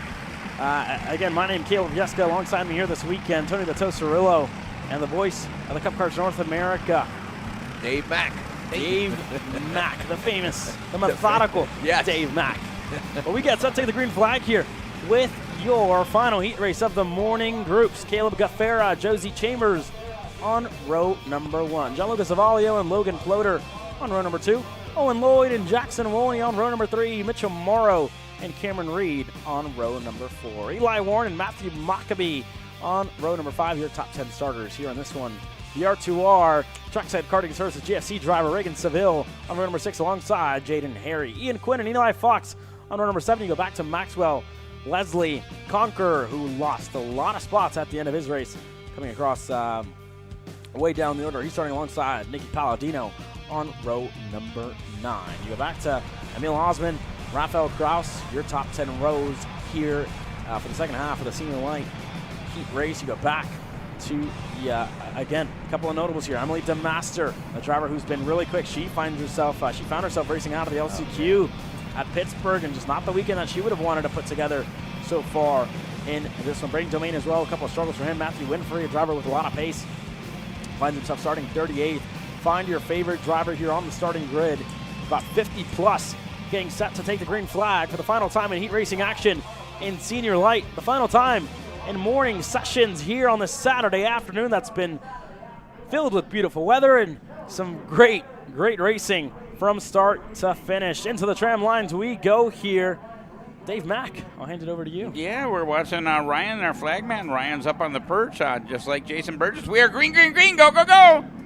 And a good start already for Caleb G. Everybody working their way through, rocketing through turn number 1. 3 wide, further back in the field, side by side. The rookie, Josie Chambers, gets through. And how about this shot here? Trackside, seeing the speed and kind of doing it justice on how fast these 206 come in to turns number 3 and 4, almost flat out the entire way through. Seville got shuffled behind Maccabee, looking to make up a couple. And there is a lot of drivers. They're getting in the mix. Ian Quinn, they're further back on the edge of the top 10. But side by side there with Seville and Maccabee for a second. Holding on to it around the outside. Eli Fox in that battle as well. And more. They're still staying 2 by 2. Gaffara pulling away there, but just very early on in the race. But a little bit of more civil start here than we had in the last heat. Yeah, that's for sure. I got all excited. We went to turn 1, then turn 2, and then turn 3. I'm thumbs up on each corner, yes. Very civil. So this is a little bit more what we expected, and did not expect all that action so early on in that other heat that right before this, the other heat of senior light, being brought to you by CKT Engines. Yeah, and look at all the people there on the hill watching on the final heat race of the morning. The fence lines are packed.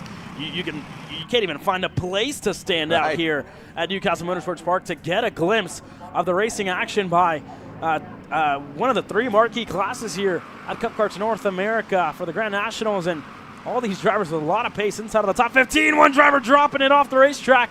The 27 Coyote Machine way off the track, and that driver was outside of the top 20 looking to work their way in. So the 27 with big issues. James Hadley, who was sitting 27th, the 27 sitting 27th. Yep. Off the racetrack there.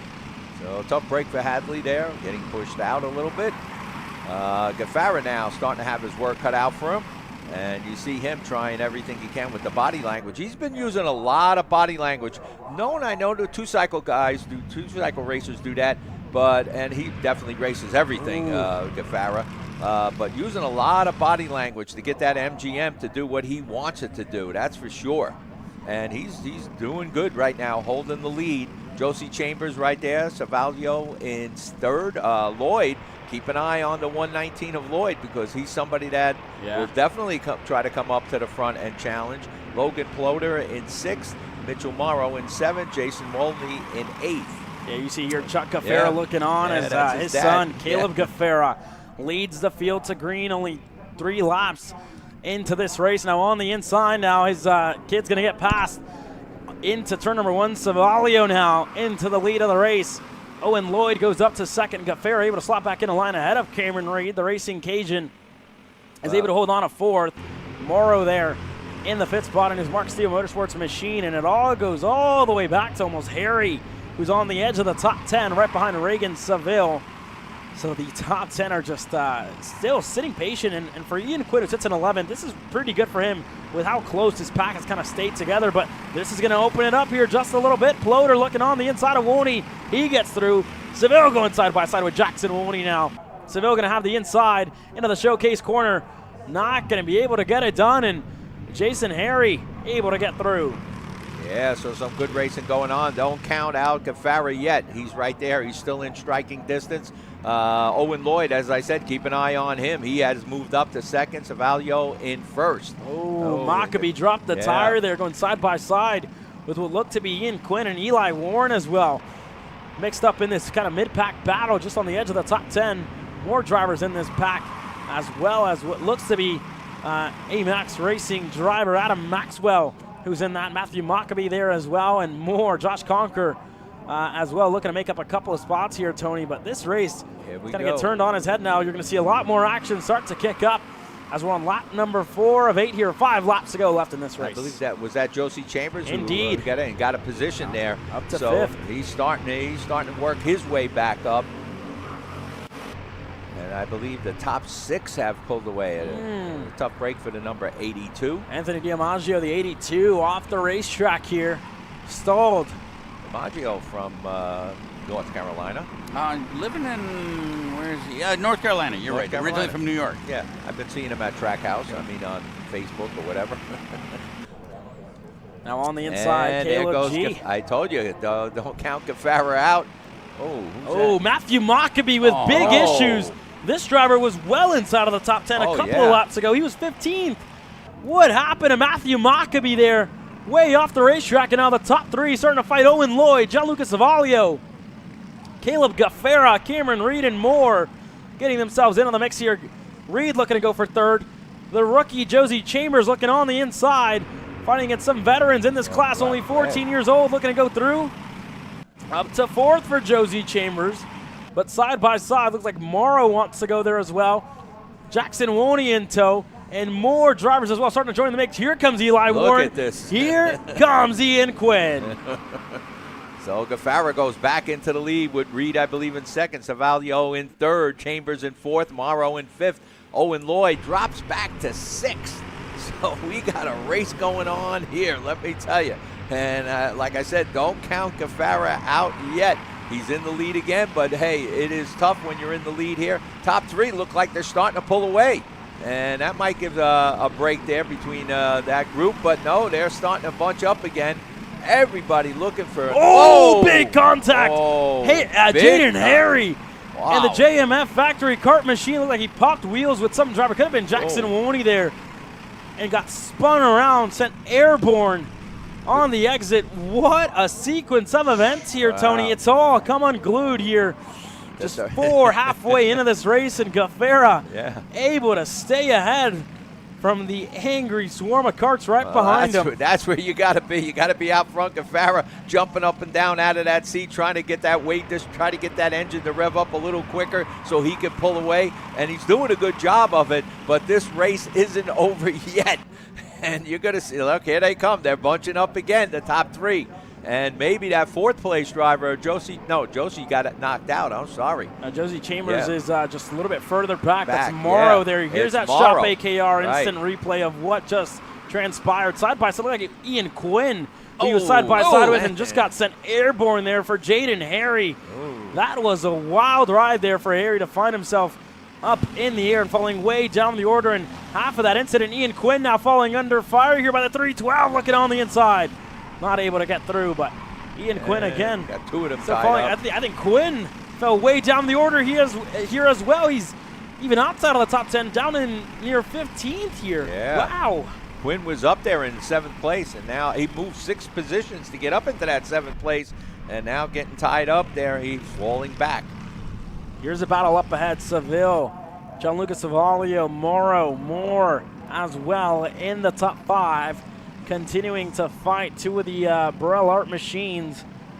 One of them powered by Mark Steele, the other, I believe, by the Prime Power Team PSO karting factory effort as well. So a big contingency for Burrell's from Canada, and as well for Mark Steele's operation here this weekend with just about 50 carts for Steele. And again, two sticks in the air. It's time to go, boys and girls. Cameron Reed stuck on the outside. Wow. And Cameron Reed gets put off the racetrack. Cameron Reed goes around. DG gets collected. Huge contact. Cameron Reed. Oh, man, what a tough Unfortunate break for the Cameron Cajun Reed. to get put off the racetrack and turned around. That she just ran out of room on the outside. And we got, look at this, the battle for the lead again. Don't count out Gaffara because, they're side by side. Gaffara's going to try to squeeze back in there. I don't know if he could do it. And he does. He at least gets back up into 3rd. And he's being very aggressive at this point, knowing that we're coming to the end here. And that poor driver that got hit, that was Cameron Reed. Yeah, tough break for Cameron Reed. But look at this. They're getting very aggressive now. Gaffara moves up into 2nd. Some aggressive driving there by Gaffara. And he's going, and he's trying to get by. He's muscling that kart. Let me tell you, he's trying to put that MGM up there, but now they're trying to shut him out. And we got a race for the lead here. Yeah, 3 wide. All the way through on the exit of the shark fin. Now to the lead.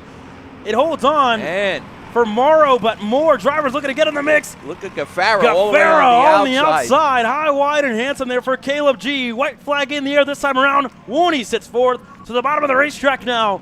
For Gianluca Savalio, Morrow right behind. Morrow in the lead. Savalio in 2nd. Gaffara 3rd. Back to Warney. The top 4 are pulled away in Reagan Seville. After everything transpired, he's currently 5th. Closing in, side by side for the lead. Savalio looking to go ahead. He gets through. Gaffara goes through as well. Yeah, don't count Gaffara out. He's been very aggressive on these last 2 laps. He's going to go for the lead. He's going to push it up there. He's trying everything he knows to get out in front, to get that win in this heat. And you can see him. He's being there he goes. The cross up, and he's going to take it. Yeah, crossover move by Caleb G to get it done. Jackson Warney now putting Savalio under pressure. Warney gets through. Gaffara opens up. Wow. Welcome in, Jackson Warney, the rookie. Wow, gets the lead of this race side by side on the scoreboard. Warney looking to go low. Gaffara goes even lower. He's able to get to the lead of the race. Now side by side, Savalio, Reagan, Seville. Where have you come from? He was car lengths away, now into the top 4. Gaffara car length away from the Coyote machine of Jackson Warney. Back to Savalio, who looks to put on a charge. A car length, not going to be enough for Gaffara to be safe with the win of this race. Going to tuck all the way down, coming to the checkered flag. Warney to the bottom of the racetrack. Gaffara trying to push him out. Side by side, all the way through. Give it to Jackson Warney, who takes the win in heat race number 3. Caleb Gaffara across the line in 2nd. Savalio 3rd. Seville out of nowhere, surprising everybody inside of the top 4 to finish 4th. Morrow across the line in 5. And we have to catch our breaths here because that was an insane race from start to finish there. Wow, I'll tell you, man. Gaffara right there. He tried everything he knew, going way down on the inside, coming down that straightaway, but Wolney just got the push and was able to take the win. I mean, it was tight. Look down the rest of your results. You're a couple of big movers there. Ian Quinn up to 9th. Chambers fell back to 7th. Conquer able to recover. 11 spots gained for him up to 6th. And again, big stories out of that one. Maccabee and more were collected in a couple of incidents. You're watching Kart Chasers live coverage of the CKNA Grand Nationals, the 8th edition, the 8th annual year of this event that has grown to over 635 go-karts that have all united here at Newcastle Motorsports Park. We'll be right back after the break. Maryland USA, a top-level performance team with unmatched hospitality, offering a full-service driver development program with year-round testing available in Miami, Florida, and the official North America racing team of Parolin Racing Chassis. Chassis and parts available at ParolinUSA.com. At Precision Performance Karting and Brandon Jar the Crack Racing, developing winners is what we do. We're a complete karting program with support, driver coaching, parts, and arrive and drive packages at all levels. Trackhouse, Motorplex Karting Challenge, club races, the CKNA South Division, the CKNA Majors, and a complete in-house ladder program with the BJR to move from 206 club racing to the highest levels of KA and X30 competition in the U.S. If you're ready to learn from industry veteran John Seglin and multi-time U.S. Pro Kart Series champion Brandon Jarzakrak, head over to ppkartingfl.com and contact us today.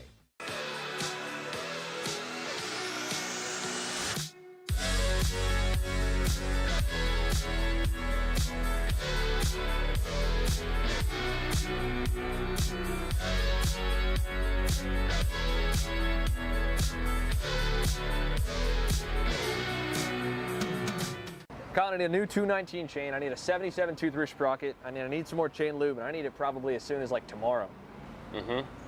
Dude, are you even listening? Like, we need this to run this weekend. Want anything else? What do you mean?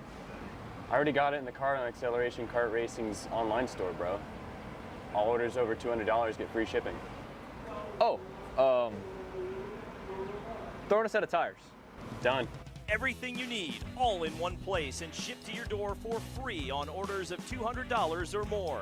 Exclusions apply. Shop AKR.com. Looking for a team with a diverse calendar? How about a team that offers both full support and teaches you and your kid how to do all the work yourself? For us at Drive Your Line Kart Sport, fostering growth on and off the track in a family environment is what we do. Well, that and bringing home some hardware. Contact us today online at dylkartsport.com.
Welcome, everybody, to the official Briggs Out of the Box Challenge.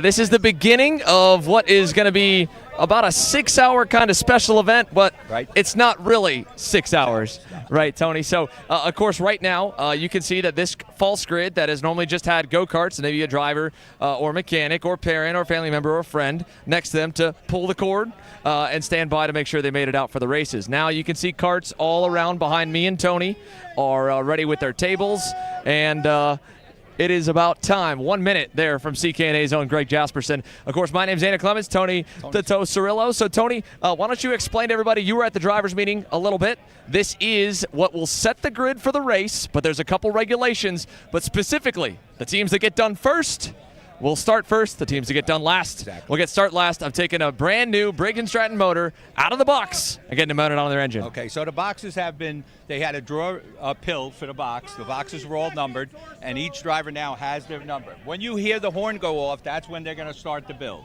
And like you said, the first person to finish the build will get the pole position. They have to get the engine totally together. There's a few rules. They cannot touch the valves. They cannot remove the valve cover to adjust the valves. They can remove the float of the carburetor or the bowl of the carburetor to set the float in case it got messed up in shipping.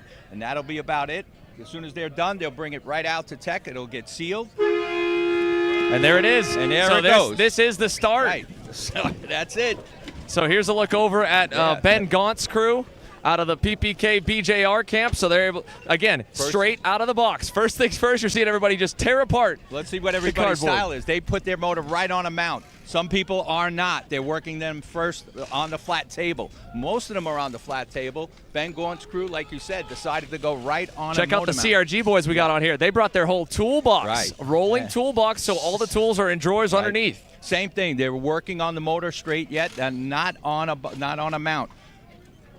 So again, this is the first time ever. Again, brand new, out of the box, and then you can put it on. You can see behind the camera here, the fences are lined. Plenty of people want to watch this. I mean, this is so cool. This has never been done before. I've never seen anything like it in karting. Now, the one thing they got to remember is they can't forget to put oil in the motor. They can use whatever oil they want. They didn't want to designate any special oil. So each driver or each team has to put their oil in. And they can put in, I guess, whatever amount they want. I didn't hear a restriction on that. Check it out. Look at the excitement here from everybody all around the fence line. You've got a lot of supporters for the AMAX guys. This is for Adam Maxwell's entry, same as the CRG group. And he's got his motor on the mount already. You see them putting on the chain guard and putting on the clutch. And they can use the clutch of their choice as long as it's a legal clutch, designated by the rules. Now here's the question, Tony. How do we know who gets done first? Do they all put their hands up? What's the signal? I guess I did not hear how they were going to identify who gets done first. Maybe. Here it's just. I just saw someone walking by, one of the Briggs representatives. He was explaining. Maybe they rip the cord, and when the motor starts, that's the first. off the throttle pedal, I would have to imagine, fully hooked up and everything. Oh, look, check this out, James Overbeck's pit. The Very official quick. They already got the motor on the cart. BJR PPK entry. The chain has to be on. It has to be on. Axle's got to spin off of it. Right. And it's got to go off the throttle pedal. Right. So you can see right there. Here, walk us through it. Here, why don't we get a close look at these guys? Explain a little bit of what they're doing right now as they're bolting the motor on. Tony? Okay. Right now they're trying to align the chain. They're getting the chain on. At the same time, another person's working on the fuel lines, getting the fuel lines hooked up. Another person still working on the fuel lines and the chain. And check out one of the cool parts here. You got some of the drivers involved. James obviously involved. Just behind him, kind of a little bit in the background, you got the Cameron Reed Motorsports Camp, her dad, herself, working on their piece, trying to get her CRG all bolted. There goes the throttle. linkage. Check this out. Let's take a look over at the Cole Nelson Racing Invader Camp. They've got the chain sprocket already on. And we're hearing some cords being pulled. Hands up. I'm going to say it's them. I don't hear. Unbelievable. From out of the box. Yep. Throttle cable, chain on. We've got our pole award winner potentially here, pending tech. It's got to still pass tech. Oh, check it out, CRG, Aiden Rudolph. They're trying to pull the cord to get that one fired up. There it is. CRG Nordam. All right. This is unbelievable how fast these guys and They girls are putting these going on, right? fast. So cool. Look at these guys under here putting the motor mount. Check it out a little further back. Getting the chain right. So we got two drivers. We got the pole and outside pole, I think, right now. And I'm hearing another engine firing up, I think, on the other end of the grid. Oh, no, it's down this way. Who do we have fired up down this way, Tony? So, check it out. Here, we just got to keep walking. Yep, keep going. This is the number 88 machine. One of the Ionic engine, Riley Scott's entry. So the Scott family with the Ionic Edge, number 88. Looks like they just got theirs fired up third, and we're getting ready for the Top Kart boys. They're looking to go close. Oh, we got another one. Eli Fox, New Gen Motorsport. I heard that start up. They're getting close. Real close. There it is. New Gen Motorsport next up. Yep. Got Fired. it. Official. Check it out as well. Henry Wheeler. Mark Steele Motorsports. They're done. Engine fired. They're good. Yep. All good? Yes, sir. Talk about it. Now, Mark here, talking to you. We saw some videos. We actually were freaked out, thought we missed the build challenge. Everybody's been practicing. Did you guys do any practice? No, we've been way too busy over there. I got over 40 guys with me, and we just haven't had any time, so this was the first thing we did. And we got 3 really good guys, plus Island Mike with us. It was absolutely amazing, man. What a great deal, man. Dude, to be fair, with 40 go-karts, you're probably just running around thrashing all day, so you kind of had some practice, huh? Yes, kind of had a little practice. I've been a little short, or you know what I mean. Oh, yeah. I can only imagine. Hey, congratulations on such a packed house, man. You're running pretty good, too. Good, man. We're trying to get everything going. It's been tough for me. I've struggled a little bit, but everything's going good, man. This is great. Thanks a lot, Xander. Thanks, Cup Kart. Thanks, everybody, man. This is amazing. This is family here. Thank you, Mark. Thank so you. cool. We're hearing more engines fire up. Let's go check in with some of the more teams that are getting done. Now, here's the thing, Tony, that's so interesting to talk about, right? As we kind of work our way back here, they get a 5-minute engine break-in session. They get the 10-minute practice to learn the track. Right. And again, it's to be determined. It's different, right? So, granted, they know they're going to make gear changes, but they only have a 10-minute window, so it's still somewhat of a dash.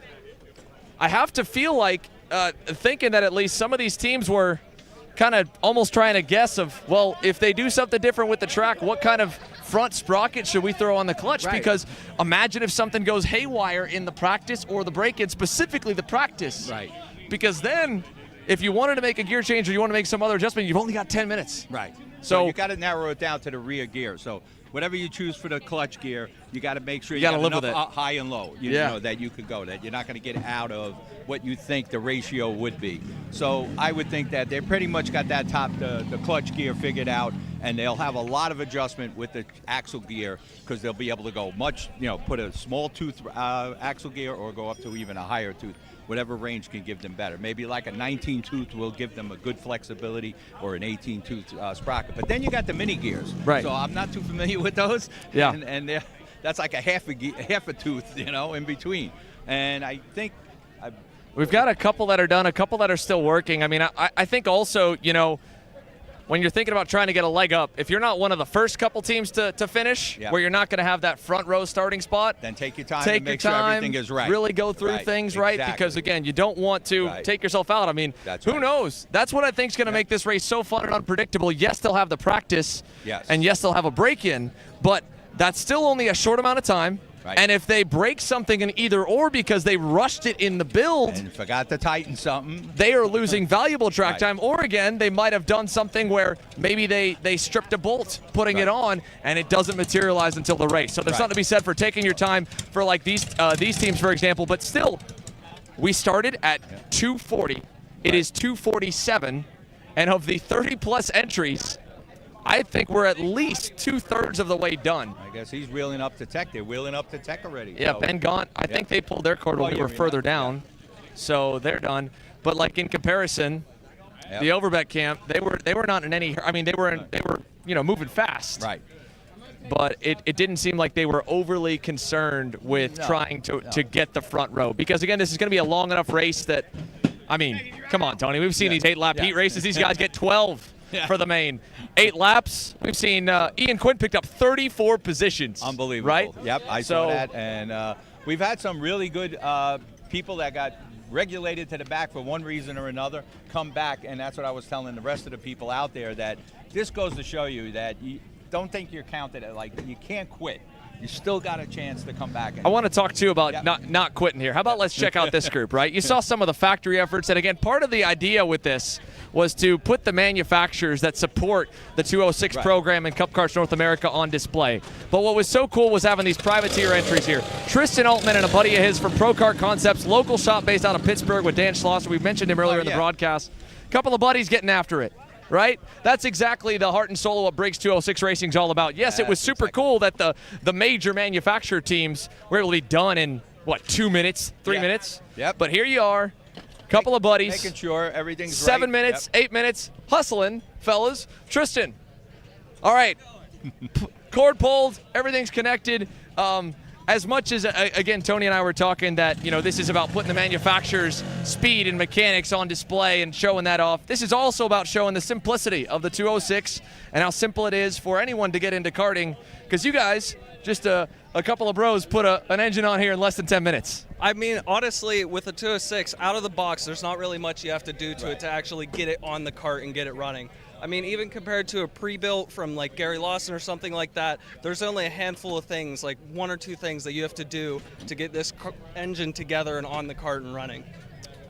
Well, so cool that you guys are able to be a part of this as well. I know you guys have a lot of followers and friends and family back over in Pittsburgh at home.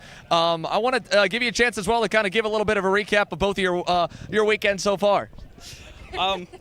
So I think hers is a little more interesting. Yeah, Ari's has been a little bit more up and down, right? Yours has been a bit off. So, but, I mean, it's not like anywhere close to what the results should rank you of how your speed has been. You've been close and knocking on the door, getting to that major group towards the front and into the spotlight. So, yeah, Ari, why don't we talk to you? You've had a roller coaster. Yeah, for sure. No, I've had a crazy weekend so far. I mean, it's been quite a few years that I've been out of the seat. I think we grew up racing together, honestly. But I've been out at pit racing all year with Tristan here. Definitely wish I had a little bit better of a showing for these guys, but I mean, I've been caught up in some wrecks. I was caught up in that 20-some kart pile up in the first heat, and then this most recent one, I got up on the back of somebody and got slammed off the track, and wish it was a little bit better of a weekend, but we'll have fun in the LCQ, that's for sure. Either way, we're expecting some speed, some showing. Tony and I were just talking about taking your time for either one of you. Now, which one of you is piloting the ride? Are you doing it, Tristan, or is Ari? You're driving the shootout tonight? Oh, yeah. Okay, all right. So, I mean, the good part is we've seen a couple of really fast guys and girls be able to make up 20, 30 positions in 8-lap heats. Yes. Y'all two taking your time. You're going to start pretty deep in the field. But at least being able to go over it, knowing it's a 12-lap heat. Where's your confidence for tonight with a to-be-determined track layout? Even playing field, so whether you're rusty or not, nobody got any extra testing on it, unlike for this event. That's very true. I think that's definitely going to be one of our benefits to this race. I'm definitely a little bit nervous, but I'm excited. We're mostly here to have fun. I mean, that's it. At the end of the day, we're here to have fun, so I'm excited to get out there with these great guys. All right, so Ari's piloting. Tristan, you're helping out, being a great friend. Talk to me about your weekend. My weekend's been going pretty good. It's been a miracle that I've been able to run anywhere close to what I've been running since I haven't been here in like 3 years. And the track has definitely changed a little bit since I've been here last, but it's just been a ton of fun. Nothing's been too hectic around where I've been running. Everyone's just, taking their time. No one's pushing each other too hard into the corners, and it's been a different race compared to what I've been used to in the past couple of years. But it's been really nice, and I've been having a blast up and down here and there, but nothing too major to complain about. Well, Tristan, Ari, we appreciate y'all. We're going to let you go down to tech because you're still at least not all the way to the back of the grid, so you got to get up there in the line. And they were nice enough to wait with us. A huge thank you. That's Ariana Nat again, Tristan Altman. And Ari did mention, she's right, there's a couple of junior races. I remember her on the entry list, myself on the entry list. Going back a little bit. And the thing about that's more ammo for my crew to tell me that I'm old again, Tony. The thing about Pitt is we did bring 2 CKNA races to Pittsburgh. So he had a taste of at least CKNA and some of the top racers. And all the top racers, not all, but a lot of them did show up even the first year when it was a divisional and then when it was a summer national. So Pitt he should have some understanding of what's going to happen here. Oh, yeah. No, Tristan knows what to expect for sure. He's been closing the gap. And, well, I mean, for Tristan and Ari, as they work their way out. Ari's driving. I forgot. Ari's driving. Yeah. But Tristan's still up front in the main event, so he's expecting that. But, yeah, for Ari, she's been running at least a little bit of, I know, the Pittsburgh club races. I don't recognize the name from any of the national races. This might be a national return for her. And this is one crazy race to do it at. 12 laps, though. At least she's going to get a 5-lap engine break in just like everybody else. And then the 10-minute practice. Now, again, the grid's cleared out. Check this out, fellas. Guys and girls, we're down to just the last couple teams that are just kind of taking their time, going through things a little bit more. But just as quick as this grid filled up with mechanics, toolboxes, tables, cleared out. Yep. That's professional. That's the last one. And he must have ran into a problem or something. Yeah, so this is for Jaden Krause's camp. So what do we got going on over here, fellas? We missed some tools. Fortunately. Yep. So, but no, we're chilling. We're gonna have some fun. Yeah, absolutely. I was first like 5 went off, and I'm like, all right, we're good. oh, yeah. So no, this race is for fun. We're gonna go out and have some fun. Yep. I got a stud over here. So yeah, we're gonna go enjoy ourselves and see what we can do. Good going. All right, well, keep your eye out, everyone. Again, they're at granted. Not ideal, a little bit longer, but still. Grid is pretty much clear. That's it. Yeah, that's it. That was our last entry. As you heard, there were a couple tools lost, and we are right at 14 minutes. Right. So all 30-plus entries, the majority within the first 5. Yep. And then the rest of them up to probably 2/3 in the first 7. Made it. And then the last couple, just little hiccups here and there at 15 minutes. Right. So if there's any other testament about what it takes to take a Briggs 206 out of the box, get it on a go-kart, and go take it on the track, I don't know if you got anything better than what just went down. And that's why we tell newcomers coming into the sport, take a look at this class of racing, this I'm going to call it spec racing, and how easy it is that we have taken an engine out of a box and put it on a guy's kart who was a 2-cycle driver, but he showed up at the track and we needed him to drive, and he finished 5th out of 20 people. So it proved that we could just bolt that engine on, put oil in it, and let him go out. He was a good driver, but that's what it's all about. It comes down to the driver and the kart setup, which makes it very interesting. So. Well, as you guys can see here, again, the grid is clear, but it's not going to stay that way for long. They're already queuing up a number of our cadet drivers ready for the afternoon session. These guys, girls, families, mechanics, teams, well, they probably took a little bit longer to get their engines onto the go-karts, the ones getting ready to race right now. But for the Briggs Out of the Box Challenge, that wraps it up. We're going to take a quick break, and then on the other side, we'll be ready with warm-ups for the afternoon groups. And such a cool blend that we're going to get to see on display. They've got their engine breaking around 6 p.m., and then at 8 o'clock tonight, kicking off our free coverage, they get the practice session. They won't even know the track till 7:30. It's going to be a ton of fun. You have a whole mix. Factory teams, manufacturers, guys and girls, friends, family, father, son, mother, daughter. It was a mix of it all, and they all got it done in 15 minutes. Right. And they're going on the track here real soon. So thanks, of course, to everyone that was able to have a word with us. And the shootout tonight. Yeah, the shootout as well. All-Star. Yeah, we have the All-Star event as well. So again, this kicks off a 2.5-hour telecast tonight, free to view fully. The Briggs Out of the Box Challenge tonight at 8 p.m. and at 8:45. The Senior Showdown, which we still have to decide the final few spots for. So, again, we're going to send it back on the airwaves here. Quick word from our partners, a little transition on over. And it's practice time here for CKNA Grand Nats 8 with the afternoon groups. This is Henry. Henry feels sad.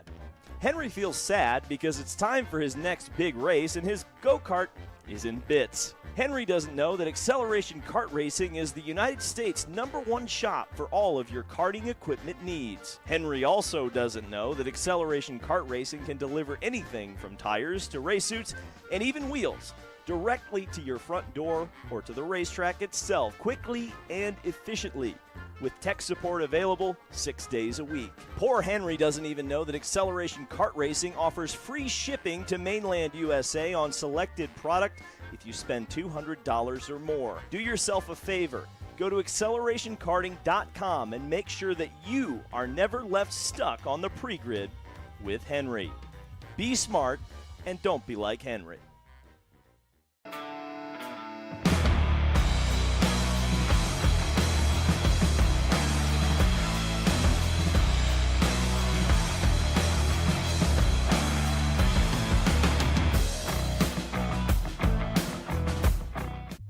Ready to get behind the wheel? From Formula One to NASCAR and IndyCar, all the pros start here.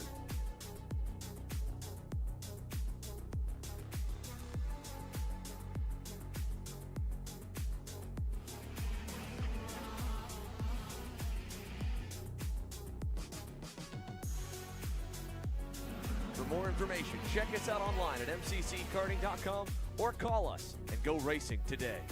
Parallel USA, a top-level performance team with unmatched hospitality, offering a full-service driver development program with year-round testing available in Miami, Florida, and the official North America racing team of Parallel Racing Chassis. Chassis and parts available at ParalleLUSA.com.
Bye.